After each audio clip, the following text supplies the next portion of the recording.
the fact that the state wished to use him as a witness in this case. And did you make it clear from your viewpoint that you were representing Mr. Copeland in this case, meaning the case that's on trial before Judge Whitaker? Yes. As a witness or as a potential co-defendant? Yes. Okay. And that the Honorable Court knows, I believe, but to your knowledge, who is Don Geary in 2021? What he introduced himself, I mean, I knew Don for a long time, but what he said, he was special counsel for the Fulton County District Attorney's Office. He was basically hired almost like in an of counsel position, as I understand it. And was he affiliated on working this case that's before Judge Whitaker on trial? We talked about this case specifically. At any time, I'm sorry. And nothing else.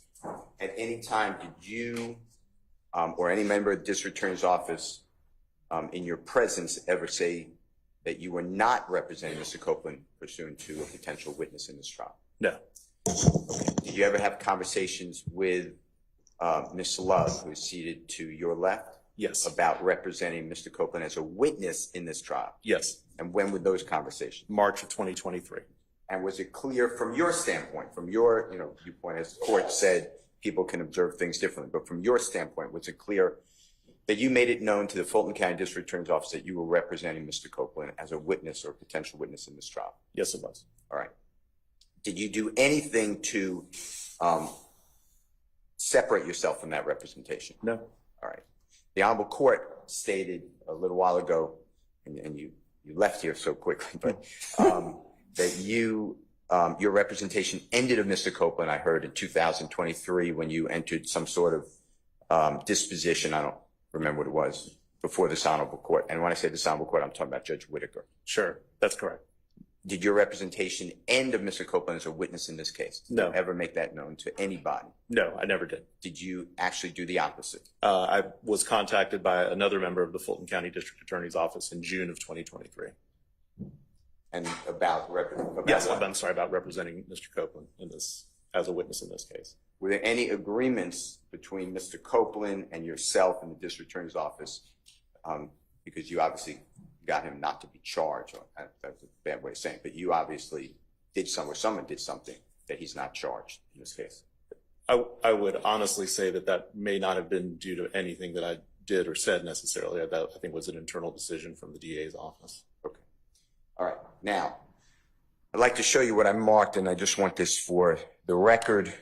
And I marked it number 1, Mr. Williams. And can you announce it just so the court, and we're going to give all this to the court, what this is, if you recognize it. Sure. And then go to number 2, 3. But for people looking on, just announce it by the title, if you don't mind. If you don't recognize it, please say that as well. No, I recognize this. This is an email I sent to Ms. Love, Ms. Hilton from the DA's office, yourself and Mr. Shart, dated June the 6th, 2024 at 4:31 p.m. You want me to read it or? Sure.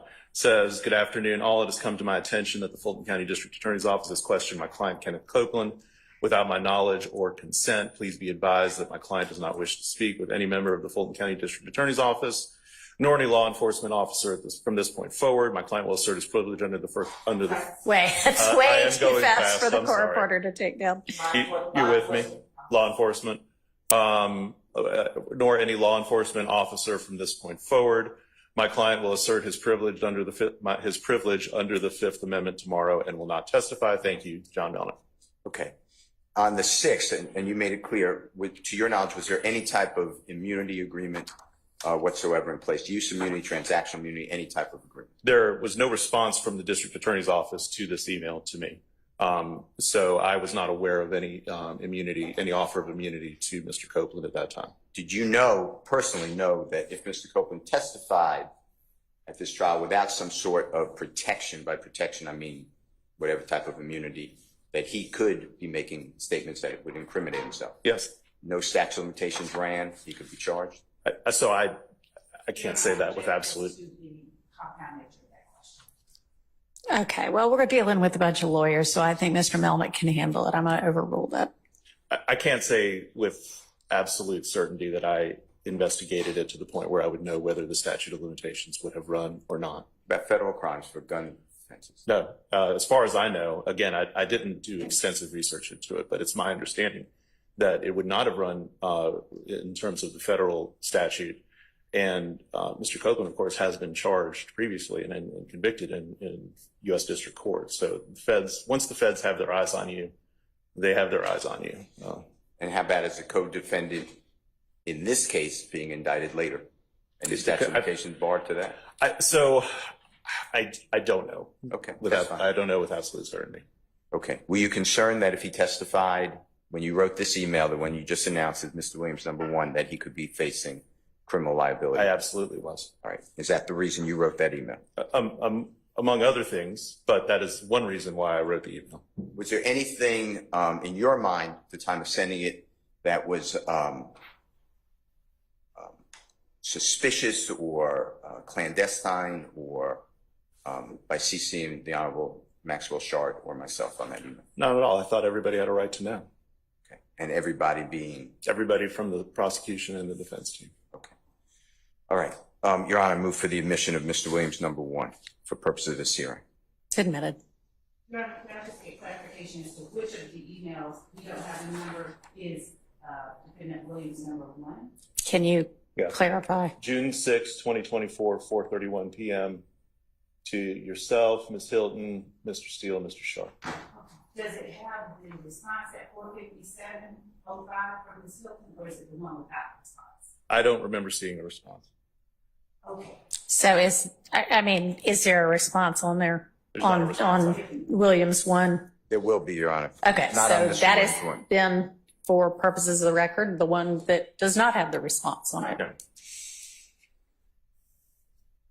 Okay, so here's the response. But well, Is it a part of Williams 1? No, it's not. Okay, so I assume Mr. Steele might ask you about the next one. Go ahead. and that is, I'd like to show you what's in front of you, Mr. Williams, exhibit #2 for purposes of today's hearing, okay? Mhm. Yes. Tell us, take your time to look at it, tell us if you can identify it, if it's true and accurate for what it appears. I hope this is from Miss, I think exclusively from Miss Hilton to me. But do you recognize it? I do, I Is recognize that it. accurate? Yes, it is. Yeah. Okay. Your Honor, I move for purposes of this hearing, Mr. Williams #2, after you identify so everyone knows what you're looking for. June 6, 2024, 4:57 p.m. I hope good as addressed to me. Good afternoon. I hope all is well. In our conversations with Mr. Copeland, he advised that you were not his attorney and he had not spoken with you. However, if you are asserting that you are his attorney, we will cease communication, but your client is under subpoena and is expected to be here at 8:30 a.m. It is our understanding that your client does not have transportation, so we're planning to pick him up. So please make sure that he is present so we do not have to take any further action if he fails to appear for his subpoena. Thank you and have a great evening.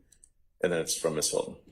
And did you respond to that email? And if yes, is it on Mr. Williams #2, and what does it say in time and date? If you don't It is. I did respond.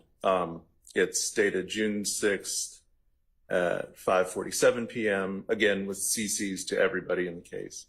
I have been Mr. Copeland's attorney. He tells me that he repeatedly told you that told you that when you were questioning him. I also spoke with Don Geary extensively about Mr. Copeland when he was assigned to this case, and I spoke with Ms. Love. Slow down. I spoke with Ms. Love early in the process around the time jury selection was beginning. I have a plea with Judge Carnicel tomorrow at 9 o'clock, and I will come to the courtroom as soon as I am done. Is everything that you responded about being Mr. Copeland's lawyer for purposes of this case true? Yes. Okay. And the court already admitted #2. If you could go to #3. Well, no, I haven't. Oh, I'm sorry. I moved for the admission of Mr. Williams #2. It's admitted, and that one contains both Ms. Hilton's response and then Mr. Melnick's response back that he just read. Is that correct? Yes. Okay, that's admitted. Okay. This is a repeat, so I'm withdrawing this. Okay. Okay, if we go to Mr. Williams #3, can you take a look at this and tell us whether you recognize it? And if yes, what is it? It's a, Your Honor, if we could just have what that is, and we don't have numbers on it, if I could just have in the court what it is that we are even tendering. I don't know. I don't know how many things you got handed, but Mr. Melnick's about to describe it. it's dated June 7th, 2024, 11:52 a.m. It's from me to Ms. Hilton and Ms. Love. It's The first sentence says, here is a communication between myself and Ms. Love, which pertains directly to the YSL case. And it's a forwarded message from a number of people, including myself and your case manager, Sheila Rosser, dated March the 3rd of 2023.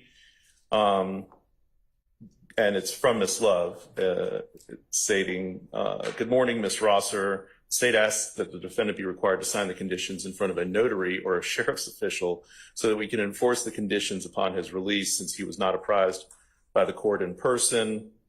And I'm sorry, that is in reference to 2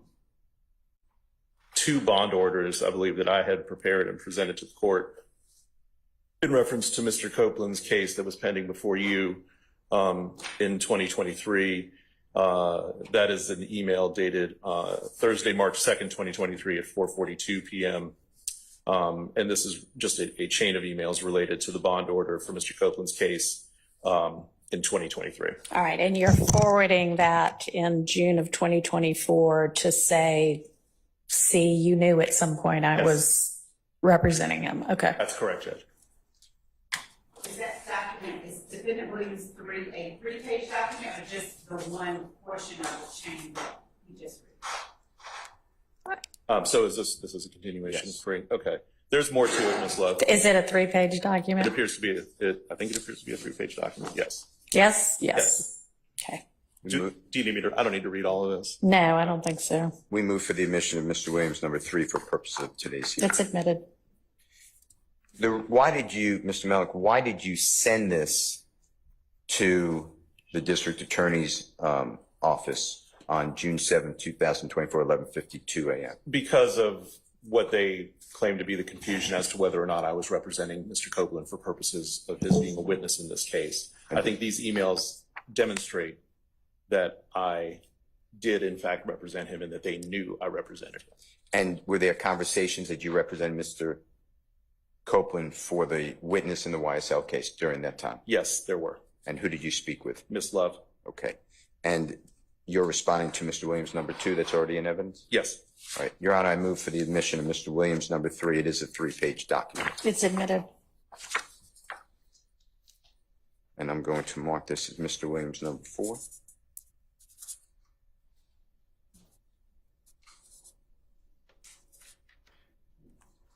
Can you take a look at this and tell us if you recognize this? I do. What is it? Okay. And what is that? It's an email that I also sent on June the 7th, 2024 at 11:54 a.m. To Ms. Hilton and Ms. Love, referencing another communication I had from the district attorney's office.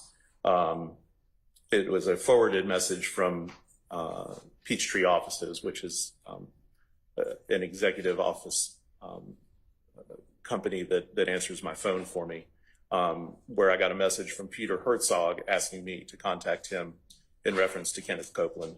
So it's a forwarded message from June the 27th of 2023 that I then forwarded to Ms. Hilton and Ms. Love, demonstrating that they should have just communicated with me about Copeland before questioning him. And go ahead. I'm sorry. And before we got into all this. And who is Peter? And I'm going to spell the last name, okay? Yeah. Herzog. Who is that person to your knowledge? I believe his last name is misspelled there. I think it's Herzog, but Peter Herzog is the assistant DA in the Fulton DA's office.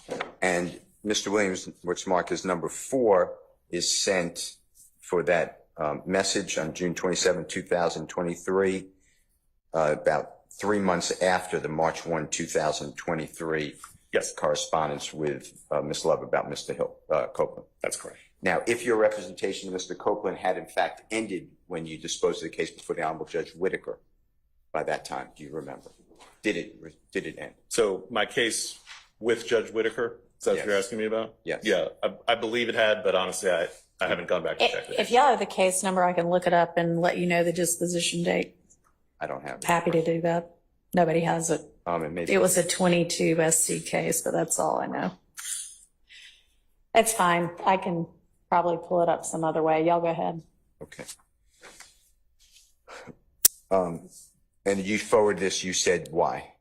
This message. To reiterate the fact that the Fulton DA's office should have known knew and should have known that I was representing Mr. Copeland for purposes of his testimony in the YSL trial. Mr. Herzog was never involved in the case before Judge Whitaker. I'd never spoken with him about anything related to the case in front of Judge Whitaker.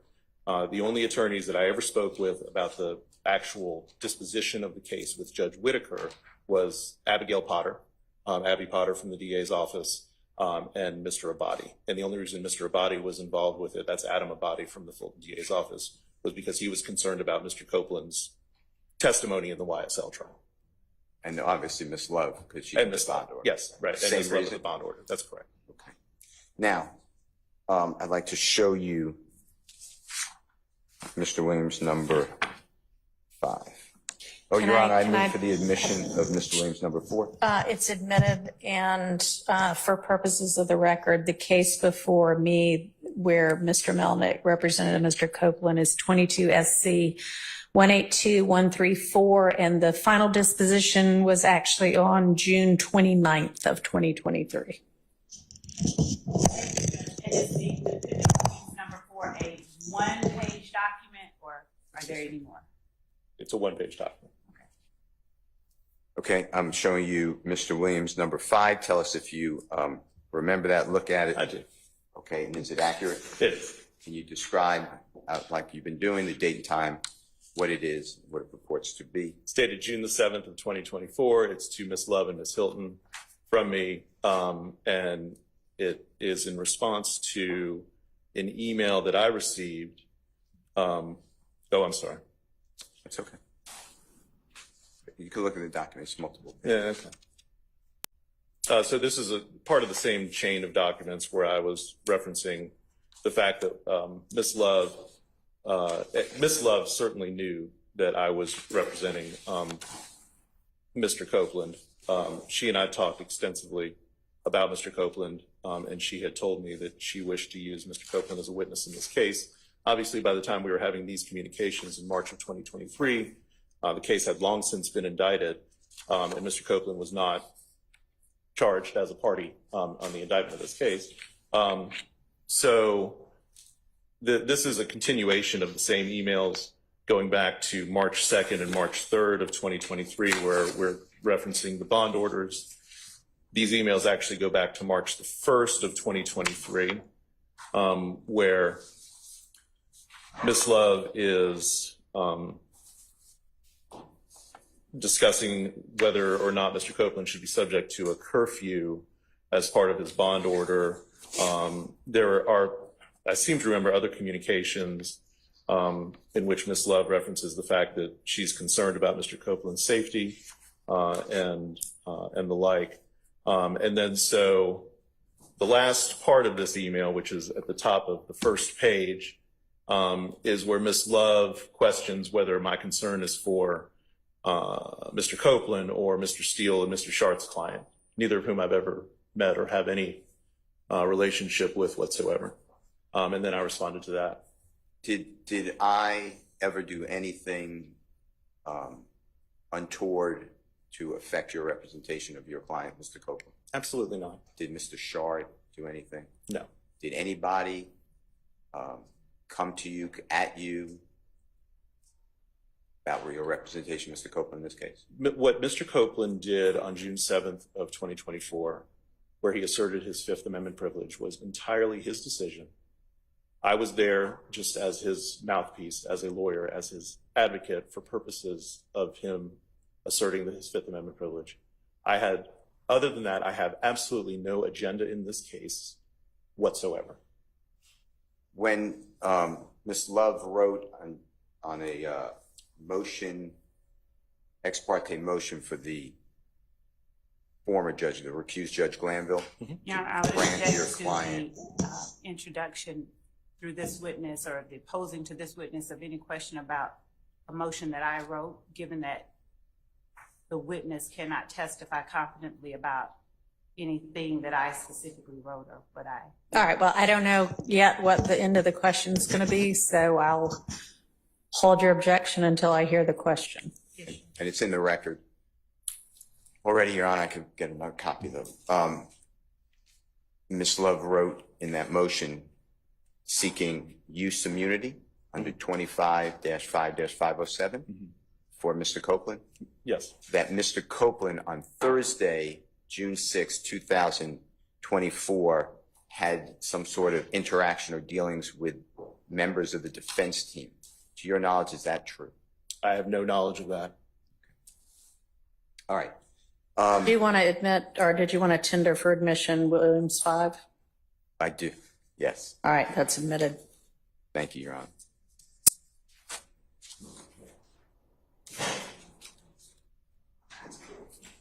And Williams 5 is what? Okay, Mr. Miller, I don't have any other Hang on. What are questions. you asking? for Hang on, you. hang on, Mr. Steele. What are you asking?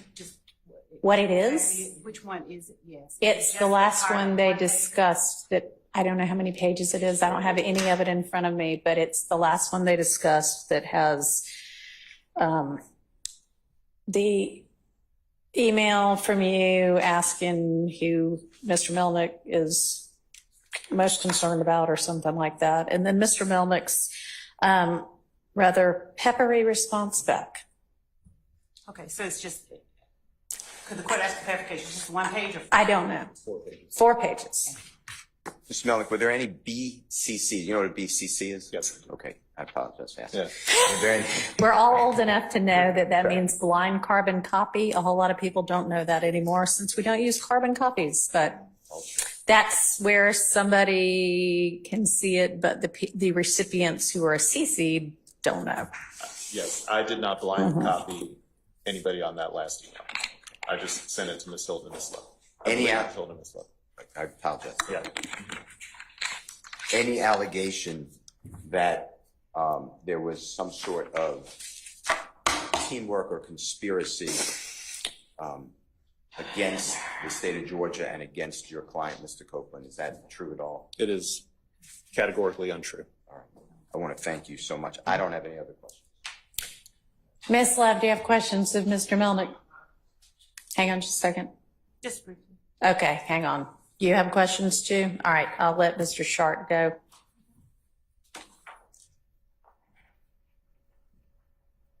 And those are the court's copies. Okay.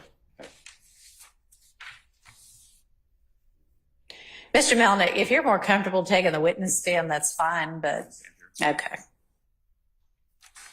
Mr. Melnick, good morning. Good morning.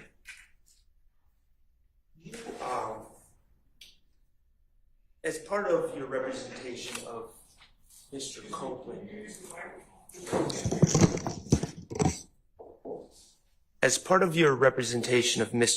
Copeland, Yes, sir. did you also make it known? Did you make your representation known to the defense counsel in this case, specifically myself and Mr. Steele? I did. Yeah. Okay. In your dealings with the defense in this case, have myself or Mr. Steele ever gone behind your representation, to your knowledge, and attempted to speak to Mr. Copeland without your knowledge and understanding? I have no knowledge of that. I'm not aware of any time that would have happened.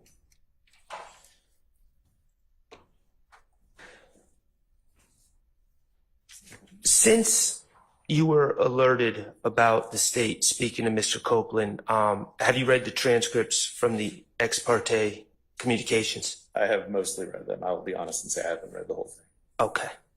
Have you become aware that Mr. Copeland was speaking to the state in the week leading up to June 7th, 2024? Yes.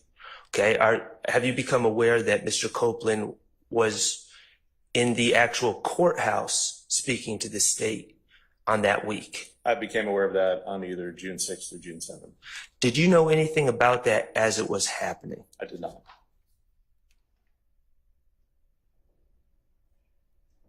Before you reached out to the state via those emails that have been introduced, did the state ever tell you that they were communicating with your client? No.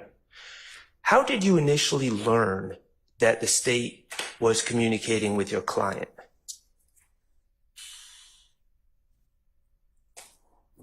Are you referencing the week leading up to June 7th of 2024?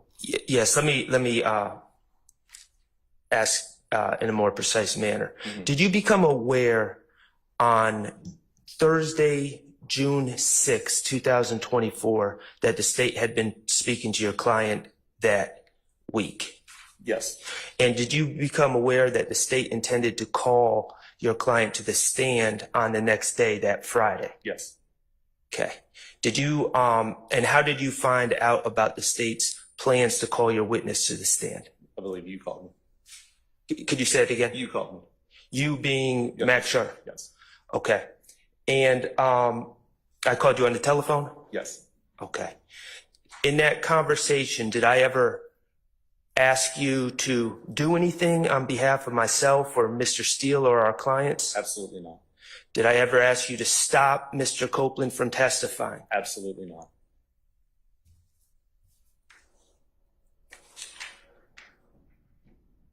As a lawyer, is it appropriate to contact another lawyer about their client?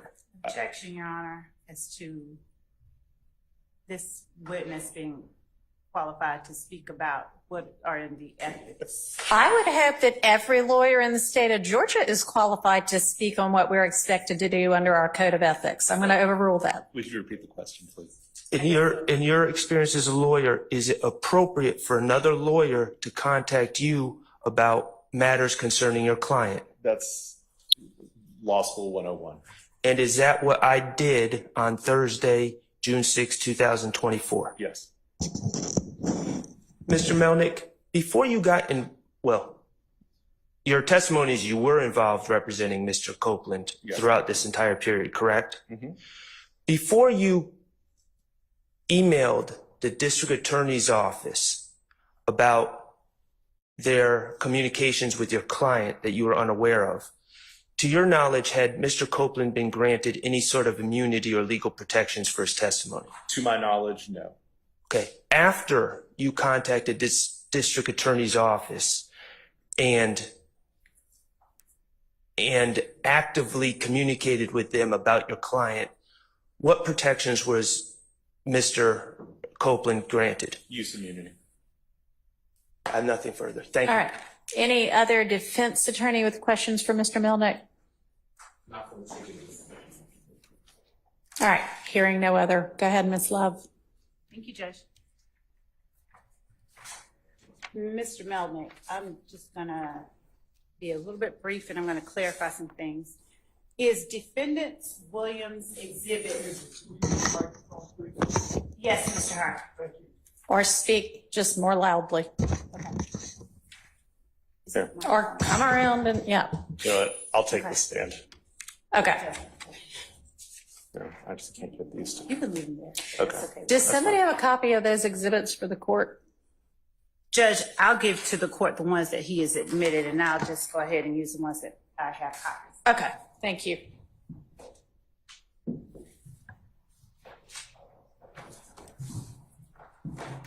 Just pull that mic down towards you and make sure the green is on.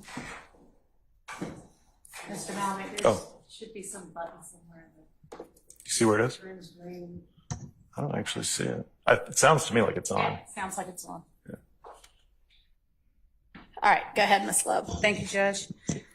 Mr. Melnick, and Your Honor, I'm going to use, unless the court instructs me otherwise, I'm going to use the copies that I was given, that I've marked as defendants the way that they've indicated they should be marked exhibits. Okay. Okay. Mr. Melnick, I'm showing you what is the copy of Defendant's Exhibit 1 Yes.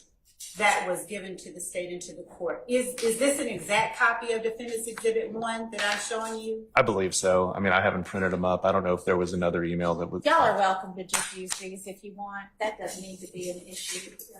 I mean, they were handed to you, Ms. Love, by Mr. Steele, right? Yes, Your Honor. All right, then they ought to be exact copies. May I refer to them? Just a second. Mr. Harvey, yes, can you not hear? Oh, me?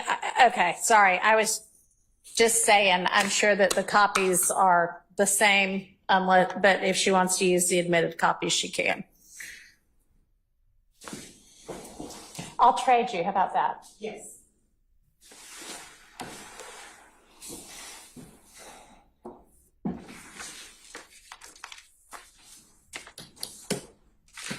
Just make sure you get the admitted copies to the court reporter when we're finished with this. Yes.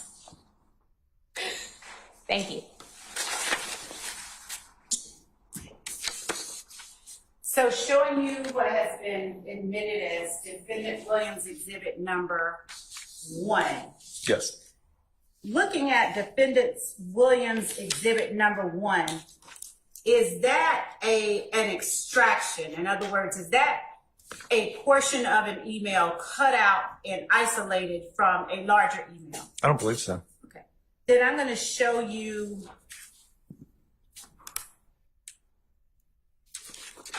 Defendant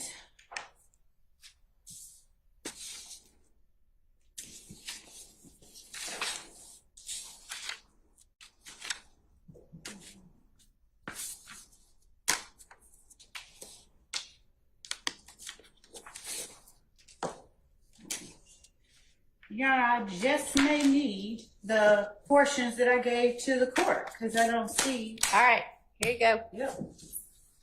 Thank you.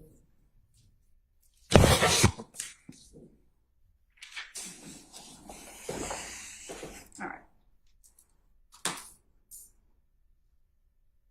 All right. Showing you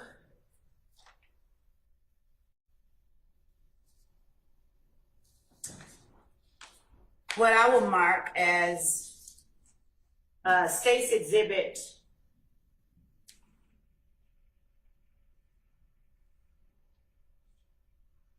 1, copy of Defendant Williams Exhibit 1, Melman Profer. And I was provided this by Mr. Williams, Your Honor. By Mr. Steele. Yes.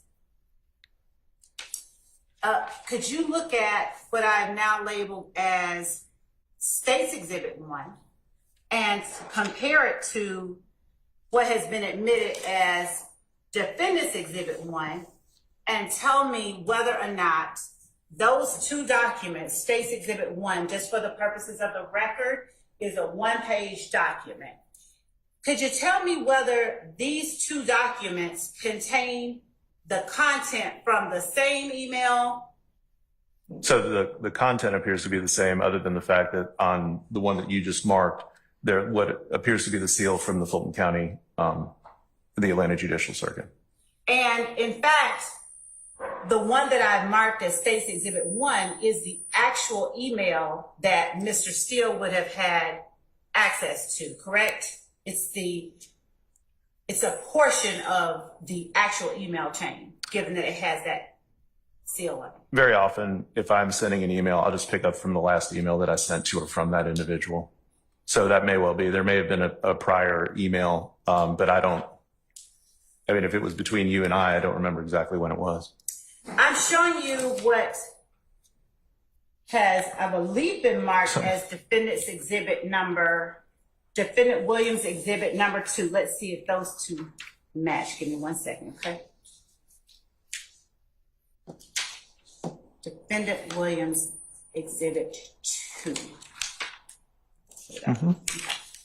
So you'd agree with me that Defendant Williams Exhibit 2 is in fact the top portion of the email that I have labeled and tendered as State's Exhibit, or not yet tendered, but labeled as State's Exhibit 1. Yes, that's correct. Your Honor, the state tenders State's Exhibit 1 just as evidence. All right. All right. Now, Admitted. thank you, Judge. So looking at Defendant Williams Exhibit 2 and State's Exhibit 1, are you able now to say with any more clarity that Defendant Williams Exhibit 1 is a document, a piece of paper where a portion of the email chain that is contained within Defendant Williams 2 and State's Exhibit 1 has been extracted and pasted onto a piece of paper? So I can't speak for how Mr. Steele printed this up. I wasn't there in his office when he did that or whenever somebody in his office did that. You are correct that what has been marked here as Mr. Williams Exhibit Number 2 is part of a chain of communications between myself, yourself, Ms. Hilton, Mr. Steele, and Mr. Shart. Looks like there's a CC to Antonio Long as well. Yeah, so this is a, but these emails were sent after the state's Exhibit 1, which is also Mr. Williams' Exhibit number 1. These emails date, so you can see here, Ms. Love, this is dated June 6, 2024, 5:47 p.m. Yeah, this is dated June 6, 2024, 4:31 p.m. Right. So this is just part of the same line of communications that we were having, where I said, Mr. Copeland doesn't want to plead, doesn't want to testify, wants to take the fifth. Ms. Hilton responds, and then I respond to her response. And in her response, this is where you get your insignia for the Atlanta Judicial Circuit. Okay, so let me be clearer. The exhibit that is labeled Defendant Williams Exhibit 1, did you ever forward that separately to Mr. Steele or Mr. Sharp? I think I just forwarded. I mean, I wouldn't have had to because they got the emails. Right. Okay. So they got this email initially. All right, y'all, when y'all are saying this email, we have no idea I got what you. you mean. Can you refer to the exhibit numbers? They got Mr. Williams' email number 1, Exhibit number 1, which is the first email from June 6th at roughly 4:30 p.m. Then there was a response from Ms. Hilton, June 6th, 4:57 p.m. And that's marked Williams 2. Williams 2, thank you. And then I respond to that, June 6th, 5:47 p.m.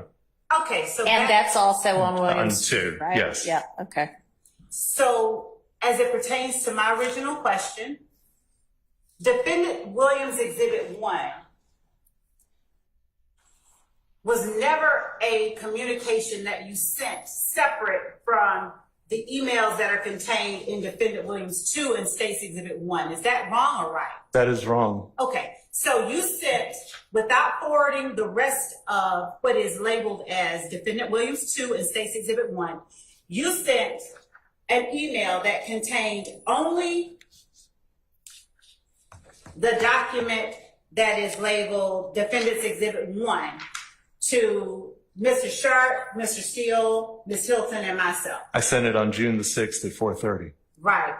And do you also see June 6th at 4:31 p.m.? And when you say 4:30, you do mean 4:31 p.m.? Yes. Do you also see June 6th, 2024 at 4:31 p.m.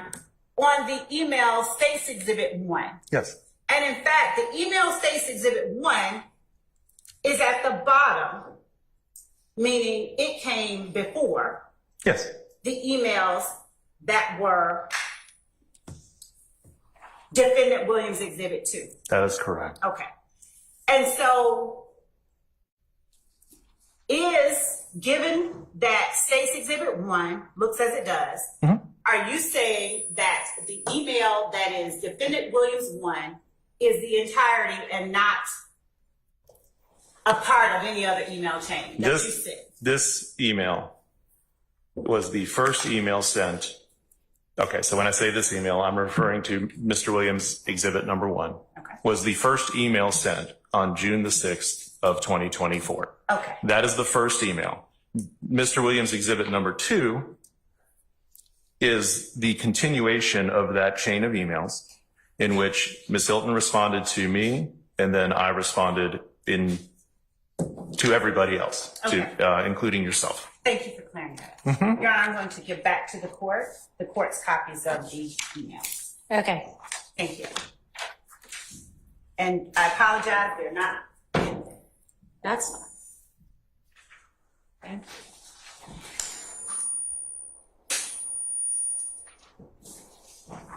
You were asked, Mr. Melnick, you were asked by Mr. Sharp, how did you become aware that the state was talking to Mr. Copeland? Do you know? Okay, let's try to figure out where that squelch is coming from. Might and be from me. I may have been too close Okay. to Where's that. State's one, Ms. Love? And Your Honor, if If the you've court got- didn't, I'll send her. Yeah, you did. It's submitted. Thank you. Did we clear up the squelch? Is it gone? Okay. It seems to be. Is it the court's mic? Okay. I'll step away from it so that I'm not echoing. Mr. Melnick, do you remember Mr. Shard asking you, how did you become aware that the state was talking to Mr. Copeland? Yes. And did you understand that question to me in 2024? Leading up to June 7th of 2024, yes. Okay. Did you answer how you became aware that the state was talking to Mr. Copeland? I did. How did you become aware? Because Mr. Shard told me. Okay. And when Mr. Sharp called you, was that the first time that you were aware that the state had been talking to Mr. Copeland? I was aware of an interview that took place with, I think it was Investigator Viverito. I don't remember the date of that interview, but it was during a time when I was representing Mr. Copeland. But other than that particular communication, that was the first time I became aware of any direct communication between the district attorney's office and Mr. Copeland. And when you speak of the interview by Investigator Viverito, was that while she was with the DA's office or while she was with the Atlanta Police Department? I do not know. And was that interview one that you have seen or have knowledge as a part of the discovery in this case, or something different? I have knowledge of it. I've never seen the interview. I know that it exists. And was that interview a formal interview while he was in custody at the jail? Yes, as I recall. I mean, I haven't seen the interview, but I believe he was in custody at the time. Okay. And did you give permission for that interview? I'm gonna turn this off. Just speak loudly. Did you give permission for that interview, or did Mr. Copeland reach out to Investigator Viverito to talk to her? I have no idea. I did not give permission for that interview. I do not know if Copeland reached out to her or not. And had you been paid by Mr. Copeland or retained by Mr. Copeland to represent him on criminal charges at that time? Yes. And was that prior to March of 2023 that this interview took place? Yes. Do you recall at any time representing to any member of the district attorney's office in 2023 that Mr. Copeland had not paid you for your services? No. Do you recall telling a member of the district attorney's office that you were not representing Mr. Copeland on his criminal charges because he had not paid you? I'm just asking if you remember. If you don't, that's fine. I don't. Okay. No, I represented him in his criminal charges to the end. We understand. Yeah. And when Mr. Sharp called you, what was it? What did he say to you exactly? He said that Mr. Copeland was being called as a witness the next day, June the 7th of 2024. So at what point how did he tell you that the state had been talking to you? During the course of that conversation, What did he tell you exactly? he just said that the state's been speaking to Mr. Copeland. How many times have you spoken with Kenneth Copeland between the time that Mr. Sharp called you and the time that you resolved his criminal matter before? How many times did I speak with him between June of 23 and June of 24? I mean, I can't give you an exact number, but Mr. Copeland has always been in communication with me. Did you speak with him more than one time? Yes. And during your communication with him, did he always have access to your phone? Always. Did he appear to always be aware that he could reach out to you at any time? This is something where we're going to have to, I don't feel comfortable. I can stop and pull that question all the way back. All right. And the court can decide if the next question is privileged. Did you assure Mr. Copeland? I'm not going to talk about anything I said to Mr. Copeland. Period. I'm not going to talk about anything that I said to Mr. Copeland. Okay.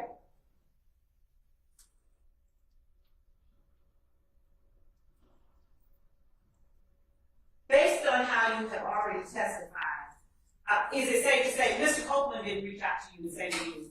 I'm not going to talk about any communication I had with Mr. Copeland.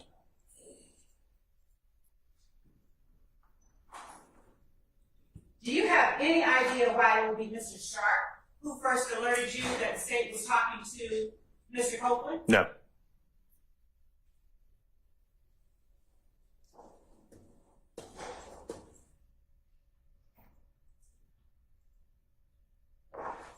And are you aware of any communications Mr. Copeland made to the state as it pertains to your representation of him after his criminal case was resolved? I'm not. Do you recall, you indicated that you spoke with Mr. Abadi in the district attorney's office regarding Mr. Copeland as a witness in the case that we are in trial on now. Yes. Do you recall telling Mr. Abadi that you were not representing Mr. Copeland beyond the criminal case? No. Was the time or times that you spoke with Mr. Abadi in the context of resolving or getting a bond for Mr. Copeland's criminal charge? It was primarily with regard to the bond and the underlying criminal charges. I don't believe Mr. Abadi has much, if any, involvement in this case. What is your recollection of what it was that you said to Mr. Abadi or anyone else regarding your representation of Kenneth Copeland beyond his criminal charges? I don't really recall having, other than the fact that, you know, he's talked to me and I've talked to the state, I don't recall having in-depth conversations about it. Y'all were still in the middle of jury selection. It wasn't much of an issue. Understanding you don't recall having in-depth conversations about it, what is it that you recall telling Mr. Abadi or any other member of the state about your representation of Kenneth Copeland beyond his criminal charges? I don't really have any independent recollection of anything specific. How are you then able to say that you spoke with members of the state and told them that you represented Kenneth Copeland in his capacity as a witness in this trial? Because I had specific conversations with Don Geary about this case and about Mr. Geary's desire to use Mr. Copeland as a witness. Am I correct that that was pre-indictment? Yes. And am I correct that that was at a time when there was at least a prospect that Mr. Copeland would be a defendant and not only a witness? That's correct. So apart from the conversation you had with Don Geary pre-indictment, where there was a prospect that Mr. Copeland would be on the indictment, do you have any recollection of conversations that you had with members of the district attorney's office regarding your representation of Kenneth Copeland as a witness in the current case 22 SC 183572? Ms. Love, we did not have substantive discussions about what his testimony would be, but everybody in your office knew that I was representing Kenneth Copeland. With respect, I don't mean substantive. I am asking you simply, do you recall what it was, if anything, you said to either Mr. Abadi or any other member of the district attorney's office regarding your representation of Kenneth Copeland as a witness only in the current case 22 SC 1835? Just that I'm representing him. And you recall specifically saying to some member of the DA's office, apart from the criminal charges that you helped resolve in 2023, you recall saying to a member of the district attorney's office, I'm representing Kenneth Copeland as a witness only in the YSL trial. I said that to you, okay? That is your memory. Yes. Where was this? Was it on the phone? Yes. Okay. And what was it? Was it before or after Mr. Copeland resolved his criminal charges? I guess before, because it was when we were talking about the bond issue. And so what exactly did you say about your representation? I said that I was representing him, and if you want to talk to him, talk to me. And when you said you were representing him, isn't it true that you were talking about those criminal charges? No, Miss Love, it's not true. Did you state that you were representing him beyond those criminal charges? Had you finished your answer? That's fine, yes. Make sure he finishes his answer before you put the next one on the floor, okay? Did you state that you were representing Kenneth Copeland in his capacity as a witness in the 22 SC 183572 case Yes. outside of the criminal charges? Yes.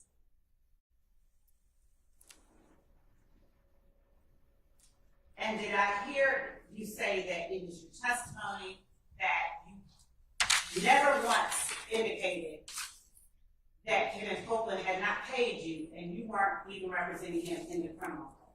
No. So is it also your testimony that no one from the DA's office reached out to you to try and get you to go speak with Mr. Copeland About what? about his criminal charges? Nobody tried to reach me to go talk to Mr. Copeland about his criminal charges. Is that your testimony? I don't know why that would be necessary. That wasn't the question.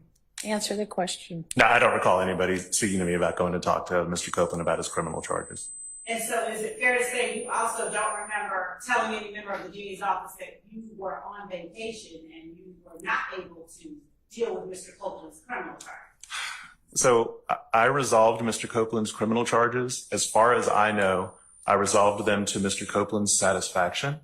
And it may well be that at some point I was on vacation and not available to go speak to Mr. Copeland.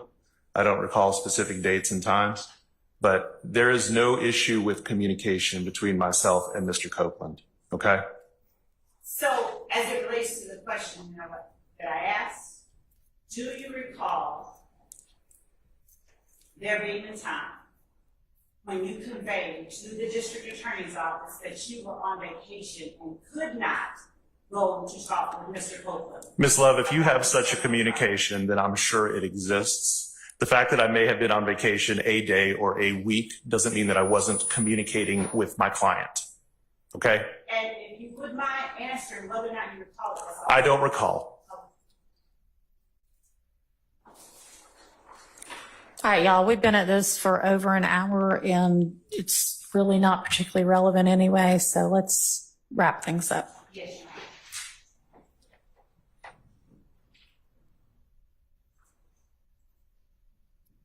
When you spoke about Mr. Herzog and you said he was never involved in the case, do you know what it was that he was calling you about? He was calling me about Mr. Copeland testifying in the YSL trial. And you spoke with him Yes. and he said that? Yes. And what did you tell him? I told him that Mr. Copeland didn't want to testify. Now,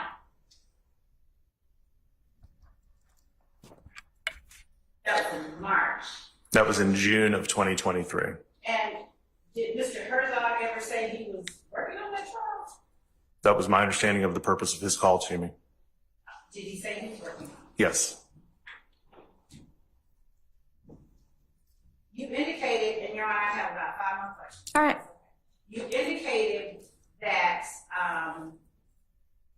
upon questioning by Mr. Steele, that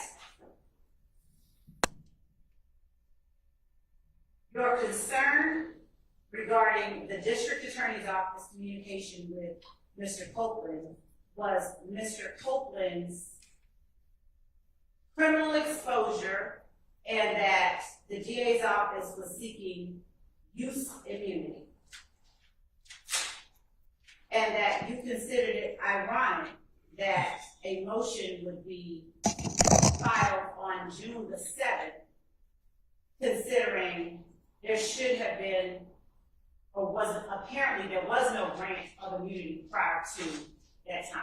Do you recall saying I that? do.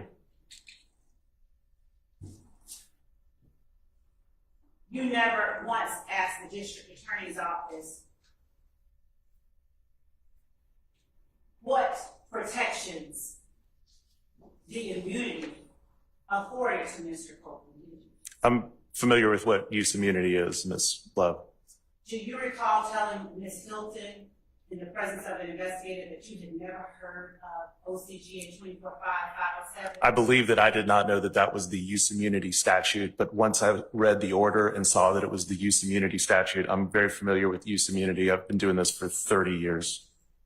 And so you are aware then that there wasn't a need to seek use immunity, but that the motion was to compel Mr. Copeland to testify after the state had offered him immunity. I feel that the motion and the order that was granted to Mr. Copeland did not protect him very much at all. And finally, in writing to the email that is labeled Defendant Williams Exhibit Number 5, you wrote, "My concern is for my client. Had I been involved, I would have demanded a much more specific immunity deal. Mm-hmm. You need him much more than he needs you. You've put him in a terrible position where you know his life is in danger, whether in custody or on the street. He's a marked man from this point forward. Go F yourself if you think I'm doing anything besides protecting my client." Yes. So what specifically did you intend to, you didn't include in here anything particular that you were worried about with the immunity deal, but you were very specific about Mr. Copeland's potential danger from testifying. Is that wrong or right? We all know that Mr. Copeland is in danger by virtue of his testifying here. Now, are you asserting that he is in danger for any member of the state from testifying? No. And what specifically did you want, more specifically, in the, because you do understand it's not an immunity deal. We can't use anything he says in any way against him. Yes. So understanding that, and that the motion was simply to compel Mr. Copeland to testify, given that he had received that, what much more specific information did you want to see in the? I would have demanded that he be given immunity from all state level prosecutions as a result of any action he may have had involved with any other individual in this case. And I would have seen if we could have included the feds in that as well. And did you not understand Mr. Copeland, or did you want more than what he was entitled? Did you not understand him to have been afforded immunity for anything he was asked about criminally, whether it was from the state or the defense? All that protects him from is from you using his testimony against him.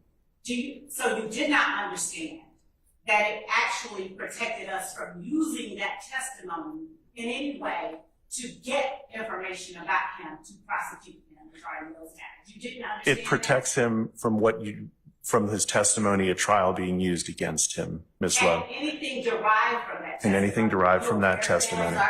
Let's speak one at a time. Anything derived from that?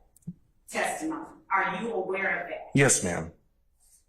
So, given that Mr. Copeland could not be prosecuted for anything he testified about criminally, and the state could not use his testimony to go seek additional information or reasons to prosecute him, what is it that you would have been seeking to get? So we are getting dangerously close to privileged communications here. So, but I told you what I would have demanded. I would have demanded absolute immunity from any state level prosecution for any criminal action involved in this matter. Even those that he didn't speak about at all in the state? Yes. And could you tell us just why it is that you would have felt that that was I think that's, something that should have been avoided? I'm not going to get even into if it that. did not? I'm not going to get into that, Ms. Love. I'm not going to get into that.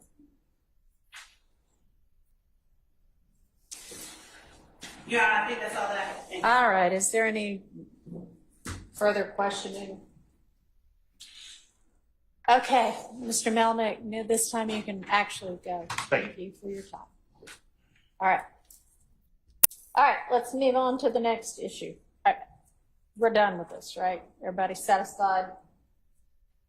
Judge, I'll just proffer on the record, if without calling unless the court finds it necessary, that the lawyer who was... Okay, on just a second. Yes, sir? I do not accept any proffer by Ms. Love. I've told the court that before, but that remains. All right.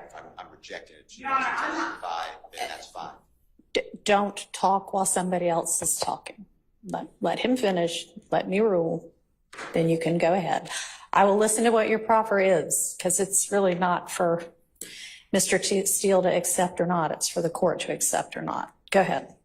That Mr. Abadi, who was earlier present in court, was on the call that I think Mr. Melnick referenced that he had regarding, he said he had spoken to Mr. Abadi about Mr. Copeland and his representation of Mr. Copeland as a witness in this case. Mr. Abadi would testify that Mr. Melnick specifically and explicitly said that he didn't want to have anything to do with this YSL case, that he was not representing him in his capacity as a witness in this case, and that when he was done with the criminal charges, that was it. I believe that he made some reference to a used car salesman or something like that. I don't remember exactly, but if necessary, I will bring Mr. Abadi back at some point to testify.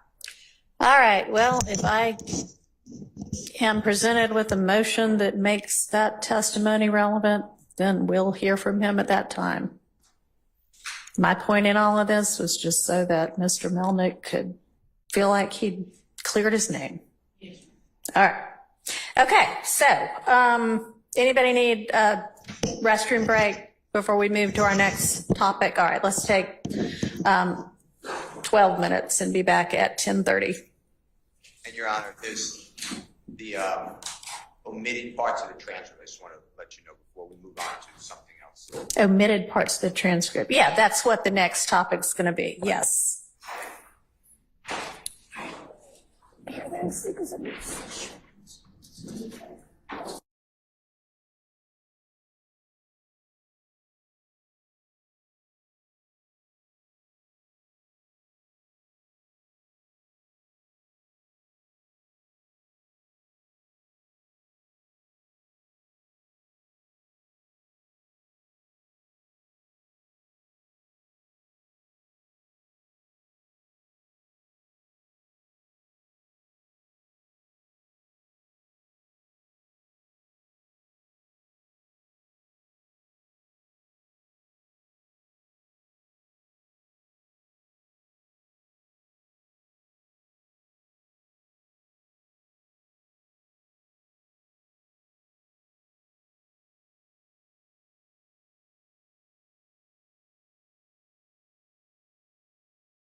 Mr. Steele, move into our next topic. I think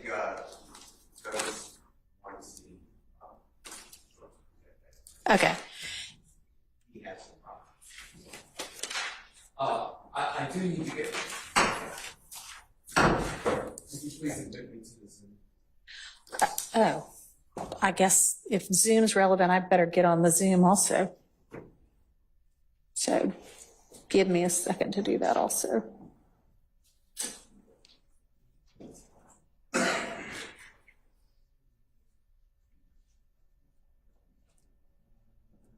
I'm pretty Zoom illiterate, so I may need a little assistance.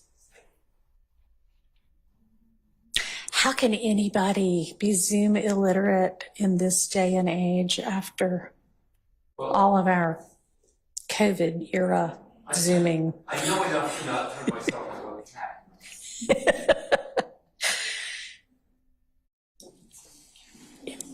Okay, if you can let me in, and I guess.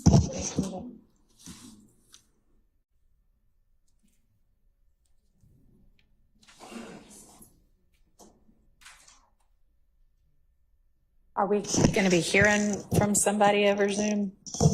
I just have a brief TikTok that I need to play. Really? It's very brief. Okay.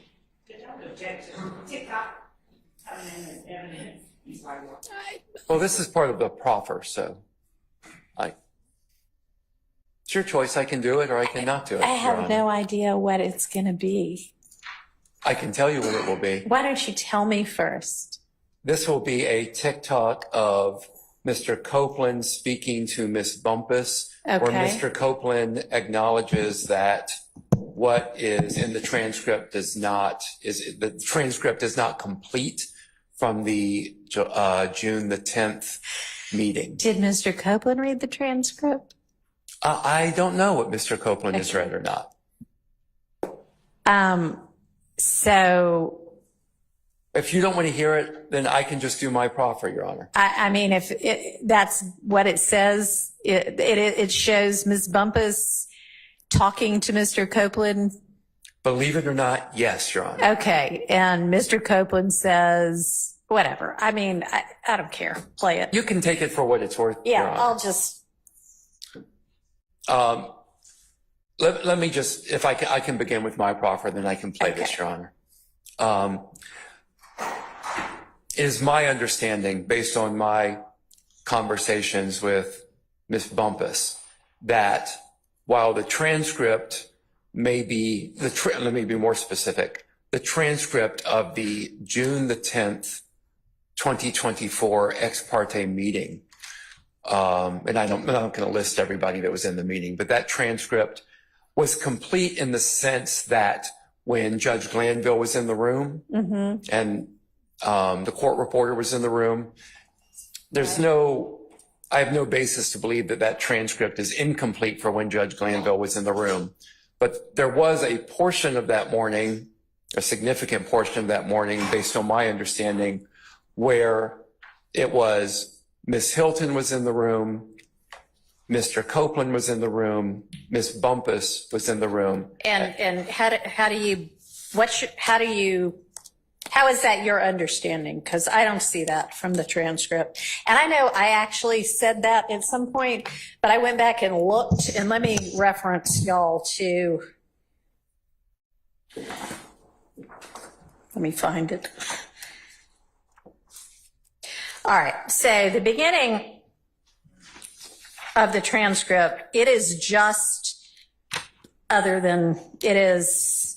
if we all look at page 3, President Chambers were Judge Glanville, ADA Love, Attorney Bumpus, Court Reporter Weaver, and Investigators Long and Hamilton. And then they have a conversation that goes through page 22. On page 23, the proceedings stood in recess from 9:34 to 10:03 because just before then, they had decided to get Mr. Copeland in and Ms. Hilton in. So when they go back on the record at 10:03, this is reflected on page 23, It's Judge Glanville, ADA Hilton, Attorney Bumpus, Court Reporter Weaver, investigators Long, Hamilton, some deputies, and then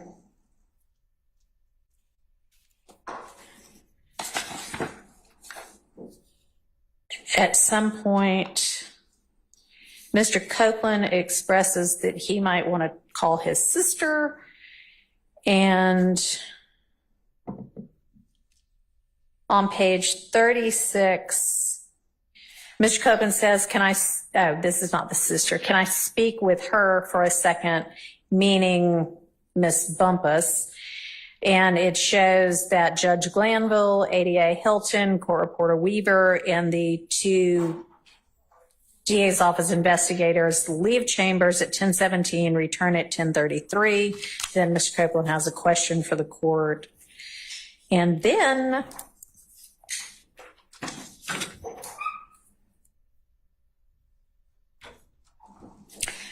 on page 46, a sheriff's office person comes in and tells Judge Glanville, we have a security issue. We need to stop for a minute. And it reflects that Judge Glanville and that officer, Lieutenant Dean, exit chambers at 10:45. Judge Glanville returned to chambers at 10:47.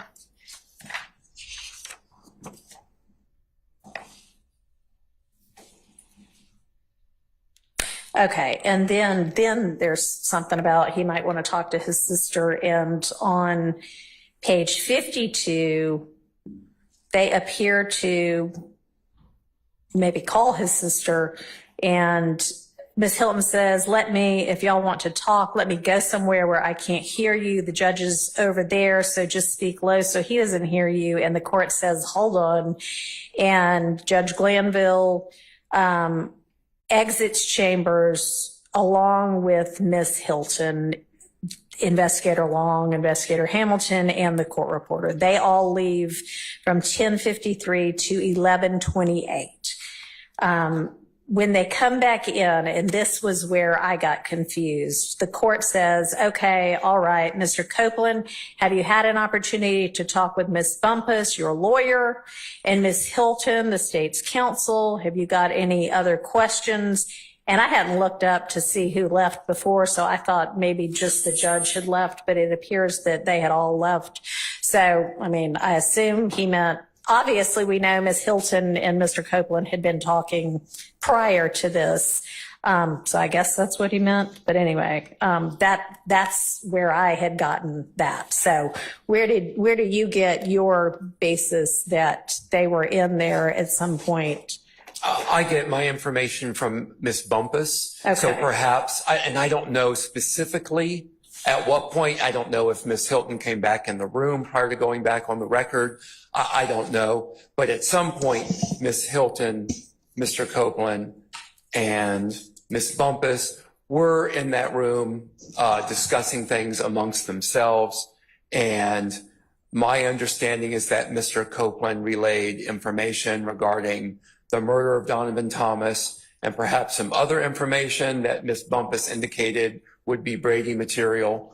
And so I just want to put that on the record that this happened. Okay, so you can't put that on the record that it happened. You can put it on the record that Ms. Bumpus told you it happened. Well, Is that what you're saying? Yes, Your Honor. All right, I want to hear from Ms. Bumpus if that's the case. Okay. And then would you like to, are you interested in If you seeing this want me TikTok? to, that's fine. Okay. No, I'm not interested in seeing it, but if you feel like it's relevant, I'll watch it. Thank you. May we approach briefly Mr. Kendrick? Yes.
We've got a resolution, and that is that we're going to take 2 minutes or so. Mr. Weinstein is going to go refresh his recollection by watching the TikTok himself, and then he represents that there are really only about 10 seconds that are relevant. It is one question by Ms. Bumpus and one gesture and short answer by Mr. Copeland. He's going to make himself a written record of what that actually says, and he's going to proffer that. So we'll take a quick break and allow him to do that. Then he can come back and put a more detailed, specific proffer on the record, and we'll go from there. All right, so we're in recess again.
right, Mr. Weinstein. Thank you for giving me time to refresh my poor memory, Your Honor. So there is actually originally a YouTube video that I viewed on TikTok. And it's an interaction between Kayla Bumpus, Mr. Copeland's attorney, and Mr. Copeland. Okay. And there's just is this feedback a problem? Okay. Not right now, it's not. Okay. So anyway, I viewed this interaction. I'll go ahead and proffer to the court the exchange that I witnessed. Ms. Bumpus says, Woody, is the transcript complete? Mr. Copeland then vigorously shakes his head back and forth, indicating no. Then Kayla Bumpus says, you say no? And then Woody responds with, you know that.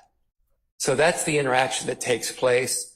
Your Honor, as I think maybe you indicated, and certainly as the state indicated, perhaps the better source of this is Ms. Bumpus herself. She's here. I'd like to call her to the stand and we can hear her testimony about what took place on June the 10th, 2024 during the course of that ex parte that was not recorded in the transcript, not because of anything nefarious, but it would provide, I think, better insights into our position that there was Brady material June the 10th that was not captured in the transcript and not provided to us. All right, let's hear it. Ms. Bumpus coming up, and Ms. Bumpus has basically, I think, been in court all morning. Is that right?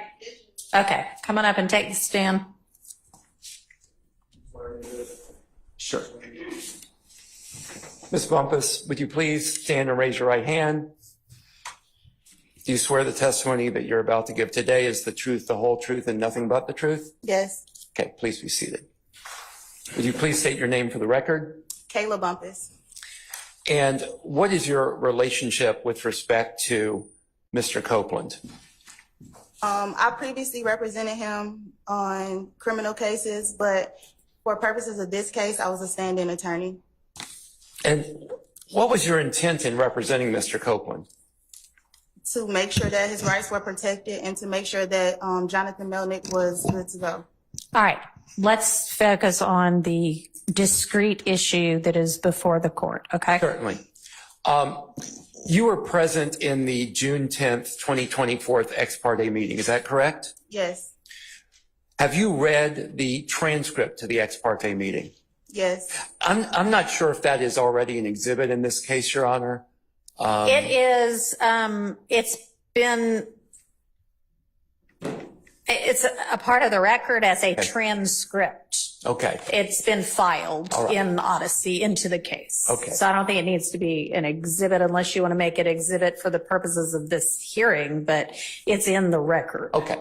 I'll just be referring to that transcript. So have you read the transcript from the June 10th ex parte meeting?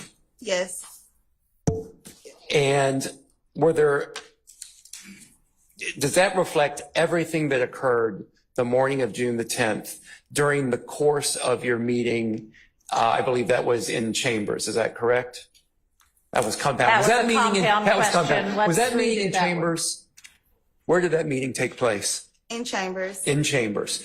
And was the ex parte transcript that you read a complete recording of absolutely everything that took place in chambers that morning? No. Could you please tell me generally, when was there a time during the course of that ex parte meeting when y'all went off of the transcript?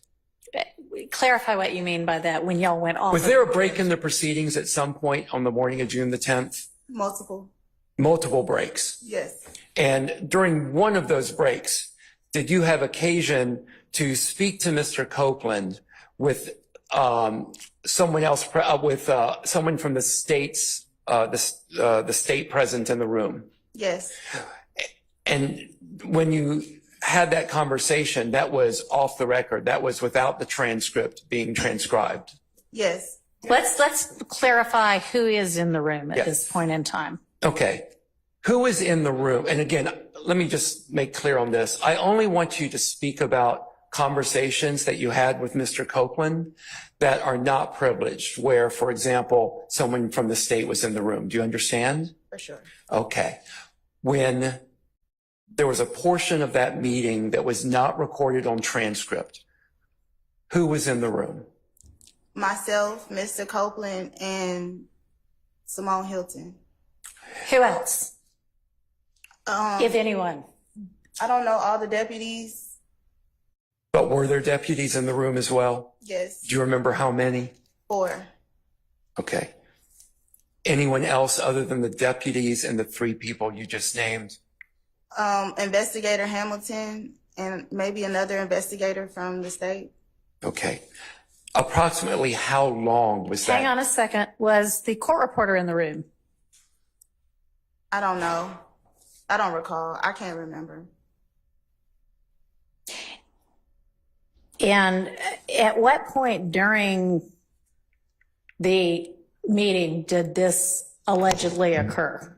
Towards the end, If you had a copy of the transcript in front of you, could you show me where?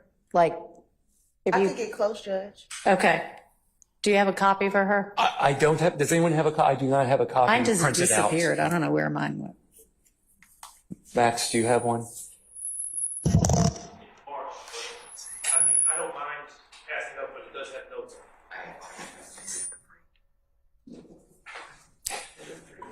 Maybe not. Let's get a clean copy. Okay. What had just occurred, and then what occurred following it? What had just occurred prior to? What had just occurred was we had been meeting for a really long time, and I needed to go to the bathroom because I was stressed out. And Okay. when I went outside in the hallway, Simone was outside in the hallway, so I guess she didn't want to be in the room with Mr. Copeland while I stepped out. That's all I can think of. So she was outside. She met me in the hallway, and she said, Okay, hang on before you get into what anybody said. So y'all are in chambers. Like, paint the picture for me. You're in chambers, and then and what happens for you to then leave chambers to go to the restroom? I needed a break. Okay, and so you leave chambers, Yes. and Miss Hilton leaves chambers. I don't know when she left because when I left, she was still in there. But when I came from the bathroom, she was in the hallway. Okay, when you left chambers to go to the restroom, who was in chambers at the time that you left? Mr. Copeland, the deputies that were with him, about 4,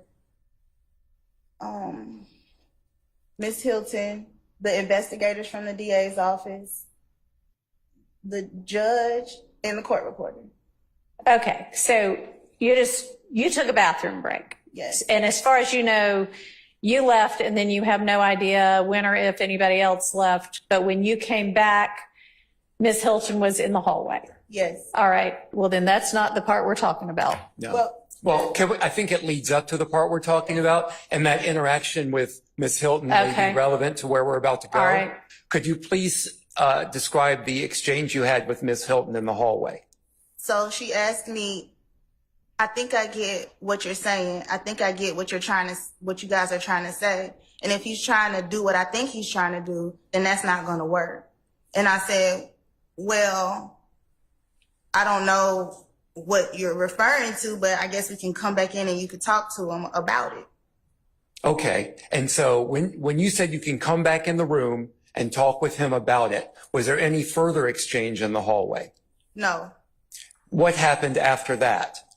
We go back in the chambers, Excuse me, we being you and Ms. Hilton. me and Miss Hilton. You go back into the chambers, and then would you say again who was in the chambers when you went back in? Well, Mr. Copeland had then went to the restroom, so it was just me and Miss Hilton in chambers, and then they bring him back in. And Did then- you and excuse me, I don't mean to cut you off if you hadn't finished. No, then the same other people. Okay. When you and Ms. Hilton were in the chambers prior to Mr. Copeland returning, did you and Ms. Hilton have any further conversation in the chambers? No. Okay. When Mr. Copeland... Hang on. So you and Ms. Hilton go back into chambers. Do you go back? I mean, chambers is There's an anteroom where the judicial assistant sits. There's a staff attorney's office. There's the judge's office. Where are y'all? The judge's office? Yes. Okay, and when you and Ms. Hilton go back to the judge's office, there's nobody else there but the two of you? And probably the investigators from the state. You don't remember? Well, the deputies had to take Mr. Copeland. Okay, Yeah. so Mr. Copeland was gone. Yeah, he was in. Was the court reporter there? Yeah, she was there. Was the judge there? If you remember. I don't remember if he was in there. Okay, so you and Ms. Hilton have a private conversation in chambers? No, we don't talk.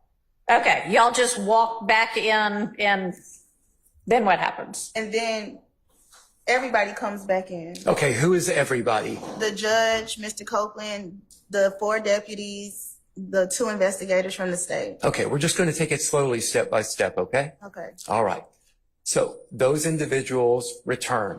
Does Judge Glanville return to the chambers? Yes. Is the court reporter in the chambers? Yes. Okay. When all of these people are in the chambers, what happens next? A step at a time. Simone starts talking to Mr. Copeland about what we talked about in the hallway. What specifically did Miss Hilton tell Mr. Copeland about what happened in the hallway? I don't remember what she said at the beginning, because then she says, "Wait, Judge, can you step out?" Who is the she that says, "Wait, Judge, can you step out"? Simone Hilton. Okay, ask the judge to step out. At that point, does the judge step out? Yes. Does anyone else step out? I don't remember if the court reporter stepped out, but I know she stopped taking down what we were talking about. Okay, and she may or may not have remained in the chambers. Correct. Okay. And so at this point, you're saying that the judge is out, you, Ms. Hilton, Mr. Copeland, 4 sheriff's deputies and 2 DA investigators are in chambers. Yes, Judge. Okay. Okay. Next step. What happens next? Simone starts to talk to Mr. Copeland about, I guess this is the part about purging yourself and perjury and impeachment. Okay. What specifically did Ms. Hilton say about purging himself? About purging himself once he began to testify that he would purge himself of him being arrested. Okay. What about perjury did she tell to him? Did Ms. Hilton say to Mr. Copeland? I think some of this is on the transcript, but she reiterated the fact that pretty much she wanted him to testify. She didn't know what he was going to say, but there was one thing that they know that he didn't do that she would not allow him to testify to. Okay. What did Ms. Hilton tell Mr. Copeland was the one thing he knew, she All knew? right, let's not assume any of this because this is your witness, so don't lead her, okay? Okay. So when you say that, what did Ms. Hilton specifically say regarding that? Well, first, Mr. Copeland said, I can claim all of this. I can claim all of this. I might as well just say I did all of this. And she said, but we know you didn't do all of this. And specifically, we know you did not kill Donovan Thomas. And I will not allow you to get on the stand and say that you killed Donovan Thomas. And when Ms. Hilton said, I will not allow you to get on the stand and say you killed Donovan Thomas, did she say anything else with respect to that?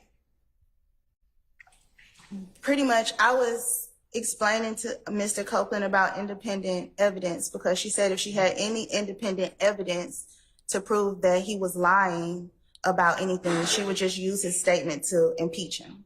But she would not necessarily press charges against him for perjury. But she said that if he said this thing, this one particular thing, which was the unaliving of Donovan Thomas, that she may move forward with perjury. And Mr. Copeland says, well, it's not just about me knowing that knowing who killed him, but it's about, I know more about that infinity, and I know something about somebody who's not even on trial. Okay, I'm going to stop you there a second because there's a lot to unpack, okay?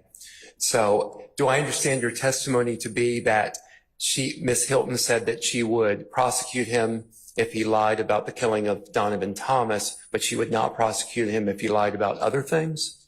Yes. Let's go back to the infinity, because I didn't catch all of that. What did Mr. Copeland say about the infinity? You just said, I know something about the infinity that y'all don't know. And how did Ms. Hilton respond to that? No, I don't remember, but basically she just like, okay. Okay. What happened next in that meeting? Oh, can I stop you a second? Had Judge Glanville re-entered the chambers where you were at this point? No. Okay. Please continue. What happened after the comment from Mr. Copeland about the infinity? I think that, I mean, she really didn't say anything about it. She just kept moving forward with explaining to him about she wasn't going to go for that lie about the unaliving of Donovan Thomas, but whatever else you lie about, I'll just use it as impeachment. And that conversation went on for about 5 minutes or so, maybe a little bit more. I don't know. At this point, we've been in there for 2 hours. And they gave me a second to talk to Mr. Copeland, and then that was the end. Okay. Who gave you a second to talk to Mr. Copeland? I guess Simone. Did Simone Hilton remain in the room while you spoke to Mr. Copeland? Yes, but she couldn't hear what we were saying. And why do you believe she couldn't hear what you were saying? She couldn't. I know because we were whispering in we scooted away from her and we just kind of whispered in each other's ear. Okay. Is there anything else that happened during the course of this meeting where Judge Glanville was not in the room that you haven't told us this morning?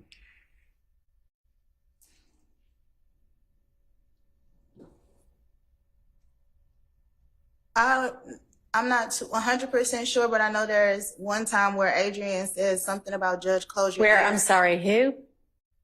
Adrian Love.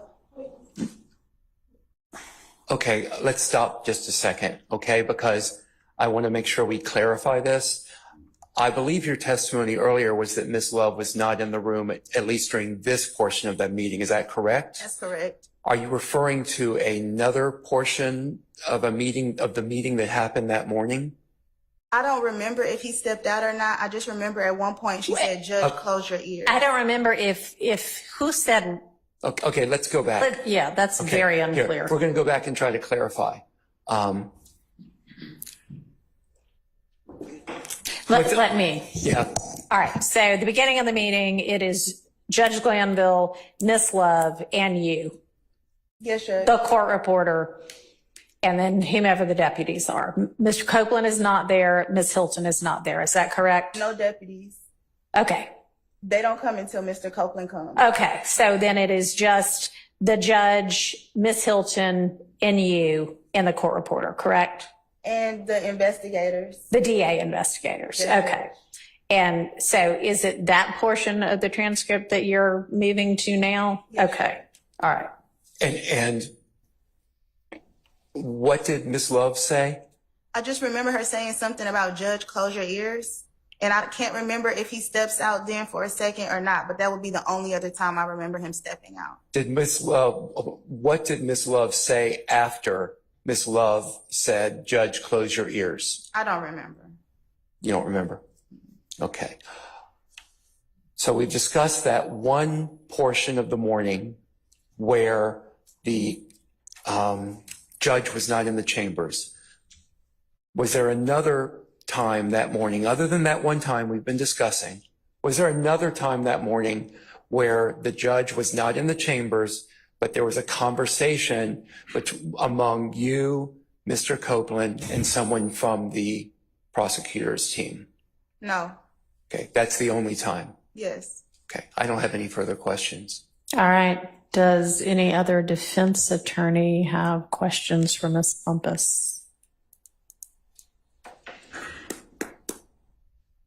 And we have a copy of the transcript now if anybody needs it. A clean copy. Yeah. It's sitting right up here. Oh, I'm sorry. I didn't.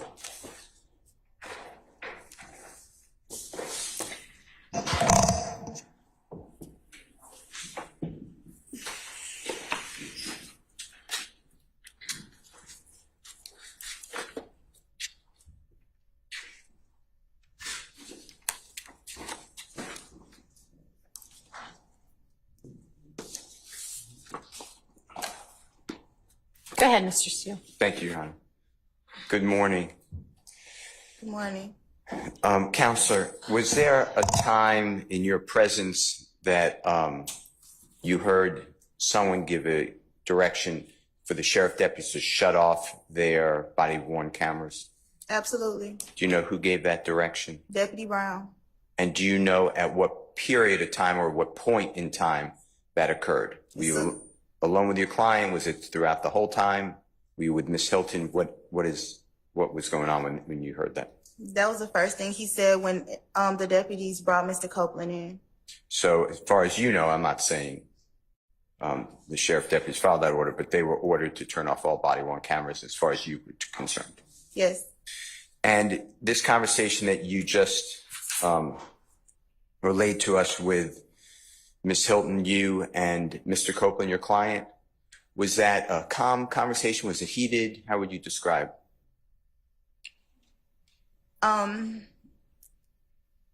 It was, we had been in there for 2 hours. It was a high level of emotional tension, if that's a thing. Okay, were people getting louder than we're speaking now? Yes. And who was that person or people? Simone. Okay. And when you were talking about Mr. Copeland not being permitted to take responsibility for the killing of Mr. Thomas, you know what I'm referring to? Yes. Did Mr. Copeland in any way take responsibility for that killing that day to Ms. Hilton? Pretty much, he just said, you don't know what I did or didn't do. Okay. And that was said to the prosecutor about the killing of Donovan Thomas? Yes. Do you know if you saw Ms. Hilton taking any notes or recording the meeting, or any of the people with her recording this meeting or taking notes? I'm not aware. All right. It says, and the court just gave a transcript, I don't know where it is, but you can look at it. No one's trying to trick you. It says on page 40, towards the bottom, it's the Honorable Yes. Judge. It's fine. If you need to look at it, if you don't need to look at it, that's fine. Just let the record reflect. It should be on page 40. If you need it, it's June 10th. It should be 2024 ex parte conference that you were part of.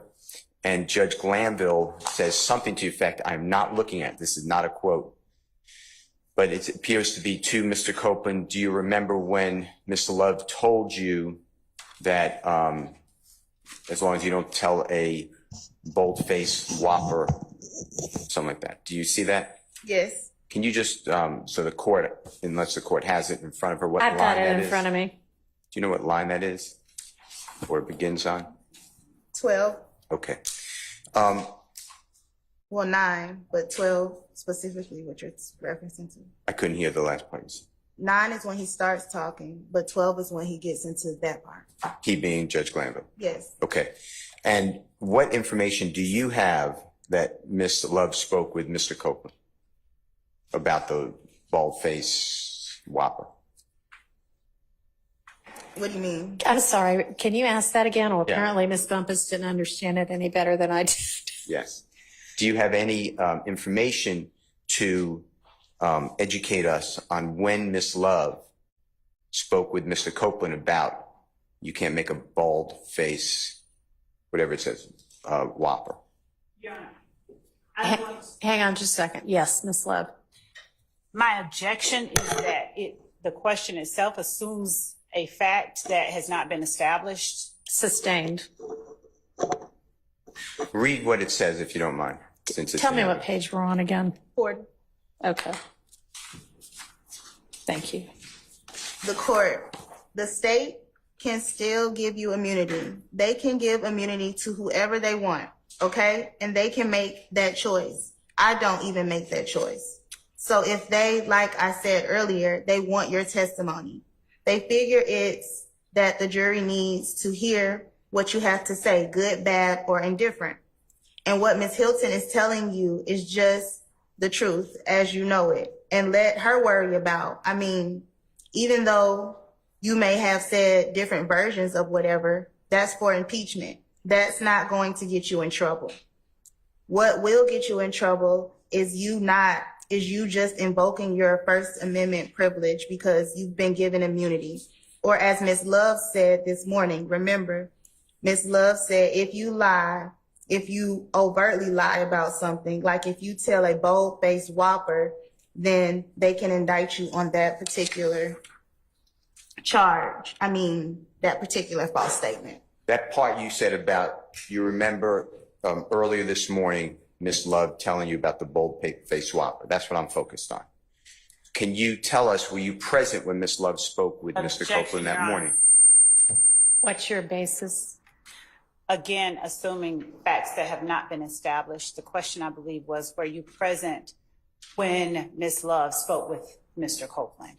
Okay, so I think that's based on the fact that what was just read out was read out. So I don't know that Judge Glanville's statement establishes that, but that's why he's asking it. So I'm going to permit him to ask that, and she can, keeping in mind that that doesn't establish that it occurred. Ask it as a more conditional question, I guess. Do you have any information how that came about, if it occurred at all? So the meeting was really long and a lot happened. I can't remember if Ms. Love was ever in the room at the same time as Mr. Copeland. So I don't remember them being in the room together. And if they were, they did not have any communication. Okay. All right. Do you remember in that transcript, I have to get you the page if you don't remember, Judge Glanville handing something to you for Mr. Copeland? Absolutely. Can you tell this court what that was? Which time?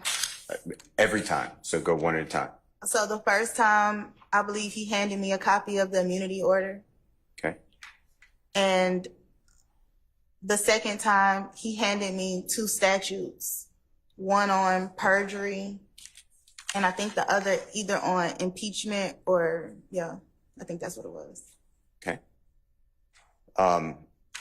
Any questions, written out questions you remember being handed to you or Mr. Copeland? District Attorney's questions, was that given to Mr. Copeland? No. Okay, you remember that discussion? No. All right. I don't have any other questions. Thank you. Thank you, All Your right. Honor. Any other defense attorney have questions for Ms. Bumpus? Okay.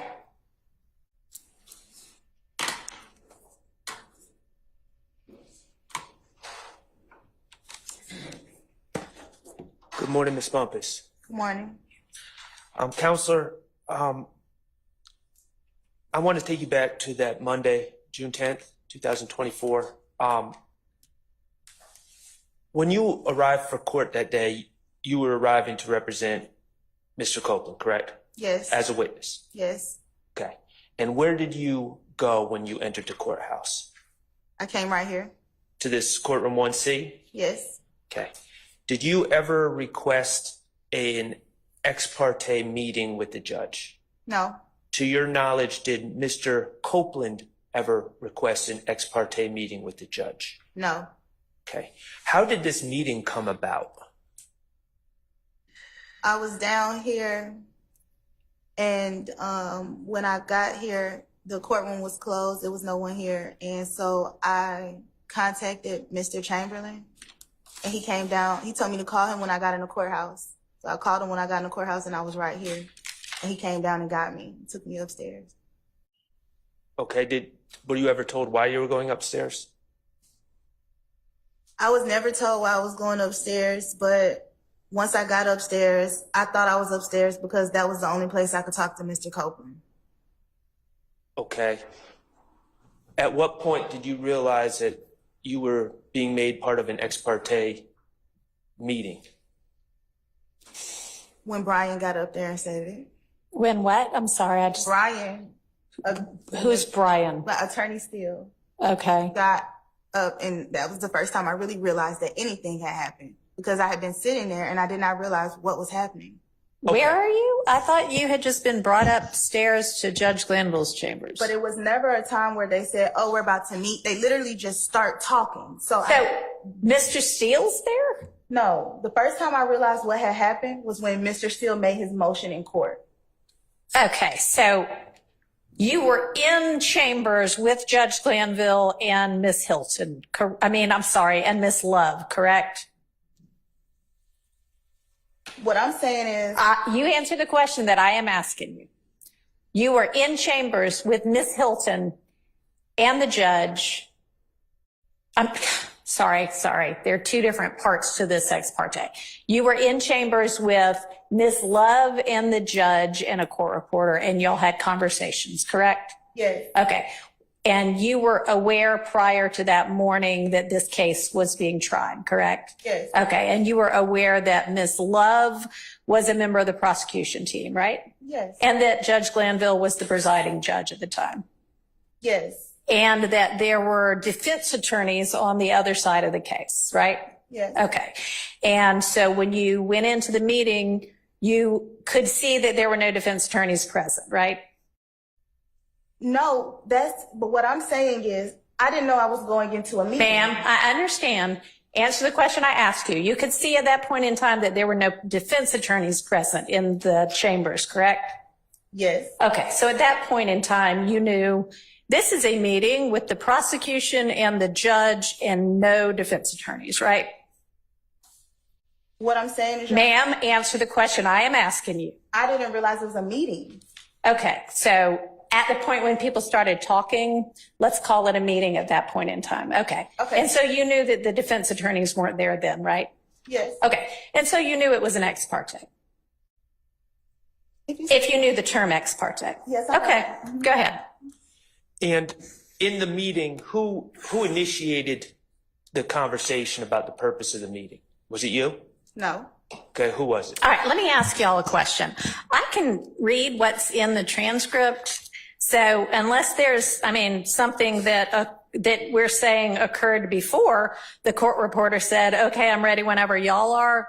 I don't need an exposition of who said what. I can see it, okay? Okay. I have no further questions. All right. Ms. Matthews. Ms. Bombas, good morning. Good morning. Just a few questions for you. At any time during the meeting that took place between the court, the prosecutor, yourself, Mr. Copeland, were you ever told by the court not to disclose any of the contents of the meeting? All right, we are not going to replow the issue of Mr. Steele being held in contempt. That is moot. So to the extent that this is going to that, move on. Okay, that's where I was going. All right. Thank you. No question. Anybody else? From the defense team side. Okay. Ms. Love, do you have questions for Ms. Bumpus? A few, Judge, just a few. Thank you. Ms. Bumpus, you were asked by, I believe, Mr. Steele, whether Judge Glanville ever handed Mr. Copeland anything. Do you remember being asked that question? No. Okay. Do you recall telling Mr. Steele or Mr. Shard or either member of the defense team this morning that in the June 10th hearing, Judge Glanville handed you a statute on perjury? Can you say that again? Do you recall testifying earlier that during the June 10th hearing, Judge Glanville handed you a copy of the perjury statute? You can correct me if I'm wrong, but I thought the question was, did he hand it to me to give to Mr. Copeland? Do you recall testifying that Judge Glanville handed you a copy of the perjury statute? Or better yet, let me do this.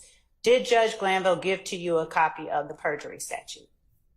And said, hand this to Mr. Copeland? Yes. Okay. And did Judge Glanville give to you a copy of the immunity statute? And say, hand this to Mr. Copeland? Yes. All right. And when you responded, let me back up. So do you not recall being asked in this courtroom today, did Judge Glanville ever give to Mr. Copeland anything? I don't recall. Okay. Do you recall what you were asked do you recall testifying that Judge Glanville gave you both a perjury statute, copy of that, and a copy of the immunity statute? Yes. Okay. Do you recall what question you were answering when you made those statements? The question that I was answering was, did Judge Glanville give me something to hand me a statute or hand me anything in a meeting? And you don't recall him asking whether Judge Glanville handed Mr. Copeland anything? Objection as to the answer. Yes. Thank you.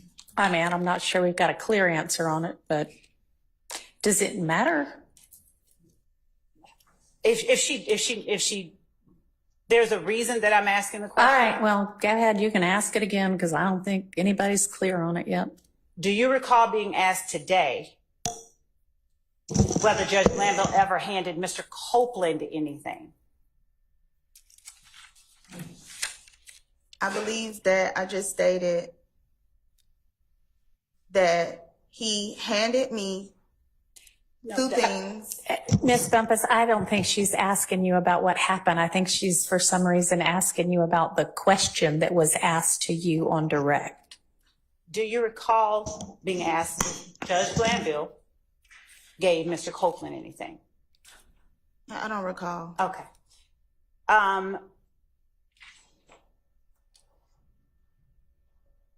At the time that you were called to the meeting, you already knew that Mr. Copeland had been granted immunity, correct? Incorrect. Okay.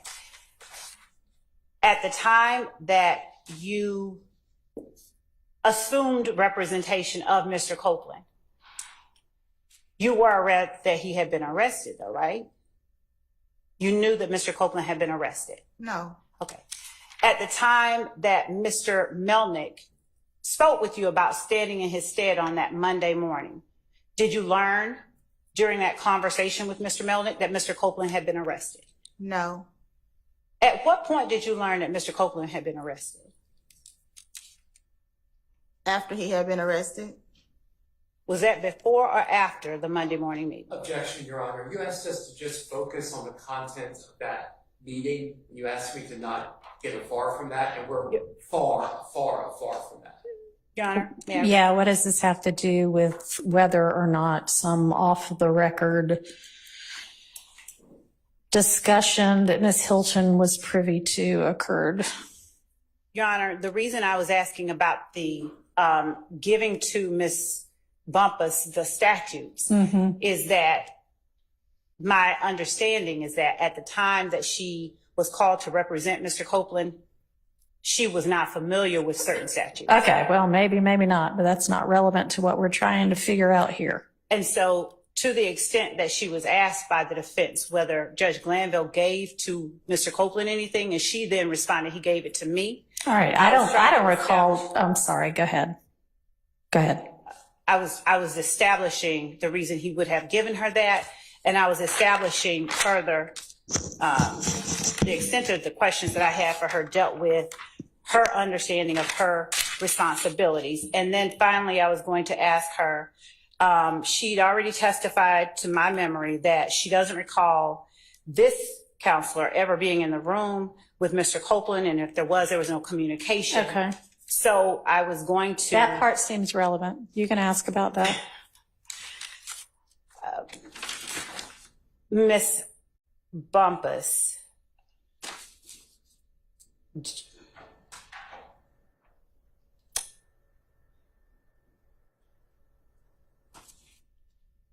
do you have any memory of Miss Hilton and me being in the room while you were in the room with Mr. Copeland? I have some memory of all of us being in the room for a very brief moment of time. When you say all of us, who is all of us? You just asked me, do I have any memory of you, Ms. Hilton, and Mr. Copeland being in the room? I remember at one point you came back, but I can't remember exactly what happened while you were there. Is it your recollection that I was there when Mr. Copeland first came into the room? No. And when you say you remember that I came back, where is it that you're remembering that I came back to? Either, I don't remember. Maybe it's when Miss Hilton came back. But at one point, all three of us were in the room. Who's all three of us? Me, Miss Hilton, and Miss Love. In chambers. In chambers. Was Mr. Copeland in the room? I don't remember. I just said I don't remember. Well, I mean, it's kind of important. We're relying on your memory for certain things. So were there deputies in the room then? What I'm saying is if Mr. Copeland was ever in the room with Adrian Love, then it wasn't a long, extended amount of time, and I don't think there was any communication. I remember that Simone left, and it was just me, Adrian Love, and the judge and the court reporter. All right, so your recollection is that at the beginning of the meeting, before Mr. Copeland ever arrived for the first, when he ever arrived with the deputies, that there was a point in time when the judge, Miss Love, Miss Hilton, and you were in chambers? There was a point in time where Miss Love and Miss Hilton were in chambers with me. I cannot affirmatively state whether Mr. Copeland was there or not, but there was at least 2 minutes of us all being there together. Did y'all have any conversation at that time? I can't recall because Miss Hilton was doing all of the talking. I honestly believe it was when Miss Hilton left at the beginning, when we first got in chambers, when we were in not the judge's office, but all of us were there. Antechambers, like outside of chambers, but inside of the door. Yes. Who is all of us? Simone Hilton, Adrian Love, me, Investigator Hamilton. Mr. Chamberlain was in and out. The judge was in and out talking to us, and that was it. In and out talking to you about anything substantive? No, Judge. Okay. All right, so y'all are all out where the JA, the judicial assistant, sits. Yes, At first, okay, we'll call that the antechambers, ANTE chambers. So when is it that any of you go back into Judge Glanville's actual chambers, his office? Adrian Love says, Judge, can we talk to you for a second in chambers? Okay, and who goes then? Just me, her, Adrian Love, and Judge Glanville and the court reporter. Okay. Go ahead, Ms. Love, if you had anything else. Thank you. Ms. Bumpus, there were investigators present or no when you, me, Judge, the court reporter first went back? I can't remember. Do you recall a comment from either the court reporter or the judge just joking about the fact that I'm not allowed to go anywhere without the investigators? No. And when you say that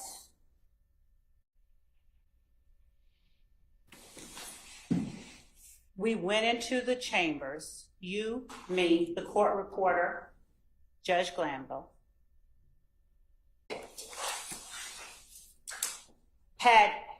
was Judge Glanville's deputy there?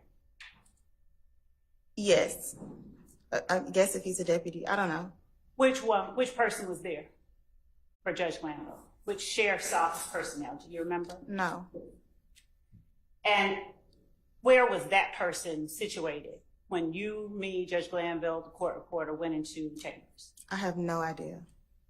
That person was in chambers with the 5 of us? I don't remember. At some points, I don't remember about when he was walking in and out. Okay. And by that, by he, you mean a sheriff's office personnel. If he's a sheriff's, I don't know what he is. Do you remember, do you have any memory of the investigator being present with me while I was in there?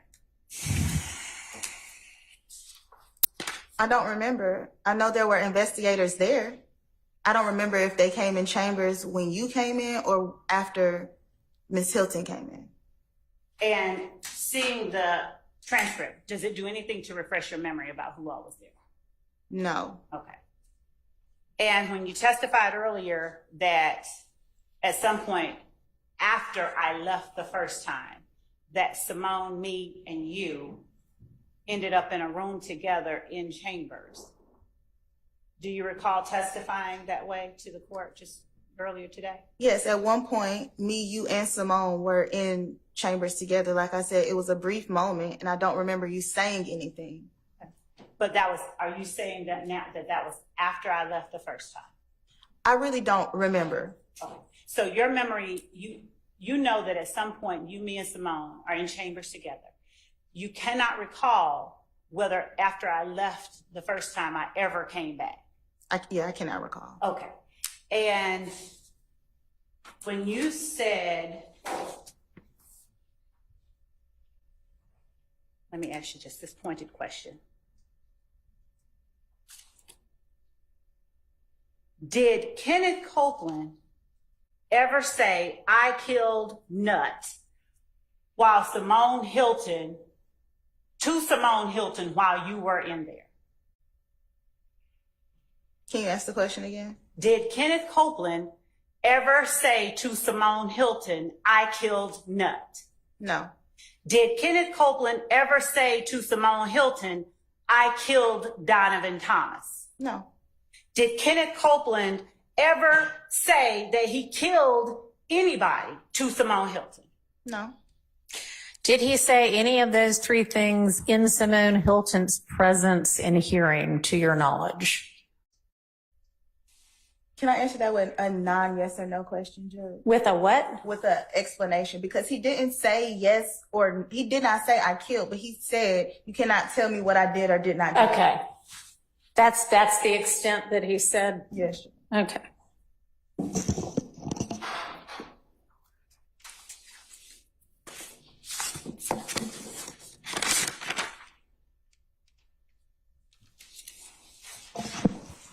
When you spoke about someone asking the sheriff to turn off their body cameras, was that Ms. Hilton? Did you say Ms. Hilton told the sheriffs to turn off their body cameras? Did I hear that wrong? You heard that absolutely wrong. Please tell me who it was. I clearly said Deputy Brown. Thank you. Thank you for clearing that. You're welcome. Do you recall what was being talked about when Deputy Brown told the sheriff's deputies to turn off their body cameras? Nothing. That was the first thing that he said when he walked in the room. And at that point, was Ms. Hilton, you, Mr. Copeland, judge, court reporter, and DA's office investigators all present in the room? I don't remember who was in the room. It may have just been me. So it may have just been you when Deputy Brown said to the sheriff's deputies, turn off your cameras? I don't remember exactly who was sitting in the courtroom. But that's in the chambers. but that's possible? It is possible. It's possible it might have been when you and Mr. Copeland were just in there together? It wasn't. Well, Mr. Copeland had to have been in there, right? Because you said the deputies didn't show up until Mr. Copeland arrived. No, what I'm saying, Judge, is that was the order as he walked in. Right. But what did you say might have just happened when it was just you? Nothing. I was saying I may have been the only one sitting there. I can't remember, but there wasn't like, oh, step out. It's as soon as they walked in, this is what was said as Mr. Copeland was walking in.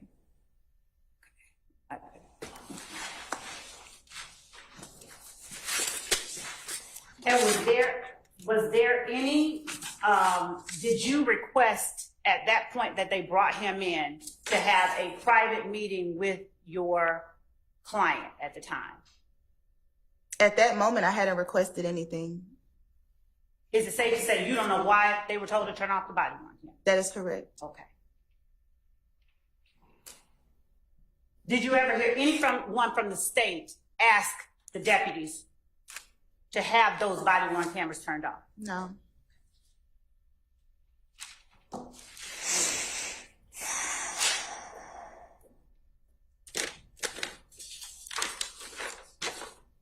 You testified earlier that Mr. Copeland said something akin to, I can claim all of this. Did I hear you right? Yes. Okay. And who was he talking to? And Simone. okay. And did you know, or did he ever make clear what all of this was that he was talking about? I believe he was referring to everything that. Wait, that's not the question. It wasn't what do you think he meant. It was, did he ever make clear? He said everything in this case. He said the words, everything in this case? I don't know if those were his words verbatim, but that's what he said. Was the court reporter there when that happened? I don't know. This was an off-the-record conversation. Okay, so it was an so when what about his words? What words did he say that makes you now say that's what he said if you don't remember exactly how he put it? I said I don't remember his words verbatim, Right. but I was there and he said, I can claim all of this. I can take all of this. That's what we were talking about. We were talking about this case. Okay. Is what you just testified to the extent of the words that Mr. Copeland spoke regarding claiming something?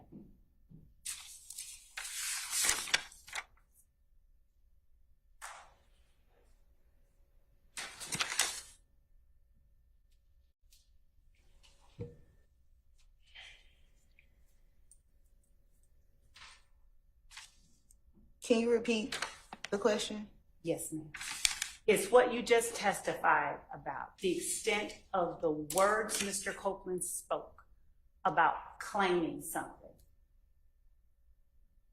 I don't want to say that is a complete lead to the extent because he said it over and over. He said it various ways. He changed the way he said it. Do you recall what specifically was being discussed at each of the points that he said that? Specifically. Overruled. Specifically, not generally, not broadly, specifically what was being discussed at each of the points where he said, I can claim all of this. The whole conversation was about Donovan Thomas's unaliving. Are you familiar with any of the shootings that occurred after Donovan Thomas was killed? No. Okay. Are you aware or are you familiar with any allegations about any retaliatory events that occurred that the state considers a part of the Donovan Thomas shooting? No.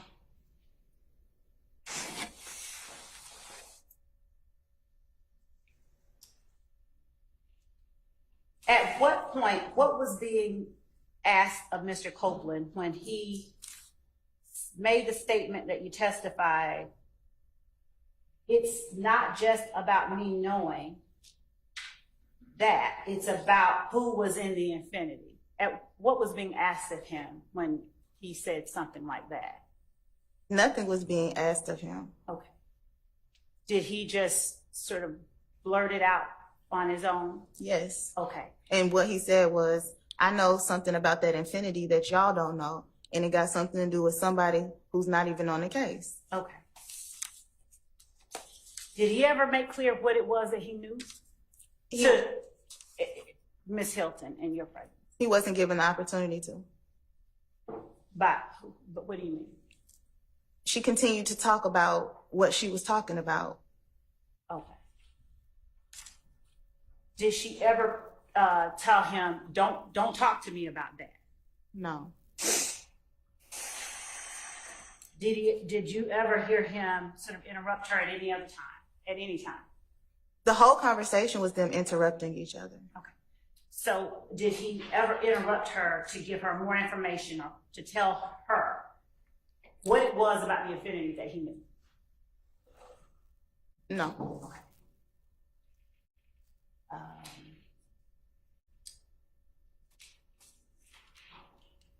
when you said, Adrian said, Judge, close your ears. Did you mean to say Adrian said, Judge, close your ears? You? Yeah. Yeah, you. Okay. At what point are you alleging, are you saying, does your memory tell you that I told the judge to close his ears? I don't really remember exactly what was saying. I don't know if it was you and Simone in there, but something about, we were having a conversation. Me, you, and Ms. Hilton were having a conversation about, I don't remember what we were talking about. And you said it, and then you said, Judge, close your ears. And what did I say after I said, Judge, close your ears? I don't remember. All right, so then it's now your recollection that there was a point in time when you, Miss Love, Miss Hilton, and the judge were in there and Miss Love was talking. Judge, I've said that she never talked while Mr. Copeland was in the room. Okay, and you don't even remember really whether she was in there or not when Mr. Copeland was in the room. If she was, She Miss Love. It was very brief, but no. Okay, but you said before, I thought, that there was maybe a 2-minute time when you, Miss Hilton, and Miss Love were in a room together. Yes, that's what I'm referring to. Okay, so that was in front of also Judge Glanville? Because you just said it was, so I'm Well, trying to get clarity. Here's the clarity. He wasn't at the table with us as normal. He was turned around on his computer, but still inside of his office. Okay. So when did this occur during, we have the beginning of the ex parte being Miss Love, all of y'all are standing outside in the ante room and Miss Love says, Judge, can we talk to you for a minute or something to that effect? And then who all gets up and goes into Judge Glanville's chambers? Simone has left to go to do something at that point. So it's just me and Adrian Love. Okay, and who else? And the court reporter. And she says maybe her investigator. I can't remember. Okay. And so the three of you talk for some amount of time, Yes. The three of you being Miss Bumpus, you, Miss Love, and Judge Glanville? Yes. All right. And then tell me when that changes and it becomes more or fewer of you in that room. The first person to join us is Simone when she comes back from court. Okay. And is that at the same time that essentially the same time that Mr. Copeland also joins you? Maybe within a minute or so. They don't come in like at the exact. Okay. So they come in essentially together. And where's Miss Love at that point? She leaves when Miss Hilton comes, but she does stay for, like I said, there's a brief conversation with me, Miss Hilton, and the judge. And the judge? Well, in the judge's chambers. The judge is Okay. not. With you, Miss Hilton, Miss Love, but it's not a part of the proceedings yet because the judge didn't even pay attention. He's over there working on his computer. Yes. What do y'all say at that point in time? I don't remember what the conversation was. Anything of substance? It was about maybe plea deals. I remember she said to me. She who? Adrian Love. I Okay. remember she says, which I can't forget this, is I don't know who's worse, you or Jacoby. What? That was the thing. That was the nature of the conversation. I say that again. She said, she tells me she doesn't know who's worse, me or Jacoby. Me or Jacoby? Yeah. Jacoby Hudson? Yes.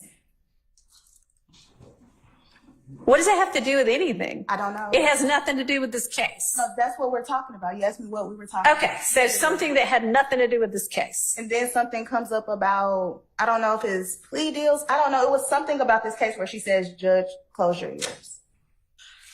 Okay. So this is before y'all kind of gone back on the record. The judge isn't paying attention anyway. He's in the room, but he's over at his computer. Y'all are over at his conference table. Is that what your recollection is? Yes. Y'all are talking about entirely other things. And then I wouldn't say entirely other things, but we're not talking about the Mr. Copeland. Or the case? If you're talking about Jacoby Hudson, you're not talking about the case. Oh, we're talking about the case. She's talking about, I guess she's talking about the reference to me hugging people. I don't know. But we were talking about the case. Okay. Anyway, and then at some point, Miss Love, to your recollection, says, "Judge, close your ears," because she wants to talk to you about a plea deal.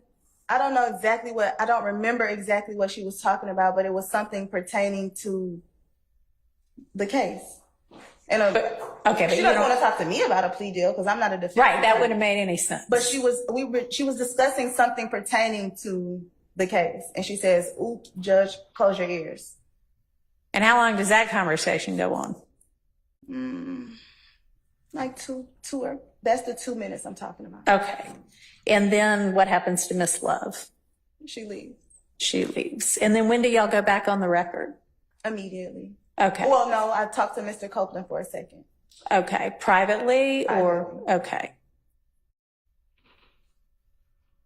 And then y'all go back on the record. And then does the record reflect everything the record reflects accurately?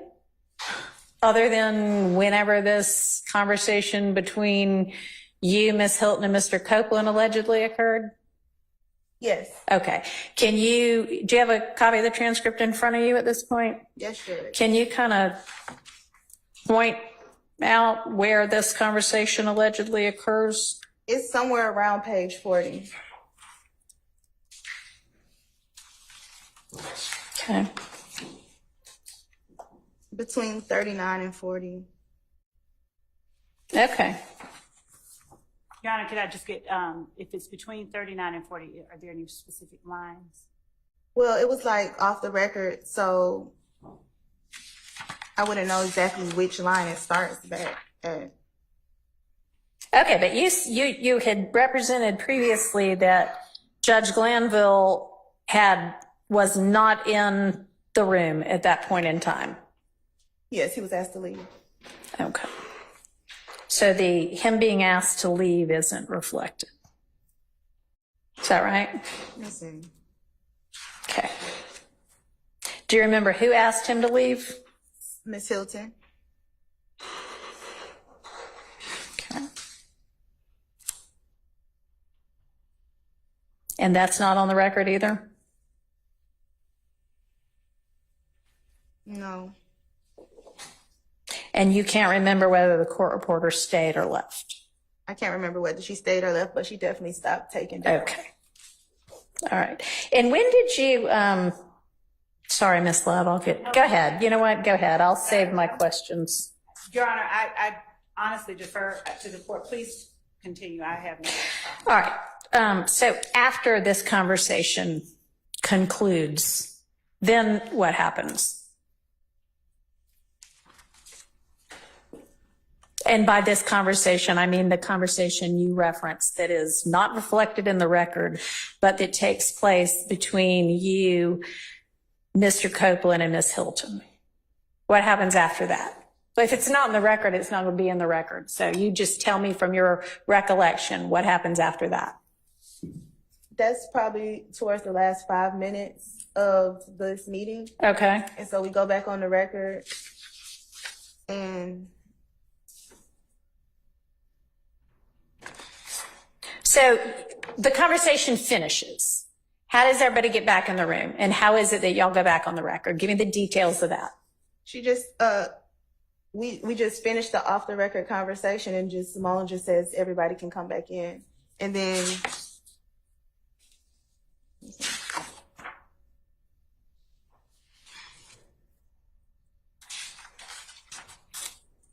okay, wait, Judge, I'm sorry.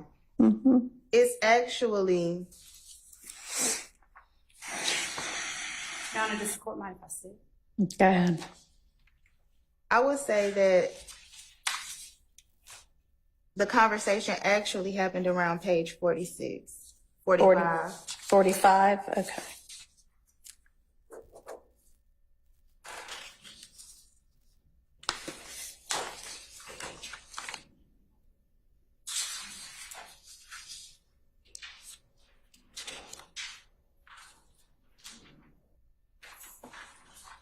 And is that conversation, in fact, reflected on the record?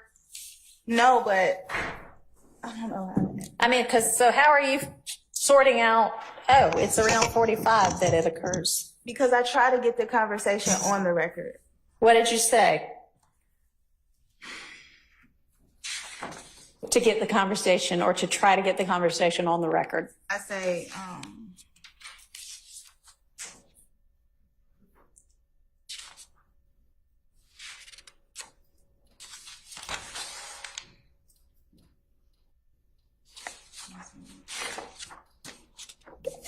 I'd like to hear it from your recollection without reference to the transcript first, okay? I'm trying to make sure. So I just. So Ms. Hilton says, Judge, can you leave? And at that point, do you say anything? Like, no, Judge, stay, or anything like that? No, she already told me in the hallway that she was going to ask the judge to leave and have a conversation with him. Okay. So show me where in the transcript y'all come back from the restroom break. Well, you want me to, you asked me to. Now I do want you to look Okay, at the okay. transcript, yes.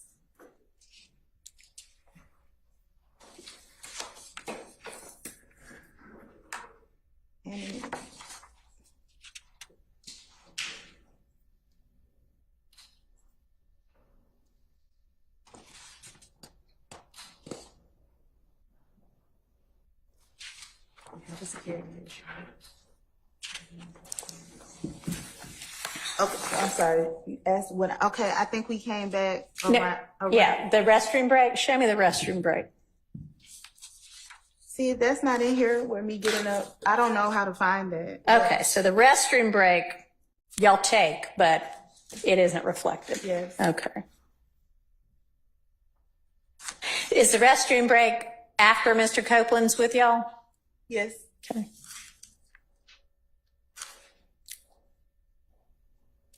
All right. And it's immediately after this restroom break that you and Ms. Hilton and Mr. Copeland have the private conversation? Yes, sure.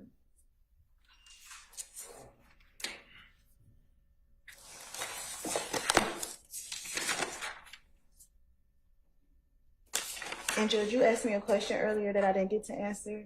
Okay, what's that? You asked me, can I, without looking at the transcript, tell you how I tried to get it back on the record? Yes. Can you give me a second before you answer? Because I'm looking for something in particular.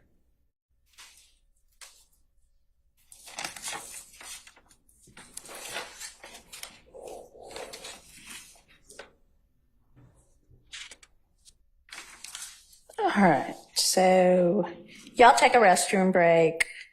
You see Miss Hilton in the hall. Y'all walk back in. Mr. Copeland's gone because he's taking a restroom break at that point. The court reporter is there. Mr. Copeland comes back. The judge comes back. And that's when Miss Hilton says, oh, wait, Judge, go back out? Yes. Okay. All right. Now, what were you going to answer? You asked me how did I get it back on the record? Yeah. So after the conversation, I say pretty much, I want to get what she just told him about what he cannot go to jail for. Okay. Because the whole point of the off the record conversation is he's trying to figure out, can he go to jail for lying? Mm-hmm. And so I'm trying to get back on the record that she says that she's not going to prosecute him for anything other than one thing. Okay. Okay. And so y'all have had, the three of you have had this conversation. Judge is gone. You can't remember whether the court reporter's there or not, but then what happens?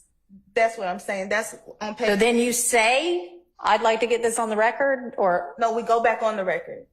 Okay. So how does that occur? No, she just says, let's go back on the record. Simone. So Ms. Hilton says, let's go back on the record. Yes. So you don't say, I want to get this on the record. No, I just do my best to get it on the record when we go back on record. It's in the. Oh, I see what you mean. You say, you don't mean, I'm really trying to get this on record. You mean Miss Hilton says, all right, let's go back on the record. And then you try to like give a rendition of what occurred. Yes. Okay.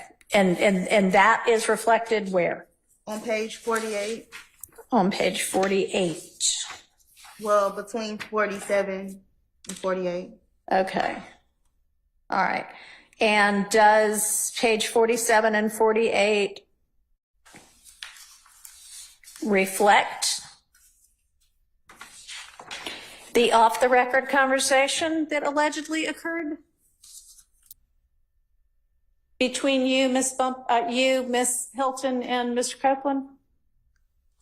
There's a part where I say, so he can go to jail for anything but what?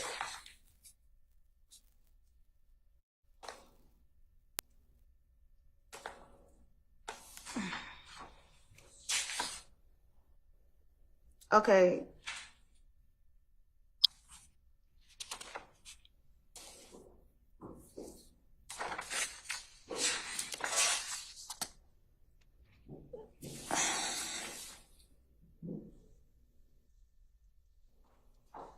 And okay, page 51 specifically, I tell him he has to make a decision.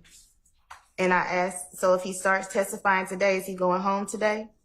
And then I say, but if he says he don't recall to everything, he'll be okay. Okay. Okay.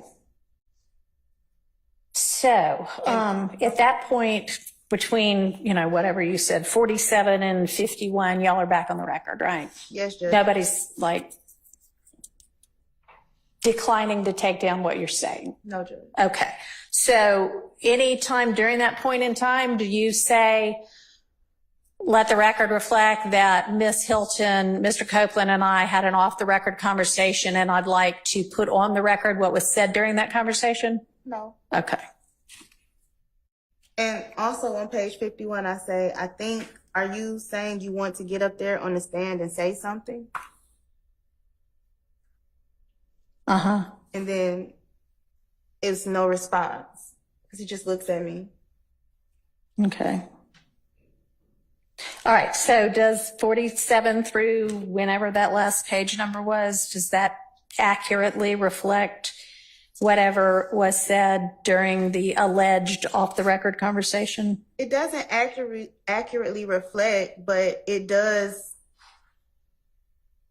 I do try to mention what we talked about, but it doesn't accurately reflect everything that we discussed. All right. So was there something else that you discussed that you should have said, oh, and by the way, this also happened that you didn't say? I'm confused, Judge. What do you mean that who didn't say? You. That Simone didn't say? No. Anybody during the alleged off-the-record conversation, when you're making this record, after y'all go back on the record, you said it still wasn't accurate. And you also said you weren't stopped from saying anything during that part. So what is it that you should have said that you didn't say? Well, I guess the only thing that I should have said that I didn't say is that Simone said that she would not prosecute or move forward with any type of perjury if he said anything except for the unaliving of Donovan Thomas. Okay. All right. All right. So when is it that you actually reviewed and read this transcript?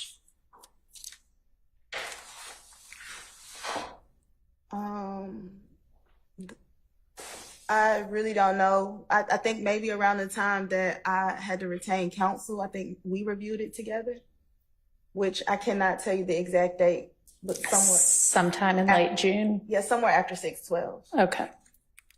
And we all in this room know this to be the case, but you are an attorney licensed and barred to practice in Georgia, right? Yes. Okay. And as such, you have a duty of candor to the court? Yes, Judge. Okay.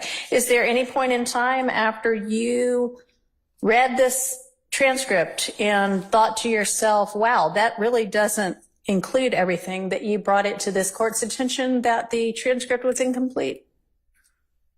This court, well, there really was no court's attention to bring it to, because after all of that happened, it's been on recess for so long. So you've been in court when we've been in session for the last week or two, right? Yes. Okay. So I was presiding at that point in time, right? Yes. Did you at any point bring to my attention that you believed as an officer of the court and a participant in this ex parte meeting that the transcript did not accurately reflect what occurred in that meeting? Well, Your Honor, I did not bring it to your attention, and I honestly still would not, as an attorney, if I can answer this as an attorney, I believe that there is some value in off-the-record conversations for specific things, and it has always been my position, even in speaking with members of the defense, that as far as anything minus the off-the-record conversation, that the transcript is complete. Okay. All right. So what is your answer then to my question? Can you ask me again? I'm sorry. Did you ever at any point in time bring to my attention your belief that this ex parte transcript was inaccurate because it was incomplete? No. Okay. Why is that?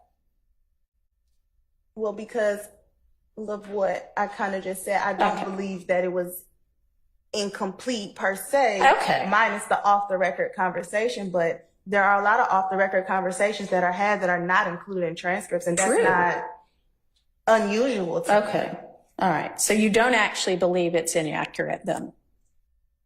No, I just think it's missing the off-the-record conversation. I'm not missing. I just think that the defense did not have knowledge of the off-the-record conversation. Not that it's missing from the transcript per se. Okay. Because it was officially off the record. Is that what you mean? Yes, Judge. Okay. And did you ever, if it in fact occurred, did you ever object to it being off the record? No, I didn't. Okay. So at some point you brought it to the defense attorney's attention. Is that how you decided to deal with it? I had a conversation with the defense attorney. I don't want to say I brought it to them, but we just had a conversation about what happened. All right. Ms. Love, do you have other questions for Ms. Bumpus?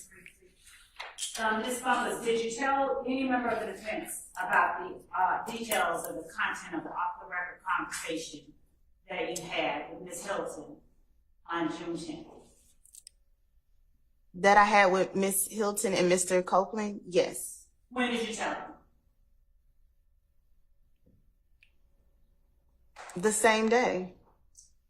Did you tell them everything you remembered about it? I told them everything I remembered. And do you remember how long after the conversation took place it was that you told them? I don't know, maybe like an hour. Was court in recess or was court in session when you told them? Court was in recess. Between the time that the conversation between you, Ms. Hilton, and Mr. Copeland ended, and the time that you told defense attorneys all of the details you could remember about the off-the-record conversation, was court in session at any point? I'm sorry, can you repeat that? Was court ever in session between the time that you finished your conversation with Ms. Hilton and Mr. Copeland and the time you told defense? What happened in the meeting? Yes. Court was in session during that hour? Had court resumed? Correct. Did court at any time resume from the time that you left the meeting in chambers to the time that you had the conversation with defense? Just in that moment, from chambers to conversation with defense? Oh, no. Court had not resumed? No. And when you said earlier, I mean, because remember, we came straight down here and sat down and immediately started, so I didn't speak to anyone. and when you were speaking earlier about when after Mr. Copeland came in, and you said you weren't sure whether I was in the room, did the portion about Judge Close Your Ears occur before or after Mr. Copeland came into the room? For sure before. Okay. And at that point, was the court reporter taking down anything? No. And at that point,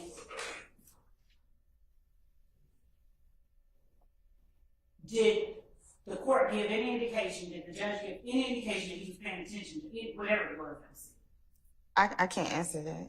Did he give any indication? Did you see any indication that he was paying attention? I can't answer that.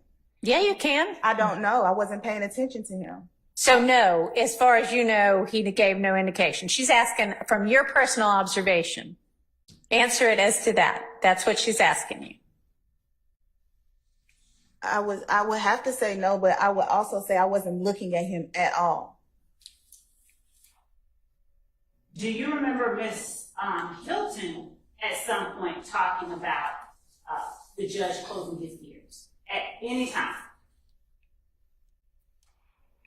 I don't remember. And with looking at the transcript at all, refresh your memory. I'm sure. Okay.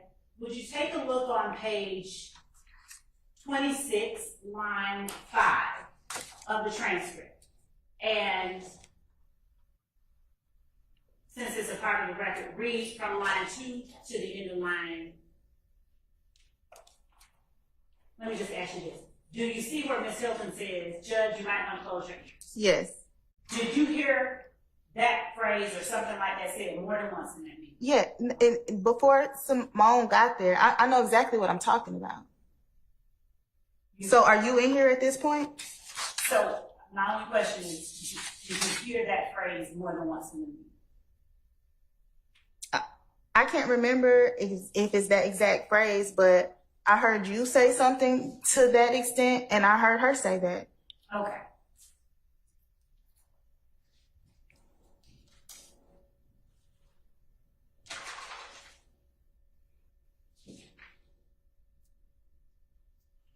Were you the first person, to your knowledge, that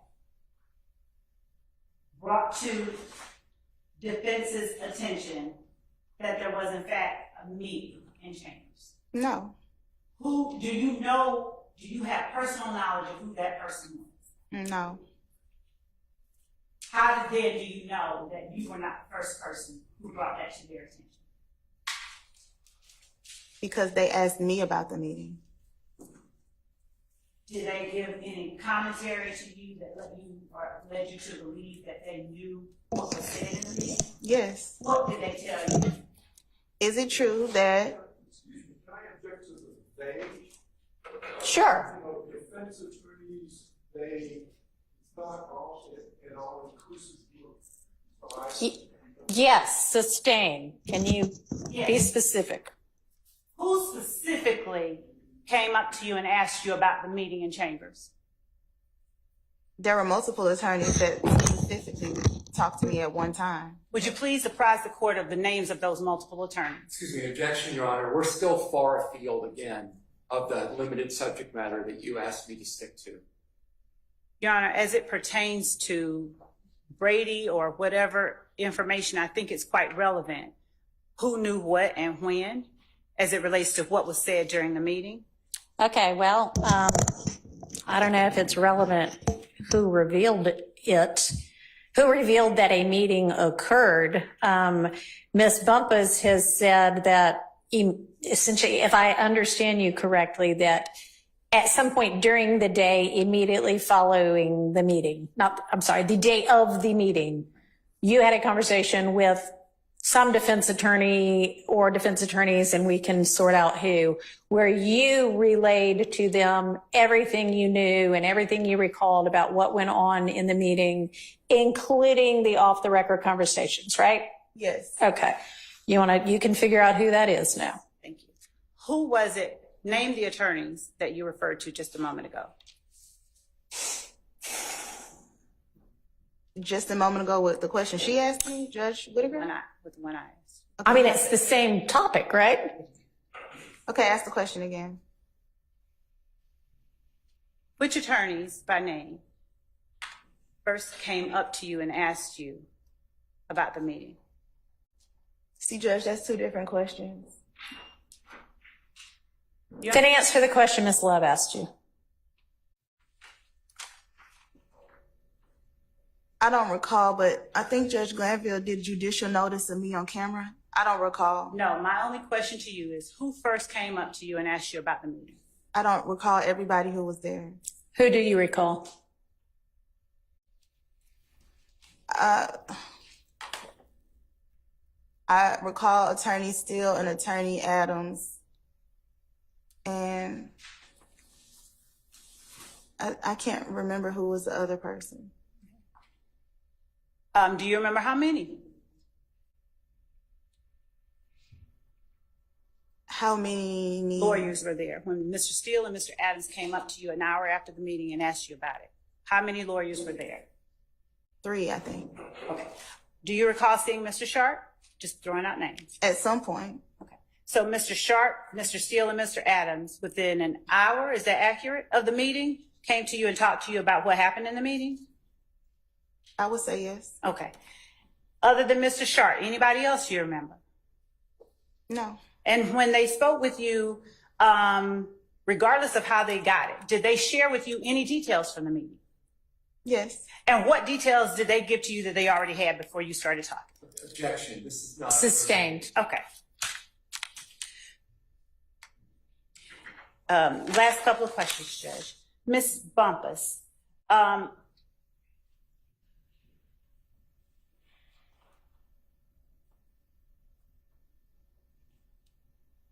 when you agreed to represent Mr. Copeland, did you, during the course of the meeting that you had in chambers, did you ask questions of the prosecutors or the judge about what the immunity statute meant or anything like that? Yes, I asked a lot of questions because I didn't realize until the end of the meeting what was actually going on. That information wasn't given to me.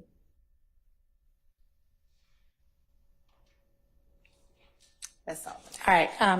So Ms. Bumpus, you knew to show up for court that Monday because Mr. Melnick had asked you to be stand-in counsel for Mr. Copeland, right? Yes, Judge. Okay. Are you representing that Mr. Melnick simply said that and nothing else? He didn't give you any background about what you were walking into? Well, what I'm representing is I was given specific instructions, and those instructions were I'm standing in for him. If Mr. Copeland chooses to plead the fifth, which I anticipate he will do, then you won't have to do anything else. If he chooses to testify, we have agreed that he's discharging me. Okay. And I made that very clear to everybody multiple times that morning that that's what I was here to do. Okay. But you had no idea that there was an immunity order in place? No. Okay. All right. Does anybody from the defense side have follow-up questions for Ms. Bumpus? I have just a few, Your Honor. Okay.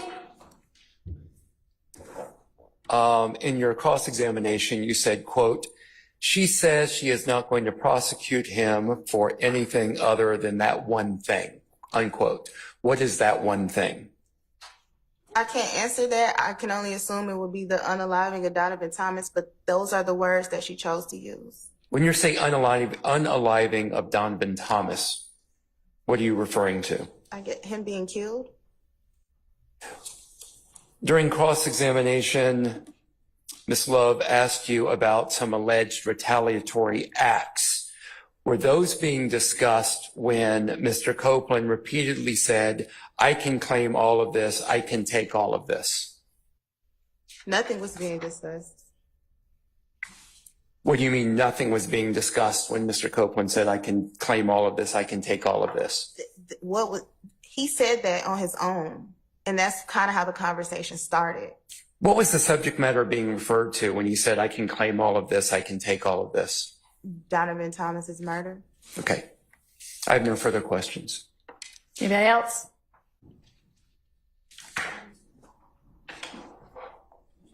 While Mr. Steele's making his way up, just so I am clear on this, you're saying that are you saying that in the off-the-record conversation that you, Mr. Copeland, and Ms. Hilton had, that Ms. Hilton told Mr. Copeland that the one thing she would prosecute him for perjury for was if he got on the stand and said that he, Mr. Copeland, was the one who killed Mr. Donovan Thomas? Yes, Judge. Okay, and that she would prosecute him for perjury if he said that. I don't know if she exactly said would, but she was comparing it to things that she wouldn't. Okay. All right. So I guess more of a highly possible situation. That would be the one thing that Yes, could Judge. get him in criminal Yes, Judge. perjury type trouble. Okay, thank you. Go ahead, Mr. Steele. Thank you, Your Honor. I just want to do timing or sequencing you were asked about. When you left Judge Glanville's chambers, after the entire, not bathroom breaks, after Mr. Copeland was removed from the chambers, et cetera, where did you go, if you remember? I came and sat right there in the courtroom. At that point, had you spoken with anybody to alert anyone that there was an ex parte meeting? No. Where did next time you saw Mr. Copeland was when? When you left the ex parte meeting, came into the courtroom? Up here. He was up here. Testifying where you're sitting? Yes. Okay. And then did the jury come in? Yes. And did Mr. Copeland testify before the jury? Yes. At any time during that moment when Mr. Copeland's testifying in front of the jury, did you tell anybody about this ex parte meeting that you attended? No. Or the contents? No. Okay. Do you remember there being a break at any point for lunch? Yes. Is that the first time that you were approached? Yes. Ex parte meeting? Yes. True? Yes. Did anybody, and that's after you were under no restraint, you told the truth? Yes. Okay. And that was to myself and the other people you told? Yes. True? Yes. Okay. Thank you. Thank you, Your Honor. All right. Mr. Sharp? Can I ask one more question? Sure. After the lunch break, do you remember when I raised it before Judge Glanville? Yes. Did I do it right away after we spoke? Yes. First time the court reconvened? Yes. Thank you. All right, and Mr. Sharp, come on up, and speaking of a lunch break, we're way past time for hours, so let's plan to do lunch right after we wrap up this witness. Ms. Bumpus, were you in the courtroom when Mr. Copeland was called to testify after the ex parte meeting? Were you present in the courtroom? Yes. Okay, did you hear Judge Glanville, did you hear him tell anyone from the defense that an ex parte meeting had occurred? No. Did you hear anyone from the state tell the defense on the record that an ex parte meeting had occurred? No. Was there any discussion about the substance of said meeting? No. Okay, thank you. Anybody else? All right, thank you, Ms. Bumpus. You are excused. Let's take our lunch break. Let's come back. It's 20 till 1 right now. Let's come back at 2.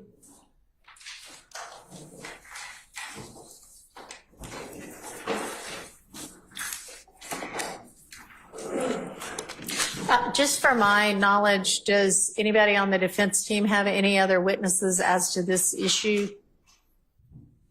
Not for Mr. Kinder. All right.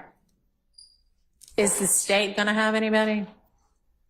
If the court could just, I'm sorry for being obtuse, which exact issue is it that we are addressing? I know it's the June 10th, but what exactly are we addressing? So I can have. I mean, the defense maintains that there was an unrecorded portion of this ex parte where Brady information was revealed to Ms. Hilton that Ms. Hilton did not then share. So that's our topic.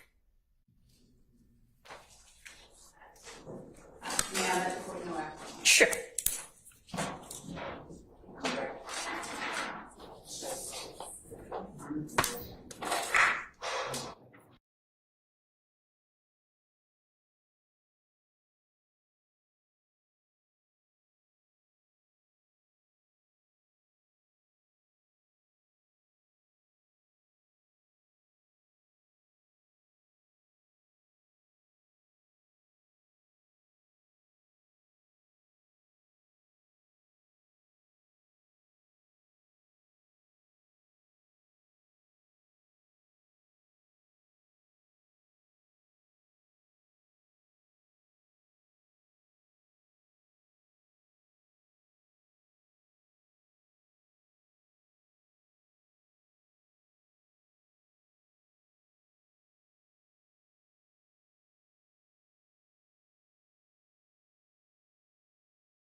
No, he's not. Mr. Box. All right, well, in the meantime, one thing we can do that is not anything of substance that is important is I want everybody to speak into your mic and let's make sure each of them works, all not at the same time, one at a time. And if there are any that don't work, I'm going to try to see if we can get a hold of one that does. So can we start with the state? Yes, Sean. All right, and I also am going to try to get a longer neck on each of these, which might help. But for the meantime, let's just see if it works at all. Mr. Weinstein.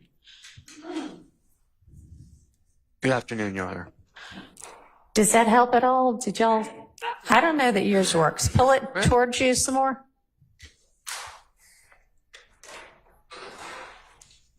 Good afternoon. All right. Yeah, you're just going to have to get it closer to User you. error, I think, on my part. User error. Okay. Good afternoon, Your Honor. Okay. Mr. Steele, does yours work? Your Honor, is that helpful? I think we've all got to get closer to them. And I can hear, but I've heard that other people can't hear. So Is that okay? that's great. Mr. Sharp. Testing, Your Honor. Great. And then who else is left? Misty Williams. Good afternoon, Your Honor. All right. Wonderful. Good afternoon, Your Honor. Awesome. Thank you. Okay. All right. And now we have somebody here for everybody as well. So let me cross-check mics off my list. Okay. Ms. Love, was there any evidence you wanted to present or any witness you wanted to call with regard to our morning proceedings? Your Honor, given the scope of what the court has already told us that we were looking into, I don't have any witnesses based on Ms. Bumpus's testimony. And my understanding is that it was Brady material disclosed during the June 10th, 2024 hearing in chambers. Correct. And what she alleges was disclosed is that Mr. Copeland said, I know more about the Infinity and it has to do with somebody that's not on trial. I'm paraphrasing, but. And so the fact that. Hang on a second. Yes. Yes, sir, Mr. Weinstein, you I'm think sorry. there's more to it? I didn't mean to give you side eye, Your Honor. I do believe that there was more that she said that was disclosed other than just the Infinity. Okay, what else? Specifically when she said that the state would not prosecute Mr. Copeland for lying except for that one thing, which she said was the murder of Donovan Thomas. I believe that was on the redirect at the very end. That actually came through more clearly than I think anything else, Your Honor. Okay, so. May I respond to that? So because that did not, in my mind, amount to Brady, if the court is inquiring into a different issue of. Hang on just a second. Everybody who's got a phone on you, make sure it is on silent. And you should only have a phone on you if you are an attorney or if you have a Rule 22 that permits you to have a phone. Anybody else in here should not have a phone on them at all. If you do, it should be turned completely off. I'm sorry, Your Honor, that was my computer. Okay, it happened. I Oh, your silenced computer? it. Okay. I silenced it. All right, thank you. So, Ms. Love. I was just saying that based on the parameters that the court set forth, my understanding was that anything that is alleged to have been said by Ms. Hilton in that regard does not impact whether or not Brady material was disclosed. And I'd have a different argument at the appropriate time that the court tells me is the right time to make it. But my position would be that given that defense attorneys came to Ms. Bumpus within an hour of the meeting before court went back in session and asked her, so they had information, they had, I assume, the content of whatever it is that they are alleging took place. And then Ms. Bumpus, based on what I heard her say, told them, sort of filled in the blanks. I'm using my words, not hers. And gave to them this information. My understanding of what Brady is that it is information that is not available to them by any other reasonable means. And they had someone telling them something about what was going on. So it's not a Brady violation if they had access to it. If there's a different argument, a different issue that we're going to be arguing, I'll hear that from the court. But as to the Brady violation, my argument is that based on her testimony, there was no Brady violation. Let me add this, Your Honor, too, if I may. Also, the testimony of Mr. in the off-the-record meeting where Mr. Copeland... The alleged off-the-record meeting. The alleged off-the-record meeting with Mr. Copeland, to which Ms. Bumpus testified to, where Mr. Copeland allegedly said, I can claim all of this, I can take all of this over and over again, and the all of this was regarding the unliving, the murder of Donovan Thomas. I would submit that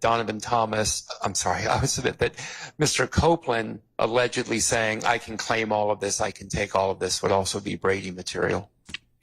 And Your Honor, again, given that Ms. Bumpus is the person testifying about it today, and that Ms. Bumpus is the person that was approached by members of the defense within an hour of the meeting, that assertion made by her, though I don't agree with counsel's characterization of it, is information that is available to them. But more importantly, Your Honor, I asked Ms. Bumpus specifically what was asked right before. What she said, she understood it to mean Donovan Thomas. But I can claim all of this. My position is that it's not Brady. I can say I can claim it all too. But a hypothetical, I can. What you can do is not saying something that is. All right, I understand your argument. So just for clarification, you said I had set parameters as to what is and isn't Brady, and No. I haven't set any parameters as to what is and isn't Brady. Brady is what Brady is. I agree. No, I'm saying the parameters that I was speaking of was that you were talking about. This hearing is about whether Brady material was disclosed. And my position was that what Ms. Hilton is alleged by Ms. Bumpus to have said to Mr. Copeland would not, I don't think it would amount to Brady, but if it did, I can put up a witness about it. I just didn't think that it was necessary unless the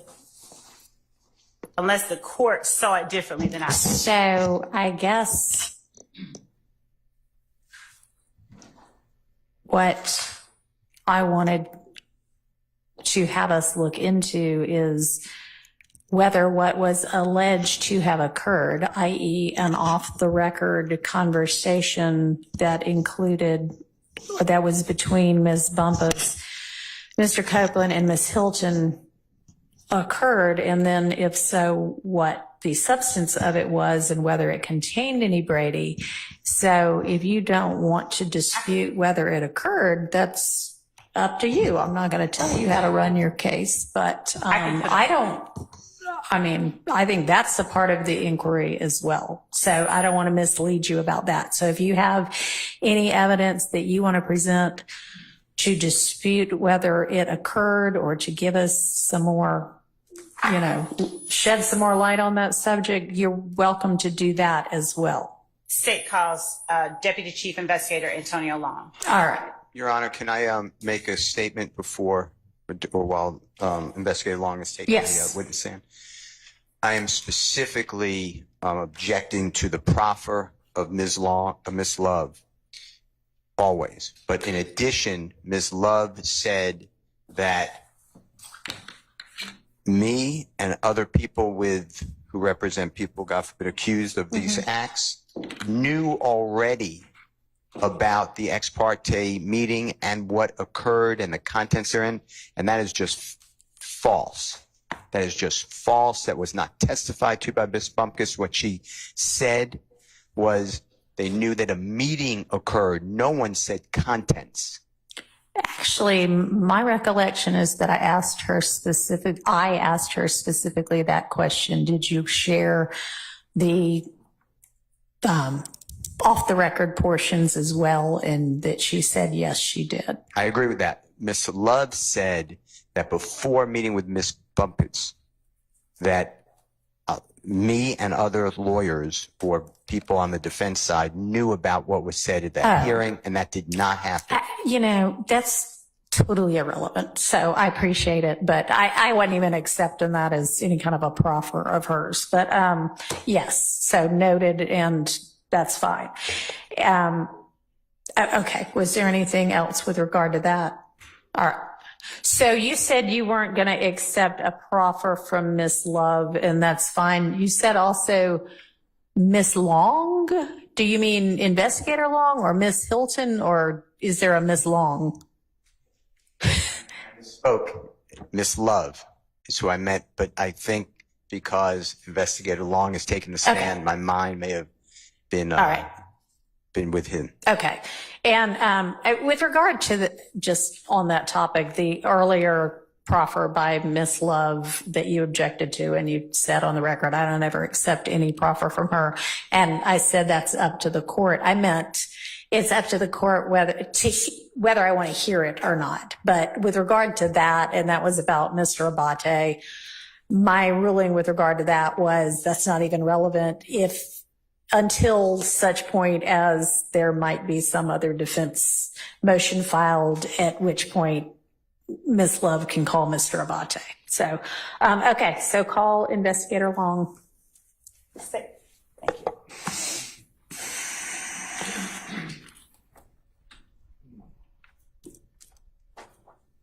Raise your right hand. You swear for testimony to give the truth, whole truth, nothing but the truth.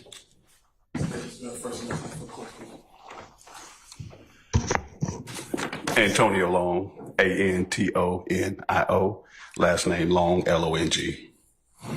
And Your Honor, before I begin, I just wanted to point out that I'd like to just make the record. I know that everyone may be familiar with Deputy Chief Long, but I'd like to ask the preliminary questions that establish who he is and where he works, with the court's permission. Okay, that's fine, but he's going to be testifying as an expert, so let's just, cut to the chase.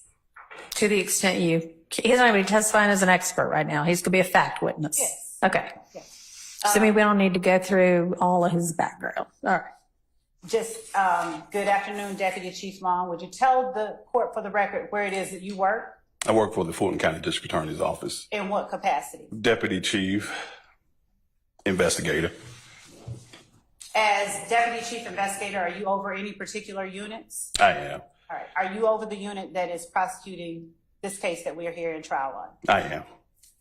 And as part of your responsibilities as Deputy Chief Investigator, do you accompany attorneys to meetings with witnesses or other attorneys? Yes, I do. Specifically, are you tasked with accompanying Deputy District Attorney Hilton and myself when the needs arise? And among other attorneys, yes. On June the 10th, 2024, do you recall that date? I do. And did you accompany myself or Ms. Hilton to the chambers of Chief Judge Glanville on that day? I was with Ms. Hilton. Was there anyone accompanying me? Yes. And was that person one of the lieutenants with the DA's office? That is correct.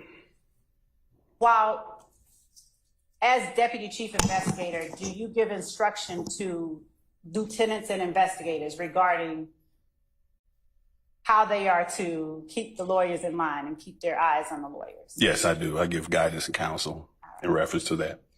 And are you all required to remain with us at all times during those types of meetings? Yes. June 10th of 2024, do you recall who was present in the judge's chambers at the time you arrived with Ms. Hilton? I do recall Judge being present. court reporter, Ms. Kayla Bumpus, several deputies, and with Kenna Copeland, and myself and Ms. Hilton.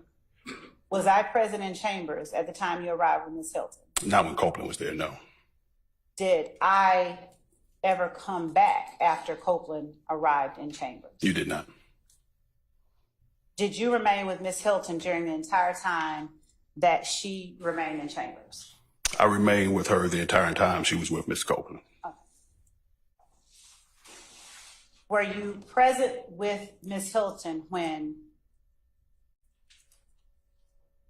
was Ms. Bumpus in the room during the entire time that Ms. Hilton was in a room with Mr. Copeland? Yes. At any time did Ms. Bumpus leave the room and leave Ms. Hilton in the room with Mr. Copeland without his attorney? No.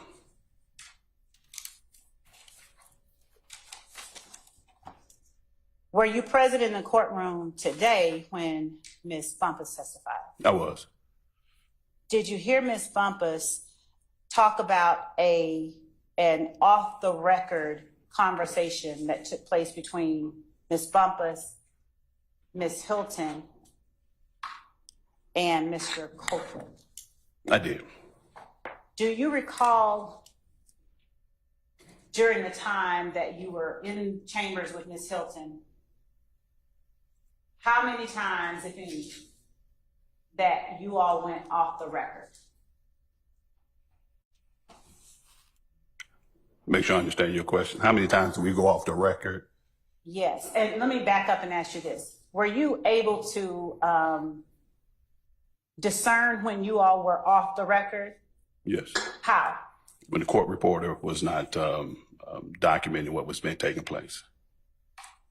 Was there ever a time that you all went off the record at either attorney's request, that is either Ms. Bumpus or Ms. Hilton's? From what I recall, there were times we stepped out of the room so that Ms. Kayla could talk to Mr. Copeland.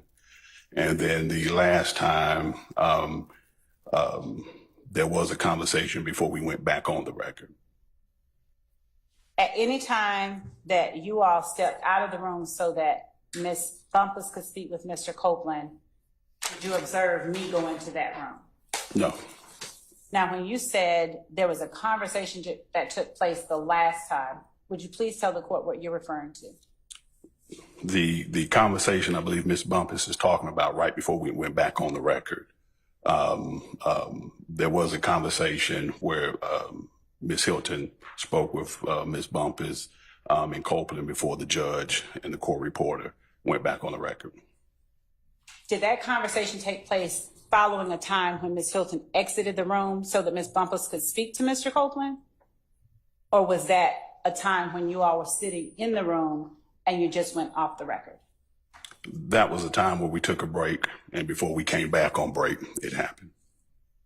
If I'm answering your question, if I understand your question. Did you all, you and Ms. Hilton, did you all leave the room when you say you took a break? Yes, everybody left the room. Okay. Except for Mr. Copeland and the deputies. Okay. Did Ms. Hilton have any contact with Mr. Copeland during the time that Ms. Bumpus was not in the room? No. Were you present when, or do you have any memory of Mr. Copeland saying something akin to, I can claim all of this? No. Were you and Ms. Hilton within close proximity, within 2 feet of each other during the entire time that you all were in chambers? Yes. Are you able to say whether you all would have been privy to whatever was said? If she heard it, you would have heard it. If you heard it, she would have heard it. Correct.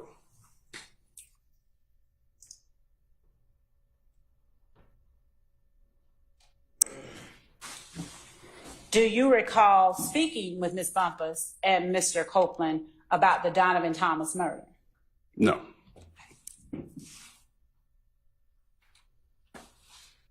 Generally speaking, starting there, Would you tell the court what you recall talking about? I'm unclear as to when you're talking about. Starting where? During the time that you were in chambers with Ms. Bumpus, Mr. Copeland, and Ms. Hilton, can you tell the court the topics that you discussed? That not you, but Ms. Hilton and Ms. Bumpus and Mr. Copeland discussed? The topic at that time, Ms. Hilton just made it clear to Mr. Copeland that she expected him to tell the truth, and that if he was going to get on the stand and claim something that he didn't do, then she would be looking at prosecuting him for perjury. And so I'm clear, is this on the record or off the record that this conversation takes place? This was off the record just before the judge came back in. Have you had an opportunity to read the entire transcript of the in-chambers hearing? I have not.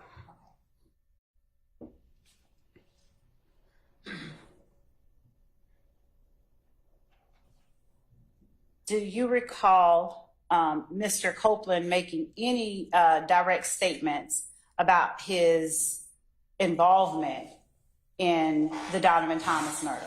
He never mentioned anything about involvement in Donovan Thomas murder. Do you recall him making any indirect statements or statements that could be construed as an involvement in the Donovan Thomas murder? No.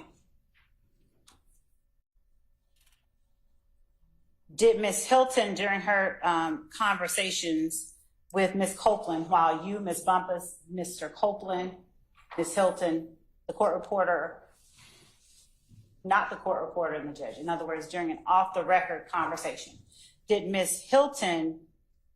All right, hey, back up.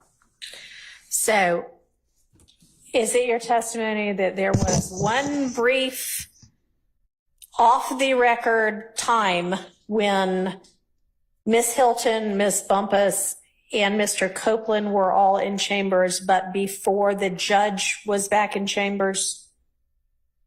Or just tell me, maybe I'm yes, no? Yes, we broke for someone to use the restroom. Okay. And before we went back on the record, that's when Ms. Hilton and Kayla had the conversation before Ms. Weaver began to record everything. So Ms. Weaver was sitting in there. She was not in there at the time they were off the record. Okay, well, I mean, you can be off the record and still have the court reporter sitting in there, so I'm just trying to get she was not in there. clarification. So this was after a bathroom break. Right. Ms. Hilton and Ms. Bumpus head back into chambers before the court reporter and the judge are back. Is that right? Well, I want to say Ms. Weaver did come in, Okay. and then Ms. Hilton did ask she needed to say something with Kayla and Mr. Copeland before the judge came back on the record. And Mr. Copeland's in there at that point in Mr. time? Copeland was in there. All right, and so what is the substance of that very brief 2-minute or whatever conversation? It was Ms. Hilton explaining to Mr. Copeland that if he did get on the stand and take credit or try to take credit for something he didn't do, she would then seek prosecution for perjury. She would seek prosecution for perjury. And did she talk with any specificity about what crime or crimes that would include? She did mention the Donovan Thomas case, and that if you got and claim something that he knows he didn't do, and we have proof that he didn't do, then she would prosecute for perjury. All right, and so your recollection is that that conversation occurred off the record before the judge was in there?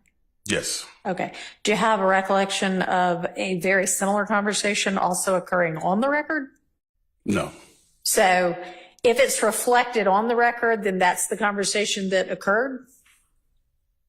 Say that one more time, Judge. Were there two very similar conversations about that, where Ms. Hilton is saying, if you get up and say something that we know you didn't do, we're going to prosecute you for, or we or I'm going to prosecute you for perjury? during the course of the conversation, Mr. Copeland's concern appeared to be his statements or inconsistent statements. I'm talking about just the off the record now. Just off the record was just in reference to him taking responsibility for something that he didn't do. Okay. I have no idea why that phone is ringing or how to turn it off. This is not my courtroom, so we're just going to ignore it. That phone being the desk phone on the bench for some reason. I don't know why. Okay, sorry about that interruption. All right, and you only recall one conversation about that, whether it occurred on or off the record? I only recall one conversation specifically in reference to Ms. Hilton saying that she would seek perjury unless it was something blatant, a blatant lie. She would or she would not? She would not, unless it was a blatant lie. She wasn't concerned about inconsistencies that she would use impeach. She would just impeach him for inconsistencies. Okay. So do you recall any conversation where Ms. Hilton says, and this is on or off the record, Ms. Hilton essentially says, look, if you get up there and you claim something that you're the one that did something and I flat out know you didn't do it, I'm not going to prosecute you for perjury for that because I don't know what your reasons might be. I don't recall a conversation to that. I do know that she used an example that she would have to corroborate something before she prosecute. Okay. All right. So the extent of the off the record before the court got back in their conversation was her essentially just saying what?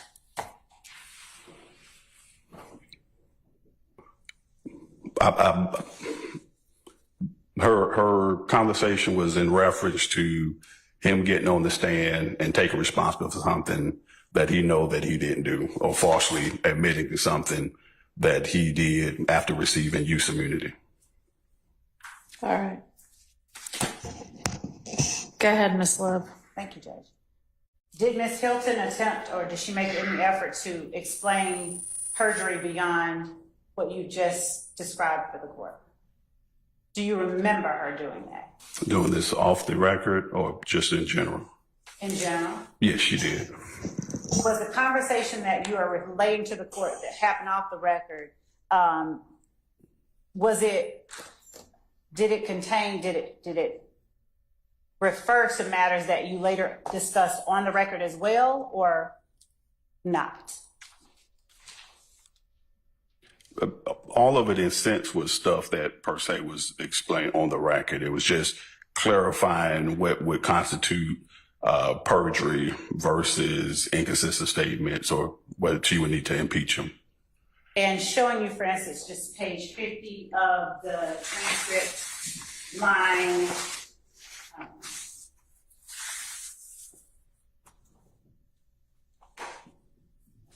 11.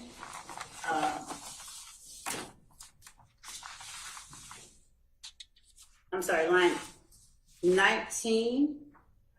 If you'll just take a look at it, is that an instance that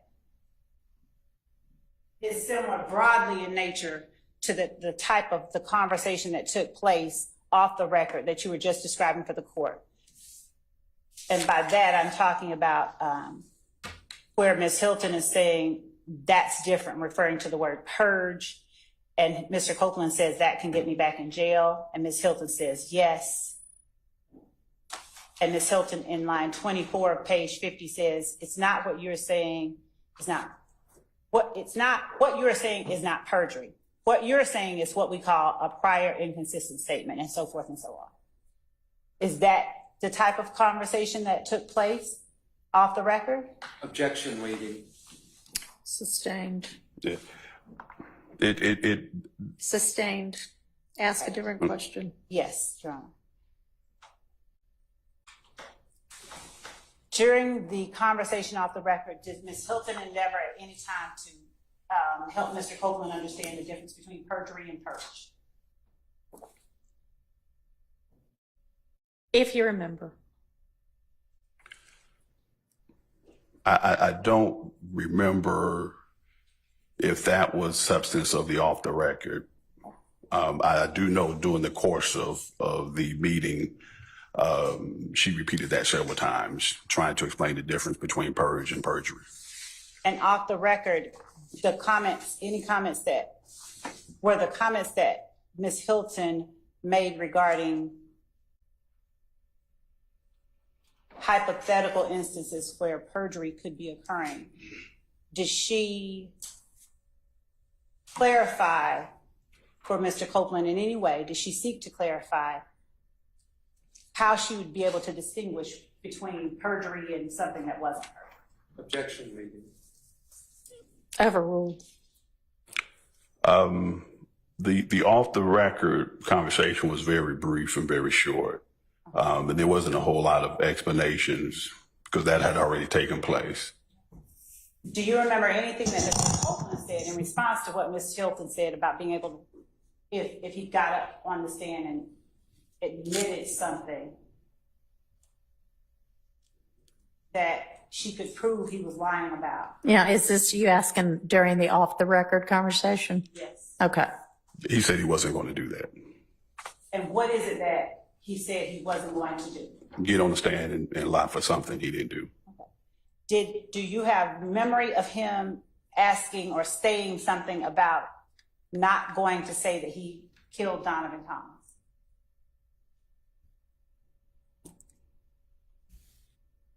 He didn't use that word. He said he wasn't going to take credit or say he did something he didn't do. Yeah. Do you recall that those words you just spoke were in response to a question about the murder of Donovan Thomas? It wasn't a question specifically about Donovan Thomas. It was a question about him getting on the stand. It was a statement about him getting on the stand and taking credit for something he didn't do. And broadly, do you recall Ms. Hilton making comments about Donovan Thomas that Mr. Copeland then made any comments about? Other than if he got on the stand and took credit for something or said he did something that he didn't do and we knew he didn't do. That was the only statement she made, and that he said he wasn't going to get on the stand to do that. Okay. Now, do you have any memory of Mr. Copeland, either on the record or off the record, saying anything about a gray infinity that the state, about having information about the infinity that the state doesn't know? He never said anything about an infinity to me or Miss Simone, Miss Hilton. Did you ever endeavor to find out what he may have told Ms. Bumpus privately? I don't want you to reveal if you heard it. I just want you to know if you ever endeavored to find out what he may have said to her privately. No.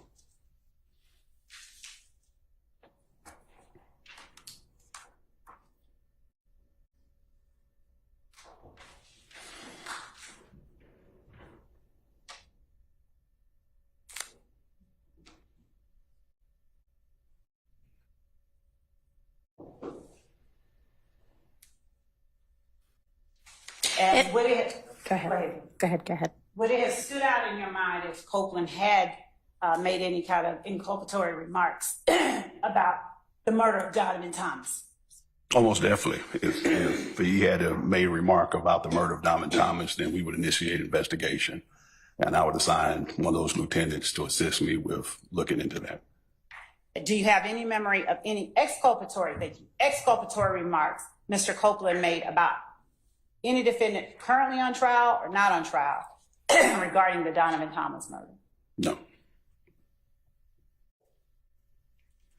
Your Honor, I'm Go ahead. ceding the floor. That's Okay. fine. All right.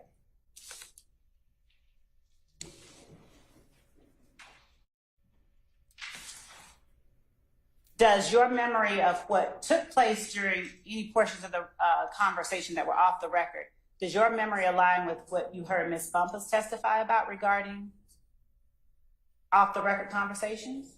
The restroom break, just the restroom break. And what about the content of the off the record conversations? Does your memory align with what her memory is as she testified about? Not for the majority of it, no. Would you tell the court any discrepancies between what you recall and what you heard that she recalls? The off the record, like I said before, basically Ms. Hilton having the conversation about Mr. Copeland getting on the stand and taking credit or claiming something that he didn't do and that we know he didn't do. That was in just the gist of the off the record conversation before the judge came back in. And what, if anything, did you hear Ms. Bumpus talk about that you have no memory of whatsoever, or that you can testify in your recollection did not happen? The incident about the infinity, him claiming that I can claim all of this.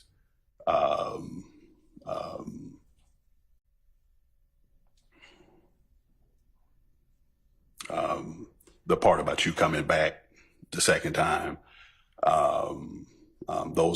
that's what stands out to me right now.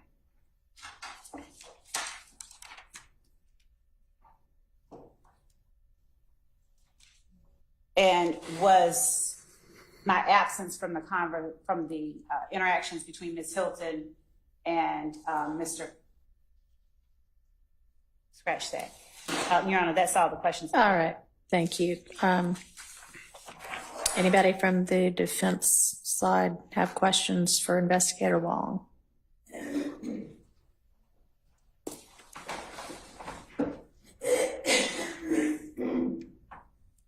Miss Love, do you need a cough drop? Because I actually have some if you need one. Okay. Please, court. Okay. Investigator Long, good afternoon. Good afternoon. I want to talk to you specifically about the off the record portion of the meeting on June 10th, 2024, okay? Okay. All right, and if I haven't mixed up was off the record versus on the record, just correct me. I'm trying to understand myself, okay? Yes, sir. All right. First of all, the off the record portion of this ex parte meeting,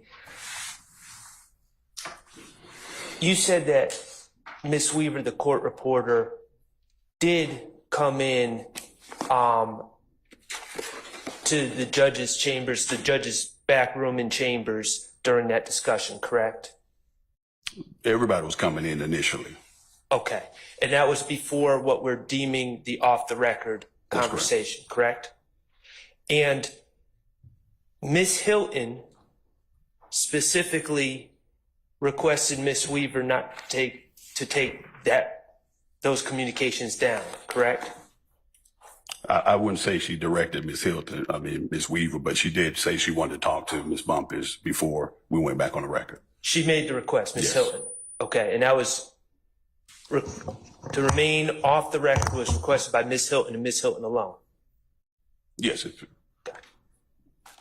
Can I get a little clarification there? So this is after the restroom break, right? Or whatever kind of break it was? Yes, Judge. Okay, and when Ms. Hilton said, I want to speak off the record to Ms. Bumpus for a minute, was Judge Glanville already in that room by then or not? He had stepped in and then ended up stepping back out. Okay, and so, all right. Yeah. Thank you. And you indicated that during this off the record portion, Ms. Hilton stated to Mr. Copeland that she would not pursue perjury charges unless it was a blatant lie. That was said during the off the record portion, correct? No, that's not what I testified to. Okay, when was that stated? I don't ever recall her saying that she wouldn't see charges unless it was a blatant lie. Okay. I think she was trying to explain the difference between the inconsistent statement and then a outright lie, if I can use that terminology. Well, what did she say? What do you mean what she said? Well, you said that when I said she would not pursue perjury unless it was a blatant lie, you said that was not what she said. So what did she say regarding that? And off the record? Yes. Yeah. Her statement or comment to Mr. Copeland was that if you did get on the stand and you took claim or took credit, just me paraphrasing, for something that you did, then knowing that you didn't, knowing we know you didn't do it, then she would seek perjury charges for that. Okay. And you indicated, my understanding of your testimony is you indicated that at some point Ms. Hilton specifically referred to getting on the stand and claiming responsibility for the Donovan Thomas situation. Is that correct?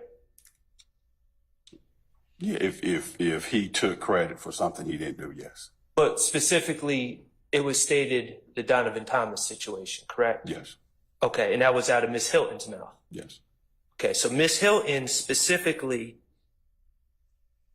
during the off-the-record portion, referenced Mr. Copeland taking credit or taking responsibility for the killing of Donovan Thomas. Yeah, it didn't come exactly like that, but yes, it just yes. And Ms. Hilton specifically said that if Mr. Copeland did that, she would seek perjury charges against Mr. Copeland, correct? If he got up and he took credit for something he knew and he didn't do, yes. Well, you keep going back to you didn't do, but in the fact is, in that off-the-record portion of the conversation, it wasn't just generally something we know you didn't do. She specifically said it was both. Killing. Okay, so it was specifically something we know you didn't do, and she also said specifically for claim responsibility for the killing of Donovan Thomas. Okay, so to your recollection, if you recall, prior to Ms. Hilton, did Ms. Hilton just bring Donovan Thomas, that case, into the discussion, or did Mr. Copeland say something that Ms. Hilton was responding to when she warned him not to take credit for the Donovan Thomas killing? Ask the question one more time. What did Mr. Copeland say before then that prompted Ms. Hilton to start talking about Donovan Thomas's murder? Mr. Copeland didn't say anything. I can only, I believe Ms. Hilton was attempting to just explain because he had received use immunity, not to go in and try to claim something that he didn't do because he received use immunity. So your testimony is Mr. Copeland didn't bring up Donovan Thomas, but Ms. Hilton brought up the Donovan Thomas murder. Right. Did Ms. Bumpus bring up the Donovan Thomas murder prior to that? Not that I recall, no.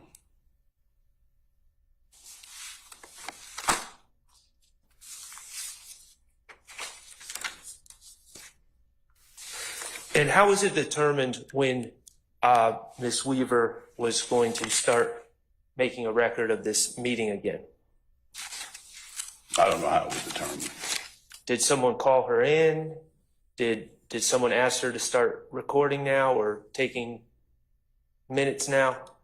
Yeah, I believe if you're asking what made her prompted to, Yes. yeah, we said, I don't recall if it was Ms. Hilton, but Ms. Hilton may have said we're finished talking, and we called everybody back in. And instructed the meeting to go back on the record?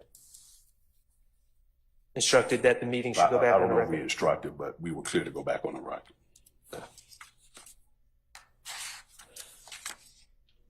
I have no further questions. Thank you. Thank you. Anybody else?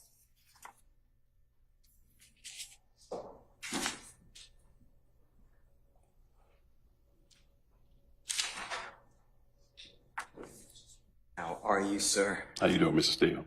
I'm okay. How you doing? I'm doing fine. Blessed and highly favored.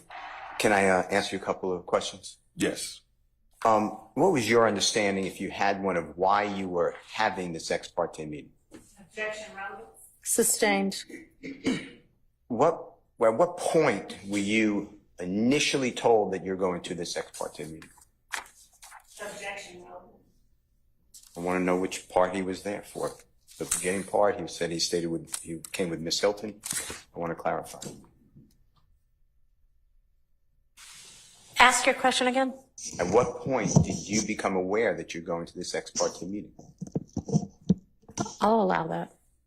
I believe that morning. And when you say that morning, was it before the meeting began? Do you know when the meeting began? It was before. Okay. It was before the meeting. And who alerted you then? Ms. Hilton, I believe. Yeah, because of course we had to escort him over to the judge chambers. And did you escort, when you say them, who did you escort to the judge? Say one more time. Ms. Hilton. And was Adrian Love already there in the meeting, or did she come with you or go after you? She was already there. All right. Now, how often, besides this day, have you had these type of meetings with Judge Glanville? With me, just this one. How about with other people that you know about? With Judge Glanville, no.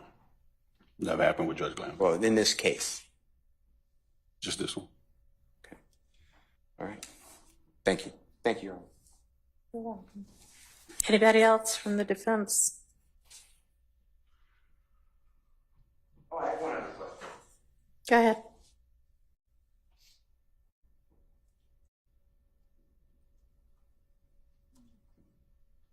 Did anybody tell you that that was not to be told to other people who are not invited to that meeting? What's the relevance of that? The state of Georgia, I objected to it, made a statement that I somehow knew about this beforehand, which is not true. So I want to ask if anybody directed anybody to tell somebody from the defense, not tell anybody from the defense. I'll allow it. Your Honor, I did not represent to the court. That's fine. It's all right. I'm going to allow the question. No. If I understand you correctly, they didn't want to tell me not to say anything. One more time, you spoke very fast. I'm sorry. Was your question, did anyone tell me not to say anything about this meeting? Yeah. No. Did you tell anybody about the meeting? Did you personally tell anybody, me, any of the other defense lawyers, any of the people accused of this meeting? No. Thank you, Your Honor. Mr. Matthews. While Mr. Matthews is making his way over, what is your recollection as to sort of when during the meeting, like within the first 10 minutes, within the last 10 minutes, right in the middle, if you recall that the bathroom break and then short off the record conversation occurred that you testified to? This was near the end. Near the end? Near Okay. the end. All right. Good afternoon. How are you today? Mr. Mathis, how you doing? Doing well, thank you. Just a couple of questions. Did you have any recording devices in the meeting yourself? No. Did you make any written notes of any of the meeting yourself? No. Okay. And just for the record for today, you were actually in the courtroom during the time that Kayla Bumpus was testifying before this honorable court, correct? That's correct. Okay. Did you know this morning before court that you might be testifying about this matter today? I did not know. Okay. I could ponder, but I did not know. Okay. All right. That's all I have. Thank you. All right. Anybody else? Any redirect?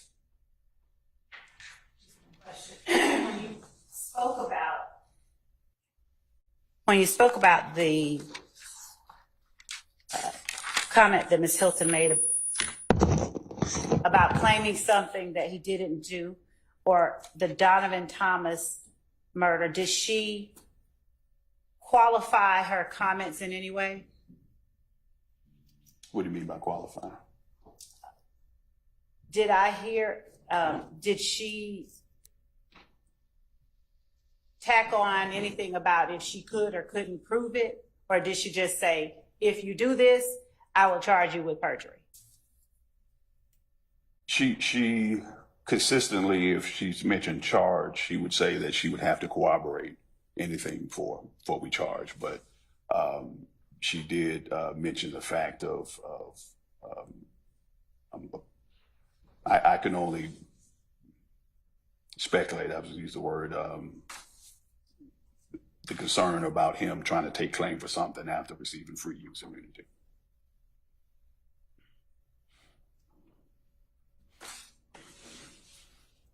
And were those comments that she made that you're talking about also accompanied by any kind of explanation, like if I can prove it or?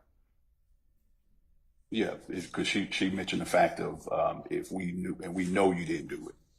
Yeah. Thank you. Mm-hmm. Thank you. Anything else from the defense? All right, is the transcript before the witness at this point? I don't know where it went to. Yes, Your Honor. Okay. Can you flip to page 41 and take a look at, well, the end of 40, starting at line 20, and then review that through the rest of line, or the rest of page 41?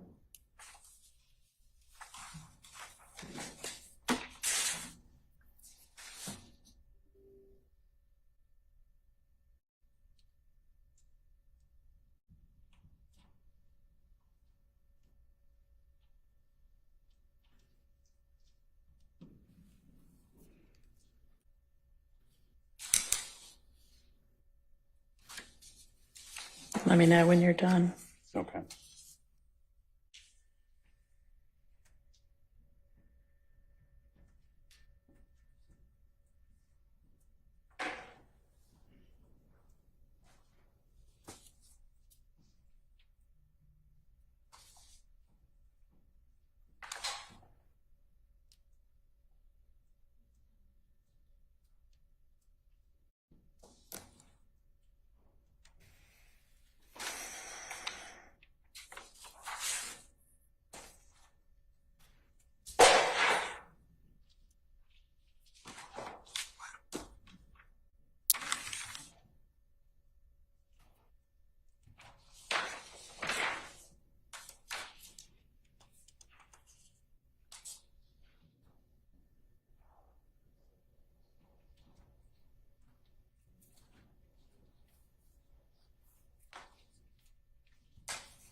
I'm done, Your Honor. All right. Is it a fair characterization that during that portion of the meeting, Ms. Hilton, Ms. Bumpus, and Mr. Copeland are talking about what might or might not get him charged with perjury or false statements? Yes. And does Mr. Copeland raise the issue of murder and whether it has a statute of limitations? Yes. Okay. And does Ms. Hilton at some point after that talk about if she knows that he's lying about something and there's no other evidence, what that might or might not result in?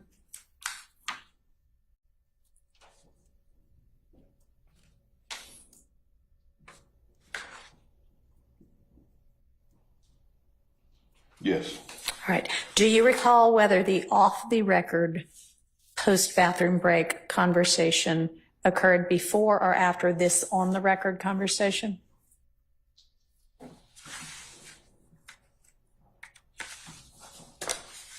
Give me just a second. Let me look a little past just to make sure. Sure.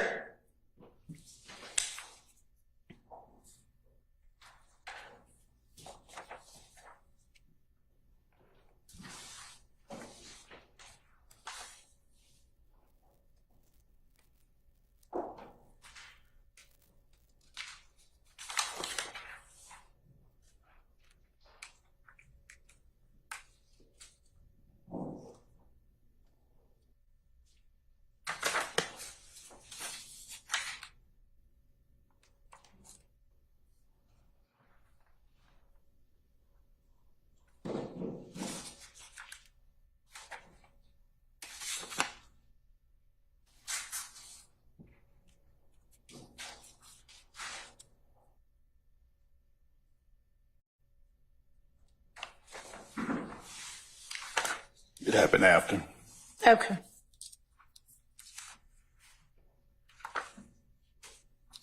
If you take a look at the entire rest of the transcript, do you think you might be able to figure out about when that break and off-the-record conversation happened? I will take a look. And I mean, you may or might not be able to, but if you can, let me know. If you can't, let me know that as well.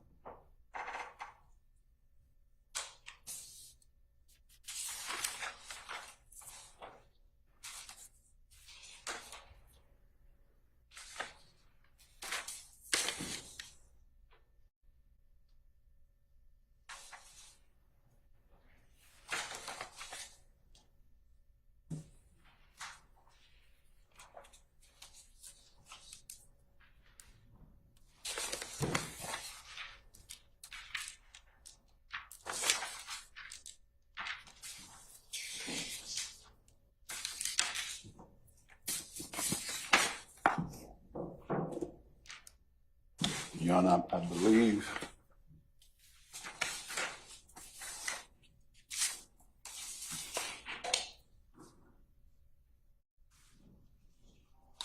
page 52.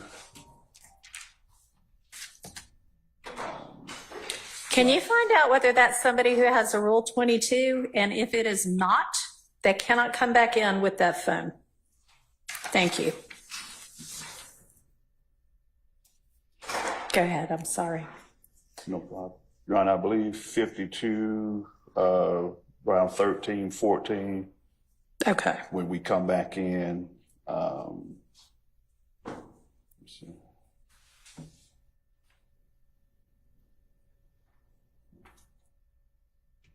Yeah, I think somewhere around in there. Okay. And a break is actually indicated at lines 9 through 13 or so. Is that right? Okay. Right. And then at line 14, the court remarks, Mr. Clopin, have you had an opportunity to talk with Ms. Bumpus, your lawyer, and Ms. Hilton, the state's counsel? Have you got any other questions? Yeah, 'cause so that's it's near right the end. before that the off-the-record conversation occurred? Okay, thank you. All right. Any other questions by any counsel? Defense counsel? All right. Anybody else? Silence equals none. Okay. Ms. Love, anything? Yes, Your Honor, thank you. Deputy Chief Long, on page 40, lines 20 through 25, when the court refers to comments made to Mr. Copeland earlier by Ms. Love, did you ever hear those types of comments made by Ms. Hilton?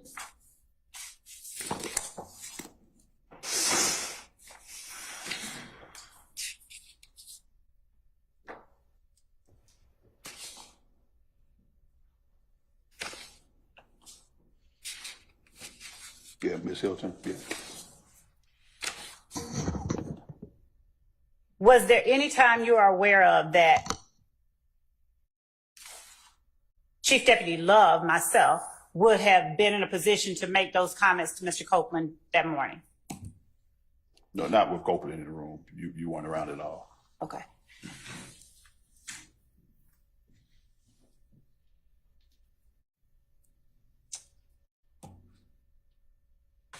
Thank you, Judge. Okay.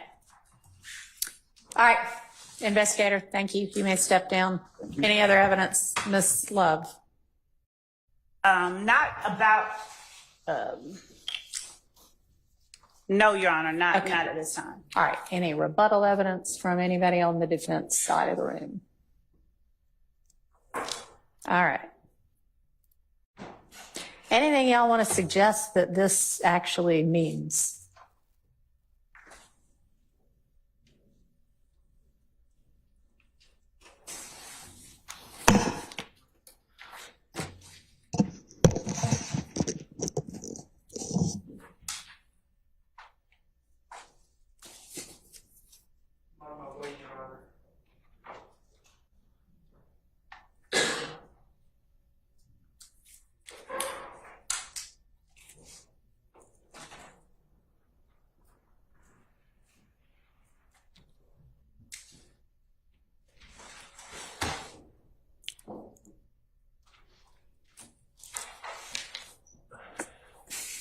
So, Your Honor, there's a case that I believe that Mr. Steele has shared with you. I'm trying to get the site right now. Ford Motor Company versus Young, 322 Georgia Appeals 348. And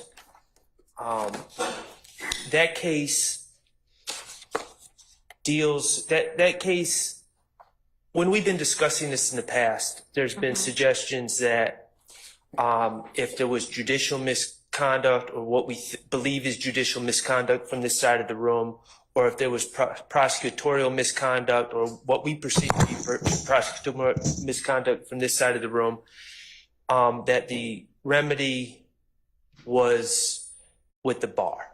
And that case, the Ford case, indicates to me that Your Honor and the trial court can play an active role in fashioning remedies in the case of judicial misconduct and or prosecutorial misconduct. I don't know about judicial misconduct. That's not what that case stands for. Prosecutorial misconduct, or lawyer misconduct, I should say. Violations of the state bar rules. Yes, and can I go get one thing for myself? Sure.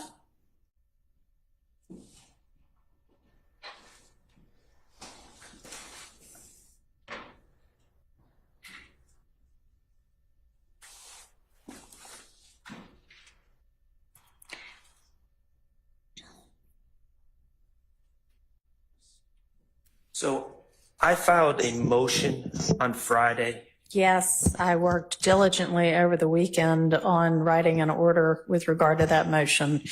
Haven't gotten to the Brady portion of it yet. So, and I appreciate that, Your Honor. I appreciate the attention that you've given it.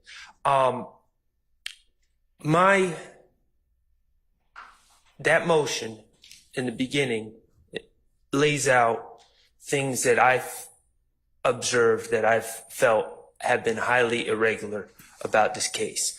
The point of my inclusion of that in my motion was not to draw extra attention to it or for anyone to feel sorry for me or anything else, because it's really about my client, Mr. Stillwell.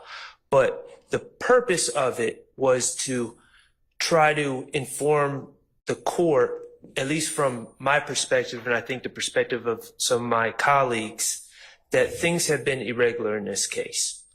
And that there are real life consequences and consequences to the trial when we perceive what we believe is the lack of an impartial trial judge and also of prosecutorial misconduct. In this case, from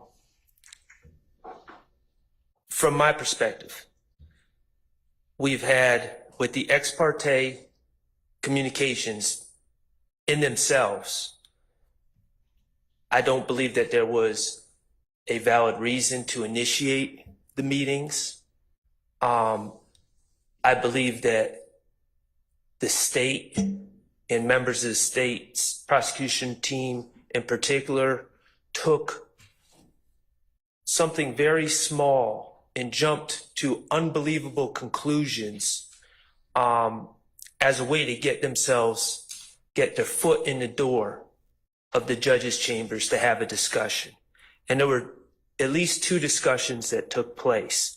I'm assuming that there was a third discussion, which may have strictly involved the grant of immunity. All right. Right. I think we cleared that up on Friday because we specifically asked, was there any hearing or any kind of ex parte anything with regard to getting the order, or was it just the motion being filed? So, right. I mean, I don't have any reason to believe there's yet another one, but. Right. And you know, there's a potential under the King case that one, if it was just for the purposes of granting immunity, may have been a proper ex parte, but these were not. The substance of these meetings exceeded what is appropriate. They violated Uniform Superior Court Rule 4.1, which says that judges shall neither initiate nor consider ex parte communications by interested parties or their attorneys concerning a pending or impending proceeding. Georgia Code of Judicial Conduct Rule 2.9 prohibits ex parte meetings except for a narrow exception: scheduling administrative purposes or emergencies that do not deal with substantive matters or issues on the merits. Provided that, so we don't believe that it falls under an exception to begin with. Provided that the judge reasonably believes that no party will gain a procedural, substantive, or tactical advantage as a result of the ex parte communication. In my view, the transcript reveals open discussions about you're going to testify, you can say you don't recall. They're basically walking through the procedures for laying the foundation for prior inconsistent statements. To say that that doesn't put that meeting with just the judge and the witness who has been sworn in doesn't put the state at a tactical advantage over the defense who's excluded, I don't believe that to be the case. Secondly, even if it falls under the exception, the judge must make provision to promptly notify and give the parties the substance of the ex parte communication and an opportunity to respond. We were not promptly notified. We found out through, I keep saying, doggedness and happenstance. I believe that's what it was. We learned about it, and then when we asked for an opportunity to respond, we were promptly greeted with an invitation to go to the jail for 20 days. So that was violated. The Georgia Rule Professional Responsibility Rule 4.2 regarding communications with a person represented by counsel. The state, it's the worst kept secret in this courtroom that John Melnick represents Kenneth Copeland. Worst kept secret. Everyone knew that. I knew that, and that's why I called Mr. Melnick. Okay. The state is somehow claiming that in this case where the world is watching, it's a huge case, that they did not know that Mr. Melnick was representing Kenneth Copeland, and they went behind Mr. Melnick's back and initiated conversations with Mr. Copeland. Let's be frank, all these gentlemen are facing RICO charges with overt acts going back to 2013. So this is not a case where Mr. Copeland could not possibly be prosecuted. He could easily be indicted. He could easily be indicted and put with the rest of the gentlemen who were severed off of this case and be in Rice Street right now. He was in legal jeopardy when the state was seeking to speak to him outside the presence of his attorney. From our perspective, that was a knowing violation of Georgia Rule of Professional Responsibility 4.2. Additionally, Your Honor, there's Bar Rule 3.3, candor towards the tribunal. Now, I can't flesh this out without Ms. Love taking the stand. I would love to ask her about it, but in the motion to grant Mr. Copeland immunity, in paragraph 12, I believe it is, they specifically stated that a member of the defense team had contact with Mr. Copeland, and that prompted him to begin to assert that he was going to exercise his Fifth Amendment right. I would prefer that, since there continue to be allegations back and forth amongst the lawyers, that we specifically get what is actually stated in there instead of, and I know you're not trying to misrepresent anything, you're trying to give it your best recollection, but let's get the actual motion and read the actual words, okay?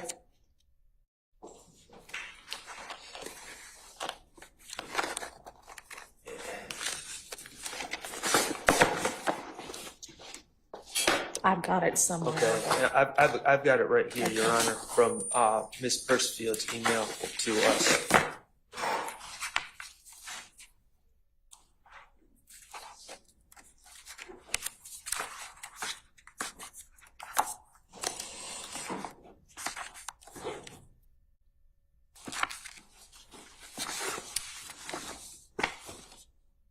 I've got it.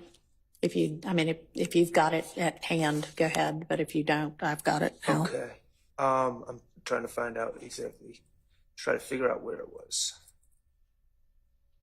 Okay. Paragraph 11. Go ahead. I'm sorry. Paragraph 11. Yes.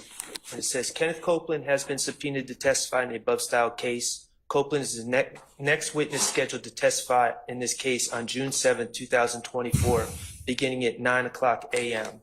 On June 4th, 2024, and June 5th, 2024, investigators with the Office of the Fulton County District Attorney coordinated and arranged with Kenneth Copeland to provide Copeland transportation to court on Friday, June 7th, 2024.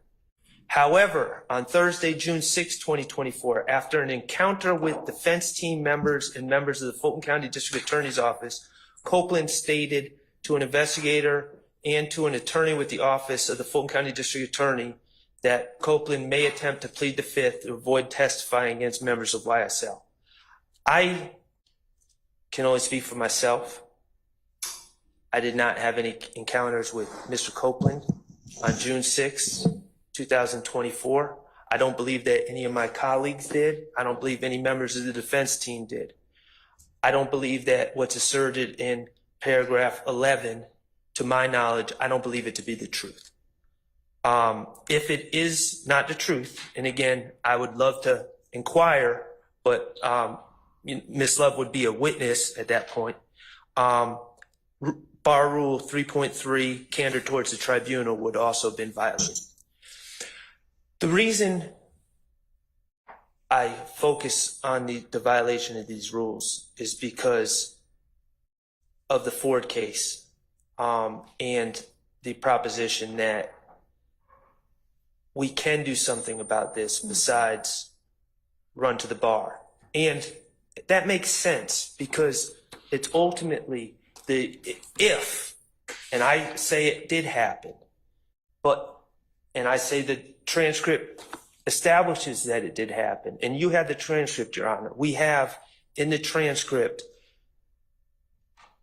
the state and Judge Glanville both affirming each other that Mr. Copeland can essentially be incarcerated indefinitely until this trial is over, until the trial of the co-defendants is over. That, to me, is coercion. That's intimidation. We have other examples where Mr. Copeland is given what I would say incorrect legal advice about what his exposure is for these allegations and his potential criminal liability.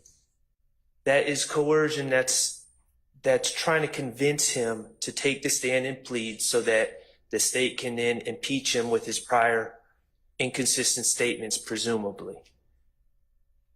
Mr. Copeland, the act of him taking the stand as a result of those ex parte communications has prejudiced, has harmed all of these young men in court here today. So there has to be relief beyond bar issues for them.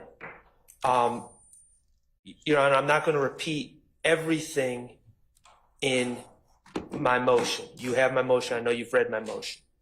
But they have a right to a trial. They have due process rights. They have a right to a trial free of prosecutorial misconduct if that misconduct rises to the level of a due process violation. They have an absolute right to a fair trial and due process in front of a fair and impartial trial judge. They also have the right to be present at all critical stages of the proceedings, including, I'm saying, and I think it's fairly clear, that those ex parte communications talking about the witness under the Scudder case that I provided to the court before, that was a critical stage and they were unlawfully excluded. And of course, there's no way we could have acquiesced because we knew nothing about it ourselves. So those are all violations that have harmed these individuals. There has to be a remedy. I believe that The facts are there for you to consider disqualification of district attorneys in this case. And I think Mr. Steele is going to argue that further. But also, I believe that the facts are there under the Wilson case, as well as the State v. Jackson, 306 Georgia 626, Anderson v. State 285 Georgia Appeals 166, and Wilson v. State 233 Georgia Appeals 327. Wilson v. State 233 Georgia Appeals 327. All right, and those are the three cases that y'all gave me a couple of days ago. About goading. And the reason I cite to those cases, because it's not often, well, it would be never probably, that a district attorney or prosecutor is going to say, yes, I did this intentionally, I did this to goad. These cases looked at the egregiousness of the violation, the experience of the prosecutors involved. Ms. Love is a chief deputy district attorney in the office, head of the unit All right. that deals. Can I interrupt you for just a minute? So all of this is in your motion, and if and when we get to that point, that would be an appropriate argument, but let's Okay, well, that pause you it asked for now. I have it. You asked where we are right now, and that's from my perspective. Okay. That's where we are right now. All right. And I don't mean you can't argue anymore. I just mean No, I understand. the information about their qualifications is in your motion. Yes, Your Honor. All right. Thank you. Okay. And if Mr. Steele's going to argue as to something else, that's fine. But I had said a little while earlier that with regard to Ms. Love, your proffer about what Mr. Abadi might or might not have to say about Mr. Melnick's representation was not yet relevant. I think it is now relevant, and the proffer has not been accepted. So if you want to present evidence as to that, that would now be appropriate. And I don't mean this very instant, because I'm going to hear from Mr. Steele, but we now know that is an issue. So you can go ahead and get him lined up. Thank you. All right, go ahead, Mr. Steele.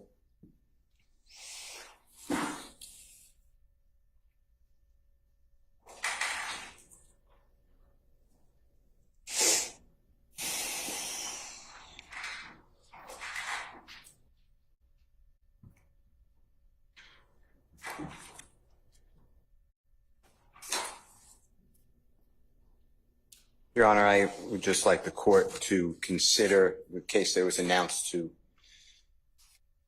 this honorable court by Attorney Shard. I emailed it earlier today to your honorable court's co-worker and all the parties. It's Ford Motor Company versus Young, and it was 322 Georgia Appeal, 348. It's in Division 3. 745 Southeast 2D299 2013 case. And what our second highest court wrote was, and I've given a copy actually to this court. And Oh, yeah, I got the copy. I appreciate it. Thank you. it's on page 8 of 9 of the copy I've given. It's on the right-hand side, first full paragraph. And it specifically states it in the center. And we have previously held that trial courts may disqualify attorneys for violations of the disciplinary rules. We held that the trial court erred in ruling that because sanctions for violations of disciplinary rules appear to be the exclusive province of the Supreme Court of Georgia, not of the trial court, it lacked authority to determine whether plaintiff's counsel violated 4.2, Rule 4.2 of the Georgia Rules of Professional Conduct, and therefore should be disqualified. We noted that the determination of whether an attorney should be disqualified from representing a client in a judicial proceeding rests in the sound discretion of the trial judge. So I'd just like you to reconsider your order, not disqualifying Ms. Hilton and Ms. Love. And you've inherited a case that has a lot of has a lot of history and a lot of it bad. And I put into my motion, I can go over it with the court, and I also attached the YouTube links.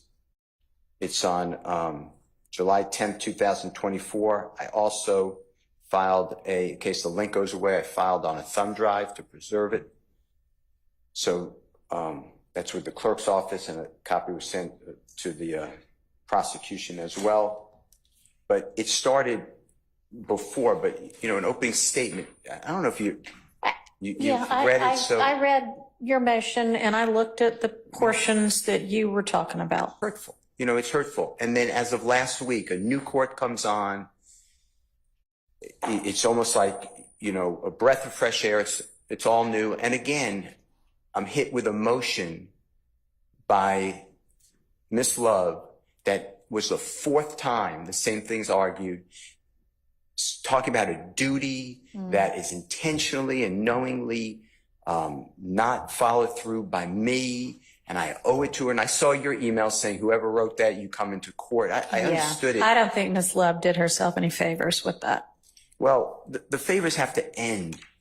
I'm not trying to, I've never done this before in my history of living in a courtroom, but it's just not appropriate that I can't accept a proffer from a lawyer. I've never said that before. I've never uttered any of those words. So I'll leave it with you. My point is, it doesn't end. There have been no sanctions. It's been ratified almost. And it's from everything. It's just, I put in paragraph 2, just choice examples from my memory. But it is constant.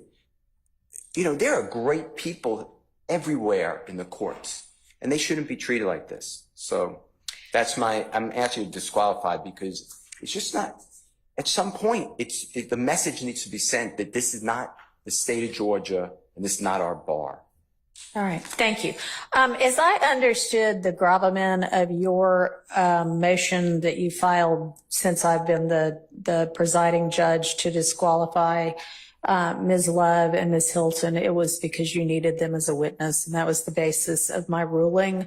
And in Mr. Shart's motion that is under consideration right now is a request, again, to disqualify them. And I know that I previously said, y'all, that's a matter for the bar. And when I was talking about that, I essentially meant and I don't want to call it bickering back and forth because I'm not sure it's been back and forth to any large extent, but that kind of thing, whatever it is that had been talked about before, that's what I was talking about.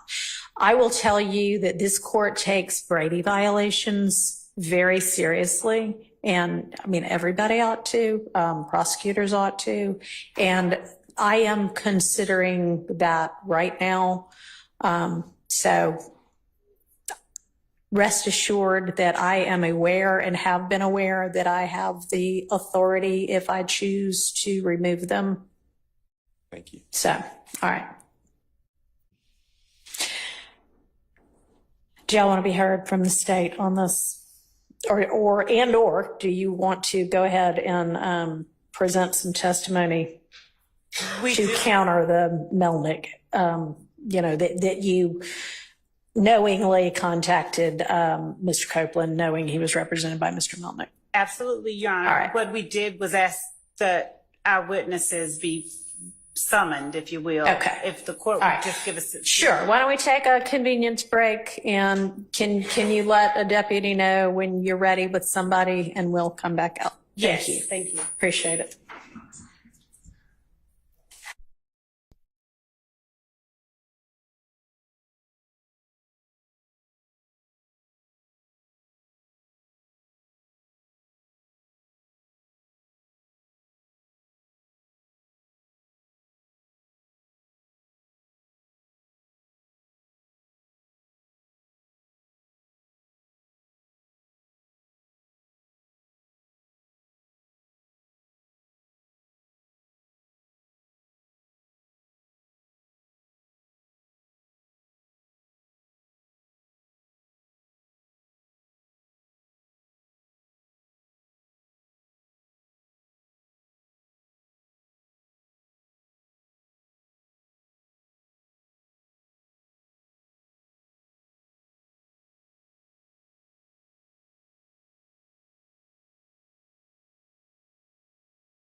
Witnesses for the state.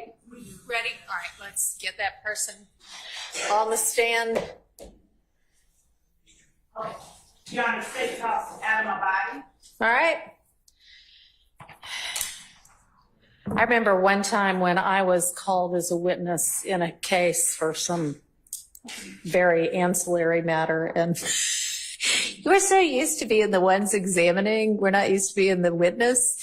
And the direct finish, and I got up to leave, just like all of the lay witnesses who have no clue, and then I felt like an idiot. But oh well, maybe Mr. Abate won't do that. We'll see.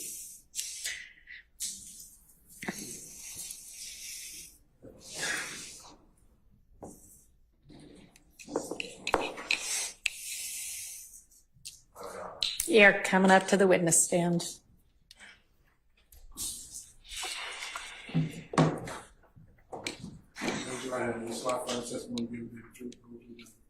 Like Mr. Melnick, I'm an officer of the court. He's going to swear himself in, but whatever.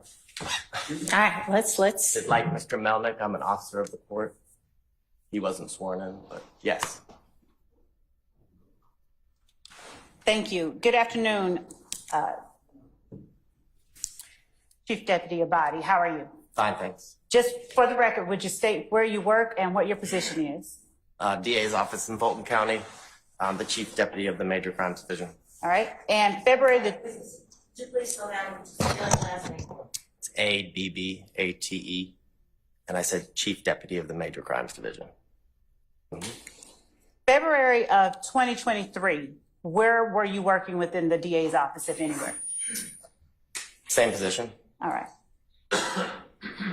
During that time, do you recall having a conversation with an attorney by the name of John Melnick regarding a person by the name of Kenneth Copeland? Yeah, it was a conversation on the Zoom call where Judge Whitaker was on the call and heard all the contents of what I'm about to testify to, yes. All right. And would you tell the court what the purpose of that Zoom call and that conversation with Mr. Melnick was? It was related to a bond order or bond conditions for a bond order for his, I think it's 22 SC 182, I think maybe 134. It was his possession of a firearm by a convicted felon and reckless driving, I think is what it was. Okay. And did you have occasion to look at the bond order and see its contents, or the proposed bond order? Had the state proposed a bond order? Yes. Right.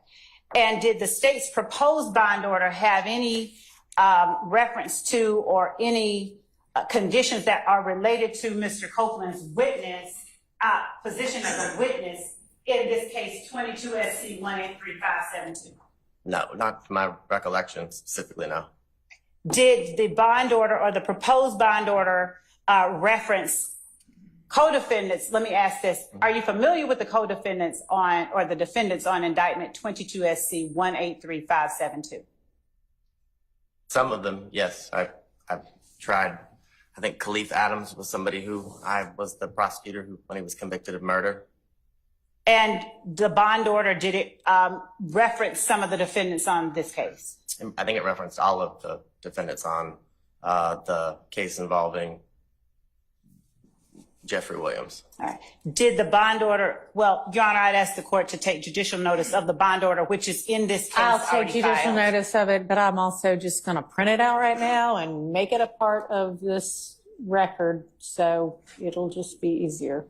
And I did misspeak and say, in this case, it is actually in Mr. Copeland's 22 SC case. Yeah, 22 SC 182134. Thank you. Would you please tell the court the content of the conversation or communication you had with Mr. Melnick regarding Mr. Copeland on that day? Yes, it was. So it was me, myself, Abigail Potter, who at the time was the trial division lawyer assigned to Judge Whitaker's courtroom. Judge Whitaker and Mr. Melnick, and I believe Ms. Rosser, the case manager who set up the Zoom link, was on the Zoom, and it was just a discussion as it related to the bond conditions for his possession of a firearm by a convicted felon case that was before Judge Whitaker and the conditions that would be included in it. Was there any part of that conversation that referenced Mr. Melnick representing Mr. Copeland as a witness in this case? Yes, specifically. And the reference is that Mr. Melnick was all hot about the fact that I was on the call representing as a representative pretty much for you as a member of the team for this case, because he specifically said on more than one occasion that I'm not here about that case. I don't represent him on that case. The only case that I have this judge that I represent Mr. Copeland on is the 22 SC case. He said it over and over again, and he kept making snide remarks as it related to you and the district attorney's office and eventually me, to which I said, I finally interrupted him. I said, we're done with your used car salesman, stuff. And that's when the judge was kind enough to intervene and say, all right, whatever, we're here just for the 22 SC case. We understand you don't represent him in the YSL case because there's nothing to represent him on, was the gist in my recollection. And when you're talking about the 22 SC case, are you solely meaning the one Mr. Copeland faced charges on, criminal charges on? Yes, the one that was before Judge Whitaker that we were there for to, negotiate and agree upon bond conditions for. I think it's 22 SC 182, I think it's 134, and the charges were possession of a firearm by a convicted felon and I think reckless driving. I think this all happened February 24th of 2023. Do you know whether that Zoom call was transcribed or whether or not there was a court reporter on that Zoom call? I'm not sure, but I don't remember seeing, I think it was Miss Evelyn, who was the court reporter back then. I don't recall. Do you recall how many times Mr. Melnick stated with any degree of emphasis that he did not and was not representing Mr. Copeland in his capacity as a witness in 22 SC 183-572? 2 or 3 times, and it was all in relation to the state's request that he be fitted with an ankle monitor. And that was particularly angersome, I guess is the correct word, as it relates to Mr. Melnick's reaction, because that's when he kept saying, this case has nothing to do with that case. I have nothing to do with that case. I don't see why he has to have an ankle monitor. Are you familiar with what it is that the state was trying to secure with the ankle monitor? His location at all times, I suppose. And are you familiar with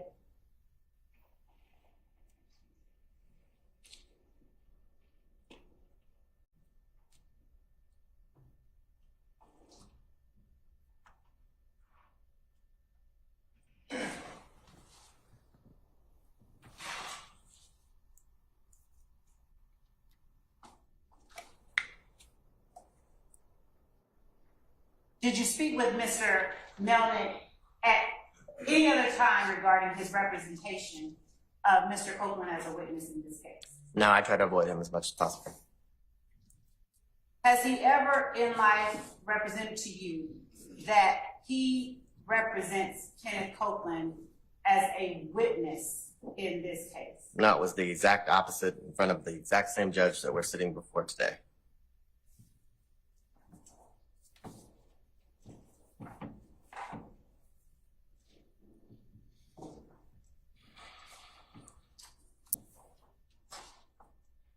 And showing what our market states is it too, John, I don't know if the court had already. Here you go. Here's the bond order.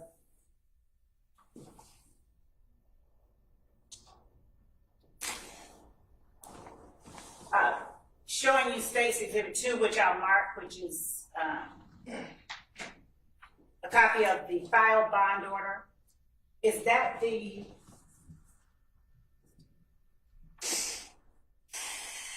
bond order that you spoke with Mr. Melnick about on the date that you're speaking about now? Or is there? So this would be the bond order that came from the conversation we had in February 24th of 2023. This is This is stamped for March 3rd, so there would have, the whole reason for the Zoom was to negotiate and come to some sort of agreed upon set of bond conditions as it related to Mr. Copeland and being released on bond for the 22 SC 182134. Sounds right?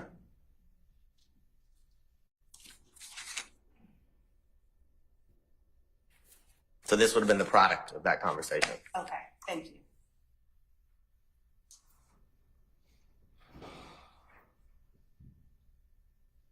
All right, that's all that I have with this witness, Your Honor, for right now.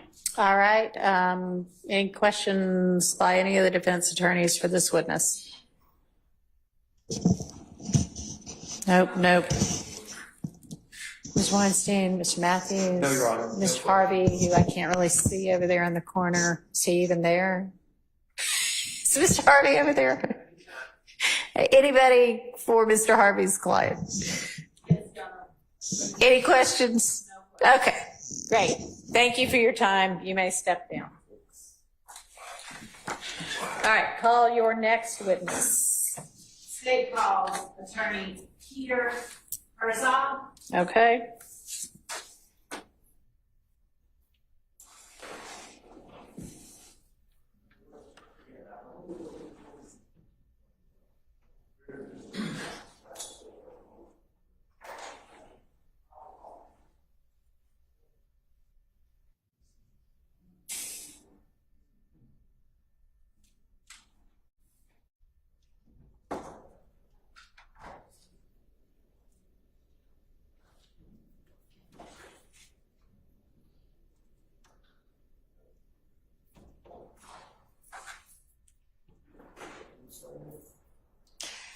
It doesn't matter to me. I mean, do you want him sworn or do you want him to testify in his place? I'll have him sworn in. All right, yes, please swear him.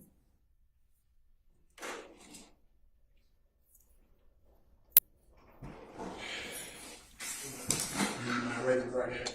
Swear firm testimony you name the truth. You tell the truth, the whole truth, nothing but the truth. I do. Have a seat. First last name, of course. Peter, P-E-T-E-R, Herzog, H-E-R-T-Z-O-G. T-Z-O-G. Good afternoon, Mr. Herzog. Good afternoon. Would you please, just for the record, state for the court where it is that you work and what position you hold there? So I'm a senior assistant district attorney in the anti-corruption unit of the Fulton County District Attorney's Office. How long have you worked in the anti-corruption unit? Since I started in the office, about a year. I think I started March of 2023. Did you say March? And I just need to speak up a little bit louder. March 2023? Yeah, I think it was March. I've been here about a year and a half. Okay. Have you ever worked in any unit besides the anti-corruption unit? I did a short stint where I screened cases and then I cover a court part for a complex, but I've always remained in anti-corruption. As an attorney with the anti-corruption unit, have you ever had an occasion to speak with Mr. John Melnick about a person by the name of Kenneth Pope? Yes, I believe so. At any time during those conversations, did you ever, in any way, seek any information regarding Mr. Melnick's representation of Kenneth Copeland as a witness in the case 22 SC 183572? No. Did you ever, in any of those conversations, have any occasion to talk with Mr. Melnick about his representation of Kenneth Copeland as a witness in any YSL related case? No.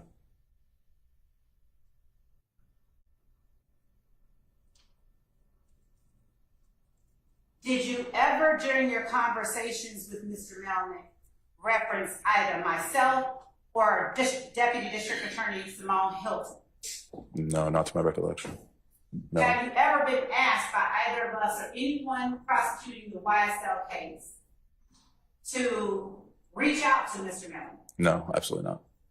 Is this the longest you and I have ever even talked? I believe so. I think I ran into you once in the hallway and said hello. Other than that, I don't think we've had much contact. Did the matter that you spoke with Mr. Melnick about have anything to do, in any tangential, direct, indirect, any way, have anything to do with 22 SC 183572 or the criminal indictment that preceded it? Absolutely not. No. Was the case that you spoke with Mr. Melnick about a case that was in your unit? Yes, ma'am.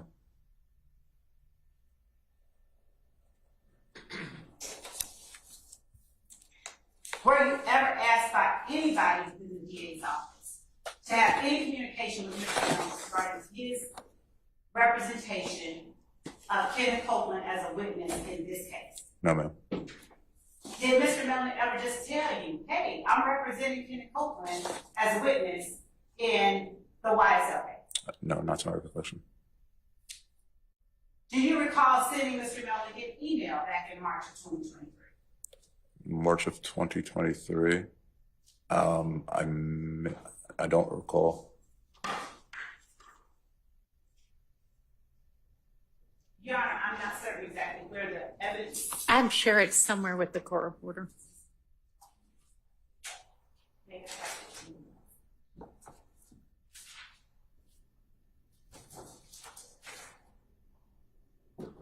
I'm going to show you what has already been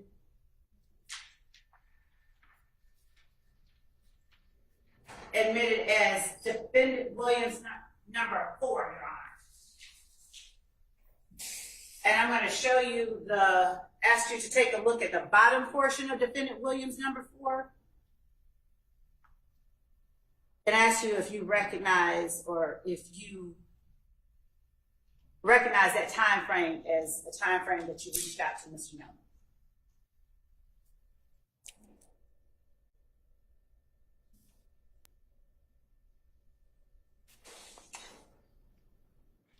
I did reach out to Mr. Melnick. It could have potentially been around that time frame. If you'd like, I can go into more detail. Yes, please. So we were investigating, as part of anti-corruption, we were investigating. Without getting into the details of any anti-corruption case at all. There was an allegation made that involved Mr. Copeland. At the time, I was relatively new to the office. I'm not from here. I'm from New York. I spent years practicing up there. So I know nothing about what's going on down here in relation to this case. I reached out to Mr. Melnick to see, as per our usual in our unit, to speak with every witness. And I believe I asked him if Mr. Copeland wanted to talk about that specific matter. And I don't believe we ever followed up on it. Was Mr. Copeland in jail at the time that you reached out to Mr. Melnick? I believe so.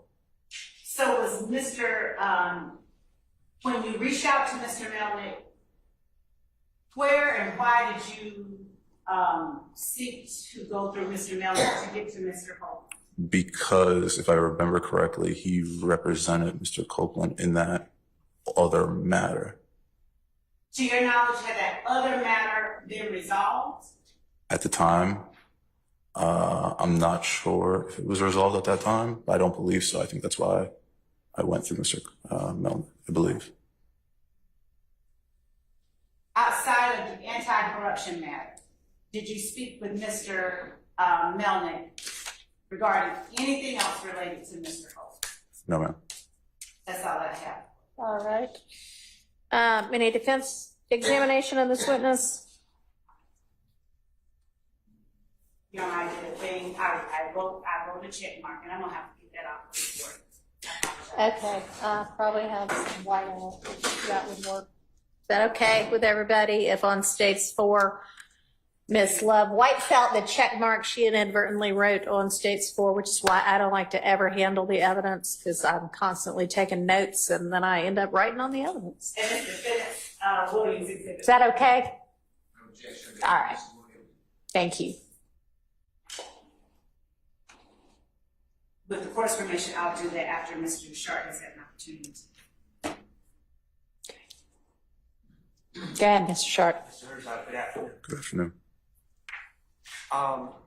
So, from what I understand, March 2023, you are working for the DA's office in the anti-corruption. Correct. Okay, and you are building up a case? Yes. I'm investigating a case. I'm not building up a case. I'm investigating a case. And is Mr. Copeland the target of this case? No. Okay, so he is a witness. Yes, he would have been a witness. And he's a fact witness, I assume? Objection, Your Honor, to the relevance of what type of witnesses. Sustained. What kind of case is this? Objection as to the. Well, can we just leave that it's an anti-corruption type case?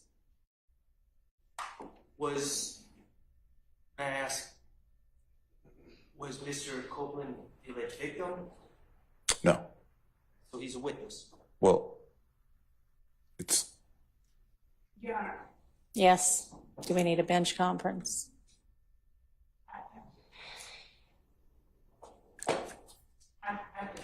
Okay.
The earphones work right now. So what I'm wondering is if y'all would be comfortable with Mr. Sharp relaying the substance of the bench conference, or if each of you wants to try to come up and gather around, or.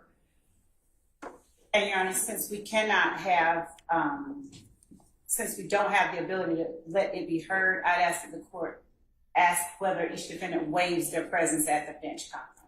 So do the attorneys want to come up, or? Okay, so I know the defendants normally are able to hear what's going on. I'm sorry we're having technical difficulties. Apparently you need to put these things on their charger pretty frequently in order for them to work. So I'll know that for the next time. But one of your attorneys is going to come up and listen to what the substance of the bench conference is, and then I am directing them to return to the tables and let you all know what we talked about. I want to find out whether that's okay with each of you defendants. And also, I am happy if you're not satisfied with what the attorney has told you about it, then you can let me know and I can say, well, here's my take on what happened. Okay. So, Mr. Kendrick, are you okay with Mr. Weinstein just coming up and then telling you what we talked about? All right. How about you, Mr. Huey? All right. Thank you. Mr. Williams? Okay. Who else do we have? Mr. Stillwell, are you okay with that? All right. And then Mr. Ryan, you okay with that? All right. Thank you. Appreciate it.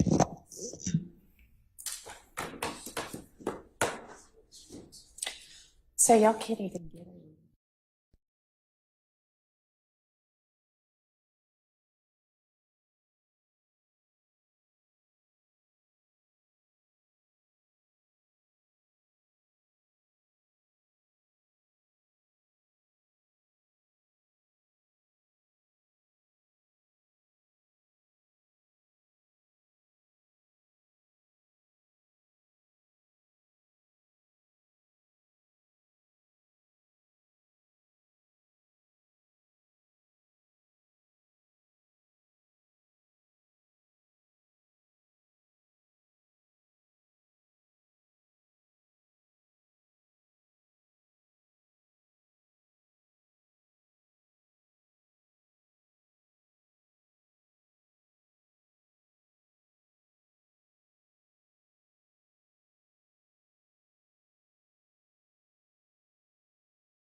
Yes, Your Honor.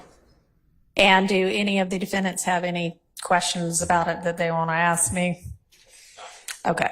And did you talk to your client about it? I will.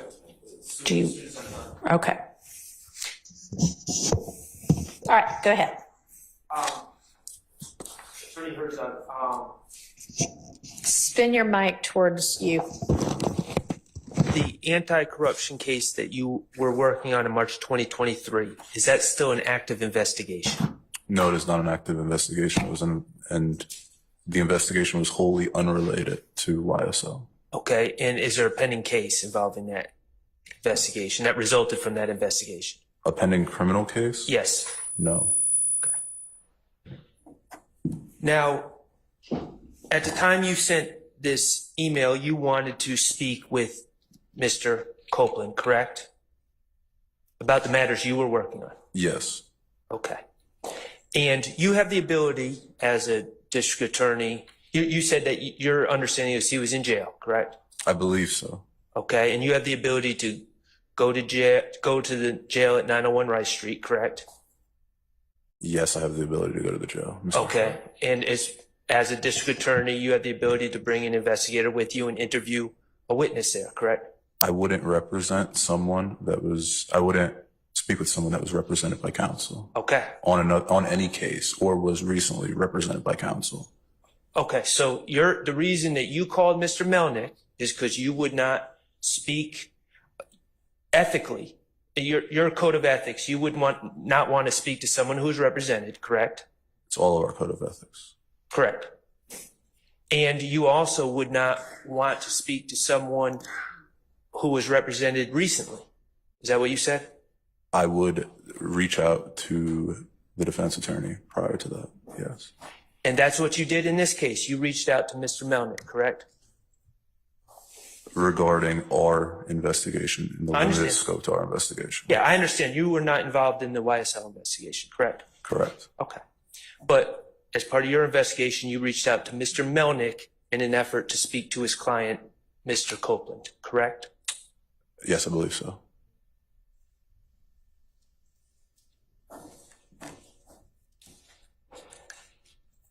I have no further questions. Thank you. Does anybody else have questions for Mr. Herzog? All right. No?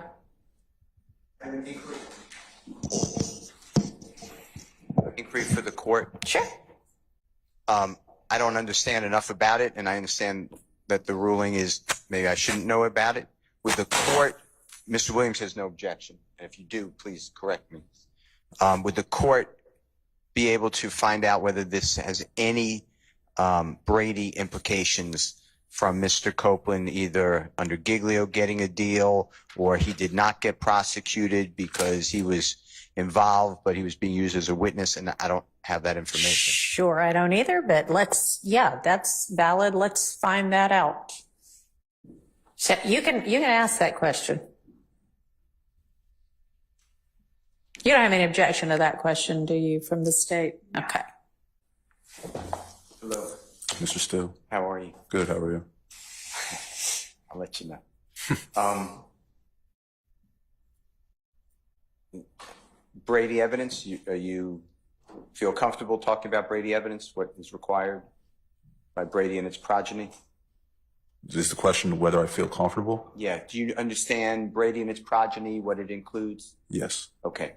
And I didn't mean that to be insulting at all. Just, some people have different definitions of something. Dealing with Mr. Copeland, only Mr. Copeland, was there any type, no matter how non-promising, was there any type of agreement, promise, benefit to him, whether that's reduced charges, no charges, he's cooperating, he's a CI or whatever you want to call it, anything to do with that? Absolutely not. I have no information regarding the YSL case or any investigation of the YSL case. I reached out solely related to a wholly unrelated matter. Okay. And I'm broadening it besides what you call the YSL case. I'm saying, was Mr. Copeland given any benefit? Forget about this indictment before the Honorable Judge Whitaker. Was he given any benefit on any matter, including the matter you were investigating? Not to my knowledge, no. Okay. All right. Thank you, Your Honor. Okay. All right. Anybody else? Mr. Williams? Okay. Anybody? All right. Any redirect by the state? No, Your Honor. All right. Thank you. You may step down. Thank you, Your Honor. And did you have one other witness? Yes. Are they ready? Can the court allow Mr. Atkins to go outside and check? Sure.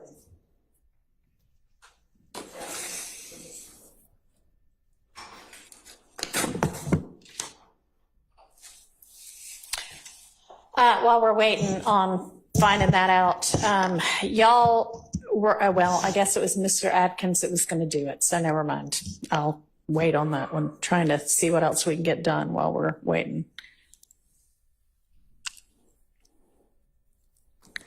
Nothing. Huh? There was one matter, I guess, as it relates to Mr. Copeland, that I would ask that the court take additional notice of, since we're all on here. What's that? The date that his criminal matter that we were just introducing testimony about was resolved. There should be within the 22 SC 134, I believe, case in Odyssey, a disposition for those criminal charges. I would ask the court just to take judicial notice of that date. All right, so it appears that the plea was entered on June 28th, 2023, and the disposition was filed on June 29th, 2023, and I'll take judicial notice of that.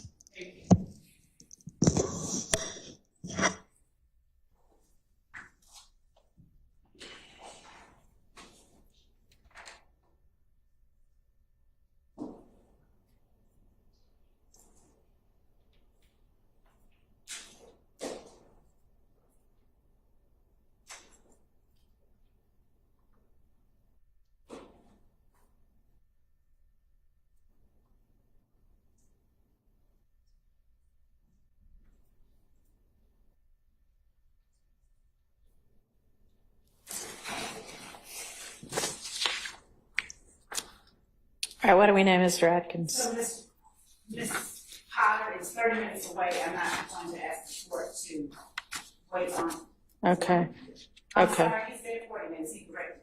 Okay. And so rather than have the court wait on that, We're going to do that tomorrow? I can, yes, I can do that. All right. And Your Honor, the other thing that I was looking at was I'm obtaining a certificate of service for Mr. Copeland that I believe was filed. I think he was served most recently in May of 2024. And if the court would indulge me one moment, I was just trying to determine who it was that served him, since the subject is state's actions regarding a witness, Mr. Copeland. And I would also argue to the court that there is not standing to complain of the interactions between state prosecutors and their witnesses in this case, and there's not standing to complain of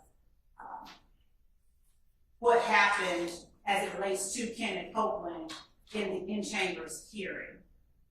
But on June 10th, in terms of King and its progeny, and what the transcript reflects, and the court has heard testimony reflecting.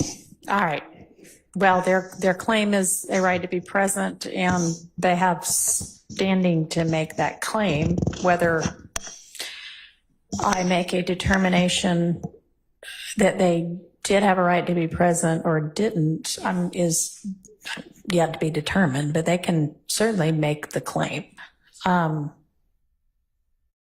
Was there, with regard to them, are there not being standing to complain about whether the state communicated with Mr. Copeland when, according to the defense, the state knew him to be represented? I understand the assertion in that regard to be that the prosecution has violated a bar rule, and that they've also violated other bar rules over the course of this case, and that I should take that into consideration in determining whether and what remedy to fashion. Do I have that about right? I'm getting nodding yeses. Okay. So yeah, they can assert that to the court. Okay. And Your Honor, as I obtained for the court that those final two pieces of information. Okay. I'd ask for the court's brief indulgence while I get the certificate of service and the date that he was served. Okay.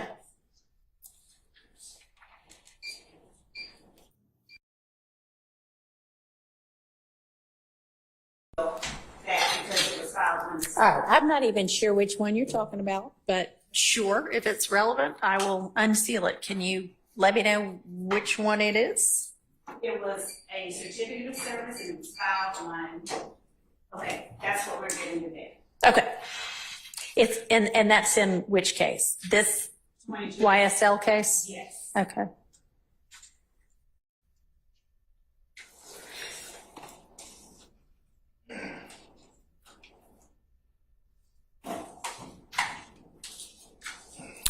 So I actually, once you let me know what it is, I actually, because I'm the court and I can, kept a copy of what is in each of the sealed filings once I reviewed it, so that in case we needed to see something again, I didn't have to do another order unsealing and resealing. So those are in an envelope in my litigation manager's office. And when you let me know what it is I'm looking for, I'll just pull it out of there. There is a certificate of service for Kenneth Copeland that should have been reflective of a subpoena that was served on him, I think in May of 2024. Okay. Without the exact date, I don't want to, I think maybe May 31st. Okay. That sounds about right. May 31st All right. of 2024. Sure. And maybe Ms. Persfield, you already are anticipating my need and sending an email to Ms. Rosser to see if she can pull that. Thank you. All right. And then with regard to Ms. Potter, is she going to be available in the morning, or does she want to Zoom? I don't care if we take her testimony by Zoom if nobody else does. Okay. I don't even know if she's available, but that's an option as well.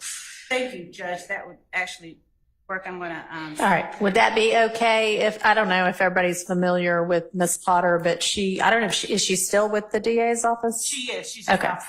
She's a prosecutor with the DA's office who used to be in my courtroom and who was the prosecutor for the case that Mr. Meldick handled on the other side of. Would everybody be okay on the defense side with us taking her testimony by Zoom here in court?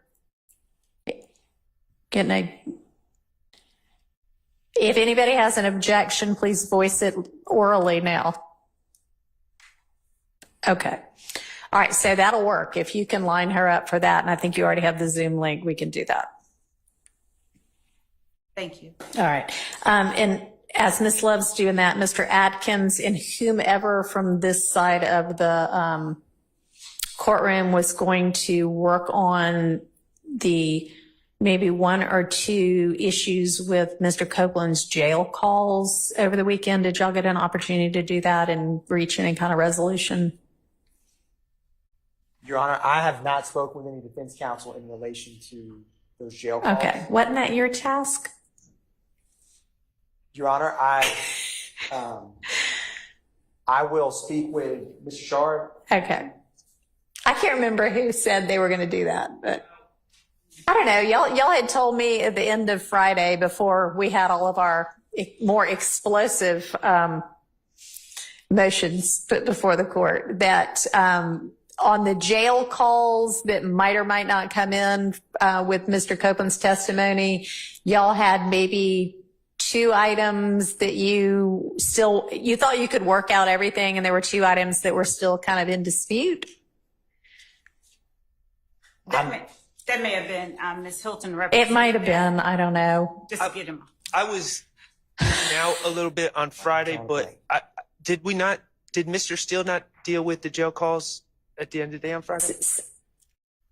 I mean, so what we ended up doing was saying, oh, we may be able to just come to agreement on everything. So give us a little minute over the weekend and we'll get back to you. Anyway, apparently nobody did it, but y'all do that Yes, Your Honor. tonight, if possible. Yes, Your Honor. Your Honor, may I be allowed to step outside the courtroom for a brief 5 or 7 minutes? To line up Ms. Potter? To line up Ms. Potter and to speak with another member of our office. Okay, so we will take another break and be back whenever you let a deputy know that you're ready, okay? Which hopefully won't be more than 10 minutes. Thank you. All right.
All right, were you able to get Ms. Potter?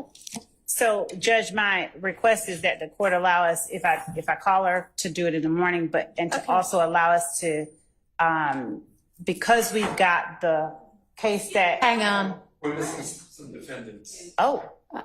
Sorry, they said we're ready. So I just kind of assumed we were ready. Hang on. I should have looked. There are some empty chairs. No, we don't go home.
That's everybody all right?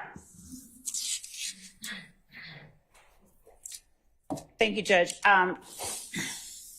The state is asking if the court will allow us an opportunity to respond to the Ford Motor Company case that we were provided today, and in making our final argument, and to allow us, if we decide the need to call ADA Potter.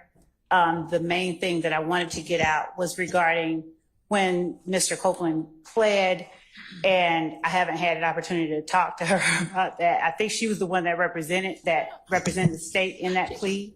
Yeah, she was, but I mean, I told you that he pled on June 28th of 2023. Right. When I first started looking at Abigail Potter and had the three names. Oh, okay. So you may not need her after all, then that's fine. Yeah, if that's all you needed her for, it's in the court record. Okay. And I have taken judicial notice of it. And then a response to the Ford case, I mean, with regard to whether that's the law or not, or whether that's an appropriate I have not sanction. Yeah, yeah, sure. You haven't had a chance to take a look at it, sure. Is that what you're saying? Yes. Yes, that's fine. You can make whatever response, if any, you want to in the morning. And thank you. So that's it. Okay. Outside of Ms. Potter, I don't think that we would have any other persons to present. But if we did, we would have them here and ready to go first thing. I just wanted to review all of our notes and make certain that every issue that was raised here today is addressed properly. That's fine. Thank you. And Ms. Rosser's looking for that certificate of service of the subpoena. And I know that we keep copies, so I can get one of those too.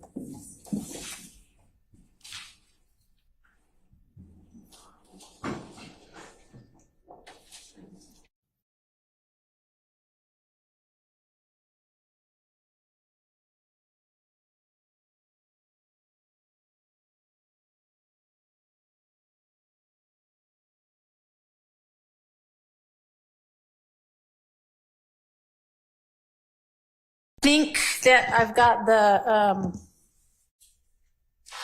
certificate of service of a subpoena that you are referencing, because it has that on May 31st, Investigator Long actually served Mr. Copeland, and I'll let you look at it, but it looks like it actually is also attached as a, and I don't know if it was or not, but it at least references that the order that Judge Glanville enters on the 7th that is pursuant to 24.5.507 that gives him immunity maybe attaches that subpoena, but I don't know. Anyway, if you want to come take a look and see whether that's what you mean. And if so, we can make a copy of it and you can do whatever you want with it from there.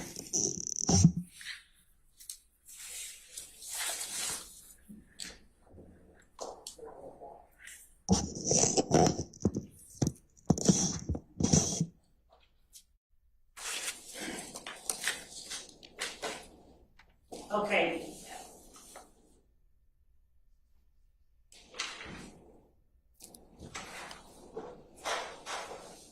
Is that it? It is. It is. It's attached to the, as the court said, it's attached to the motion to, well, the order granting the state's motion to compel. All right. And so it's already, I would think, then in the record. Yes. Yes. All right. And so what's their argument you wanted to make about that? Or just that, and I can reserve the rest of it for tomorrow, but just that he was served, Mr. Copeland was served on May 31st, and I think that's well a week before he was ever called to testify or anyone was informed that he would be the next person up. And we did not, I'll make argument at the appropriate time. all right. Okay, so tomorrow, in addition to wrapping up whatever final evidence and argument there might be as to either of those issues, what I would like, I think y'all now have, if not every bit of Mr. Copeland's prior testimony, almost every bit of it, and Ms. Weaver's been pretty fast at turning it around. And at this point, it may be best to redo the entirety of Mr. Copeland's testimony, including bringing him back in and asking him whether he wants to testify. And I'll hear from everybody on what we might need to advise him of, if anything he's been, or re-advise him of, or correctly advise him of, and then just maybe start from scratch with him. If there are things that everybody can agree, I just don't know whether we know what he's going to do or how he's going to testify. So I don't know if it's productive to continue to look and see whether there are things y'all can agree on.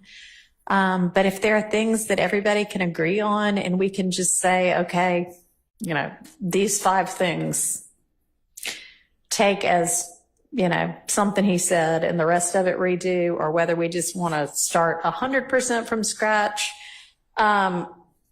As I understand it, nobody had played the June 10th, 2015 interview from him yet anyway, right? That's correct. Okay, and that's the only one where he inculpates any of these defendants, right? No. No, that's not right. That in the Donovan Thomas murder is what I mean. Oh. That's the first one, yeah. Okay. All right. Directly in the way that he did on Okay. that. Okay. All right. but we need to make some progress into I am still considering and working through Mr. Shard's motion, and then we'll get to Mr. Weinstein's motion for mistrial. Both of them are motions for mistrial. But assuming for the purposes of getting things done that those are not ultimately granted, then we need to pick back up with this trial. Obviously, if they're granted, then that's a whole other ballgame. But I want us to make progress in the meantime.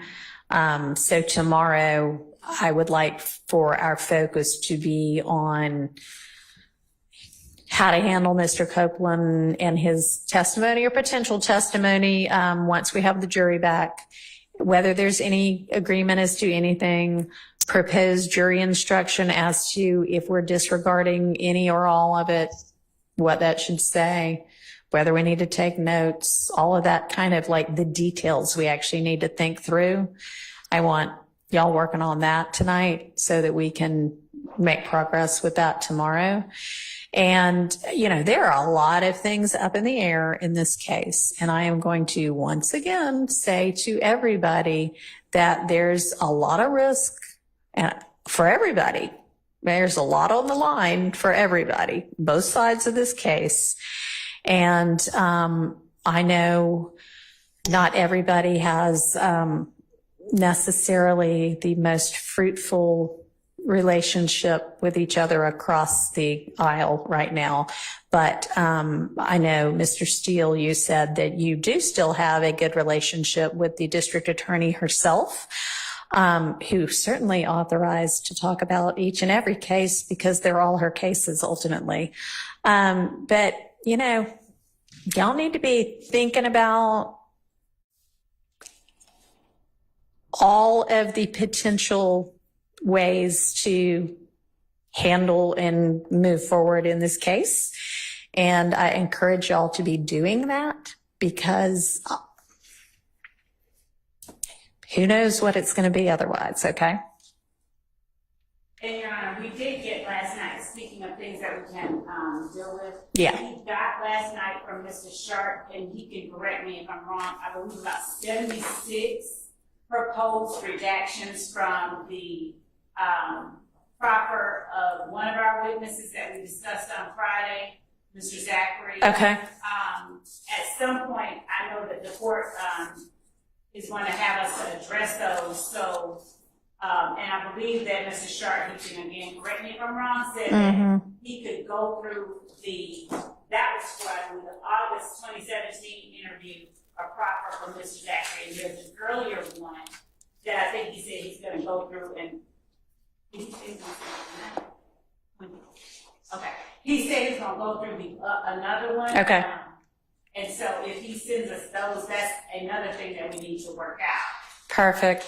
And so y'all go ahead and tackle the first 76, see if there are things that you can agree on so that we can have an efficient day like we did on Friday where we sort out so that everybody knows here's what can and cannot come in potentially with regard to this witness. And he's coming up pretty soon. And if Mr. Copeland makes a decision different than his last decision, we may be getting to Mr. Zachary sooner than we think.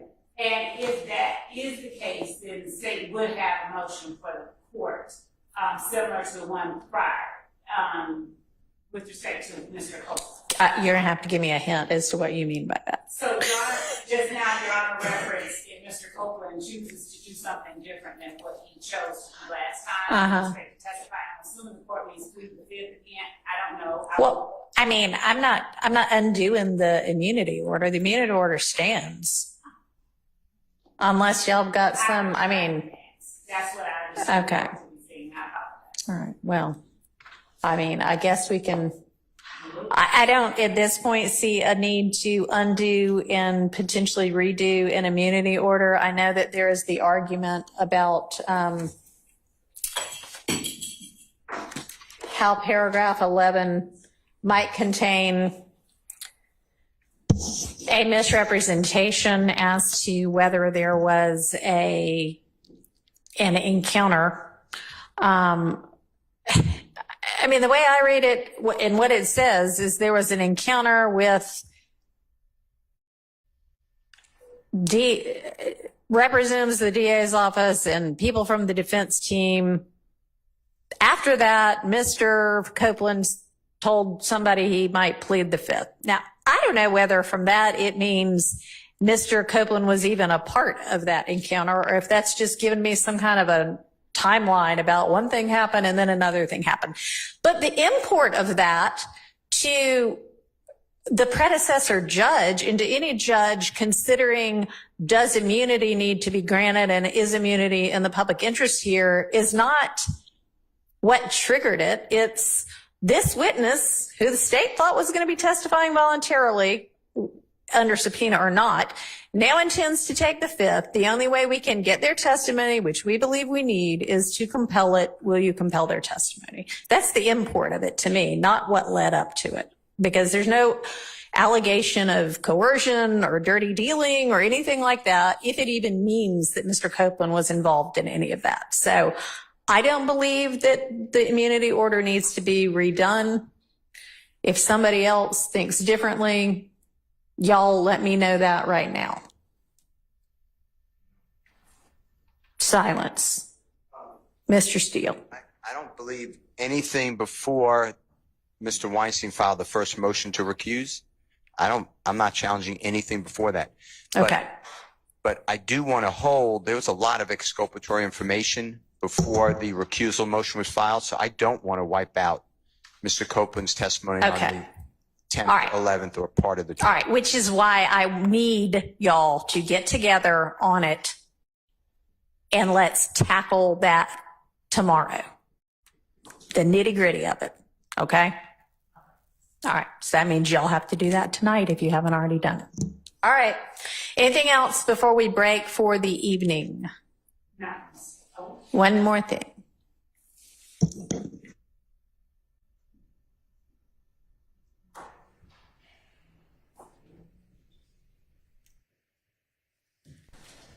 All right, so it's my understanding that other than the transcript of June 12th, everybody should at this point have all of the testimony of Mr. Copeland, and the transcript from the 12th should be forthcoming within hours. And, you know, Miss Weaver was working at like midnight last night. So as soon as she gets it, she'll either forward it to Ms. Percival, who forwarded it to you, or she'll forward it directly. So y'all should have that very shortly.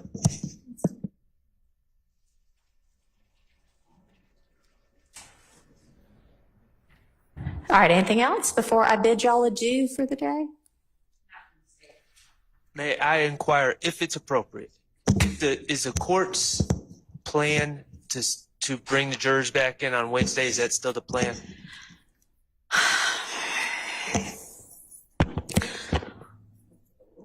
I don't know, because we got things done today, but we didn't get any evidentiary, make any evidentiary progress today. So I don't know. It's less likely now than it was on Friday.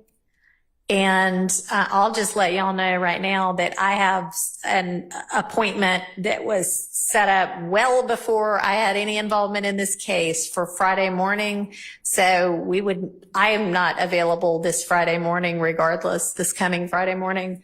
And I'm not gonna, I don't know. Let's just see how tomorrow goes. I think we'll have a much better idea tomorrow, whether it's Wednesday for 2 days, which I don't love, or whether it's just next Monday, and let's actually make lots and lots of progress in the next few days and then buckle down with a trial on Monday if it turns out being that. But I'll, remind me tomorrow to think about that again. All right. We're adjourned for the day.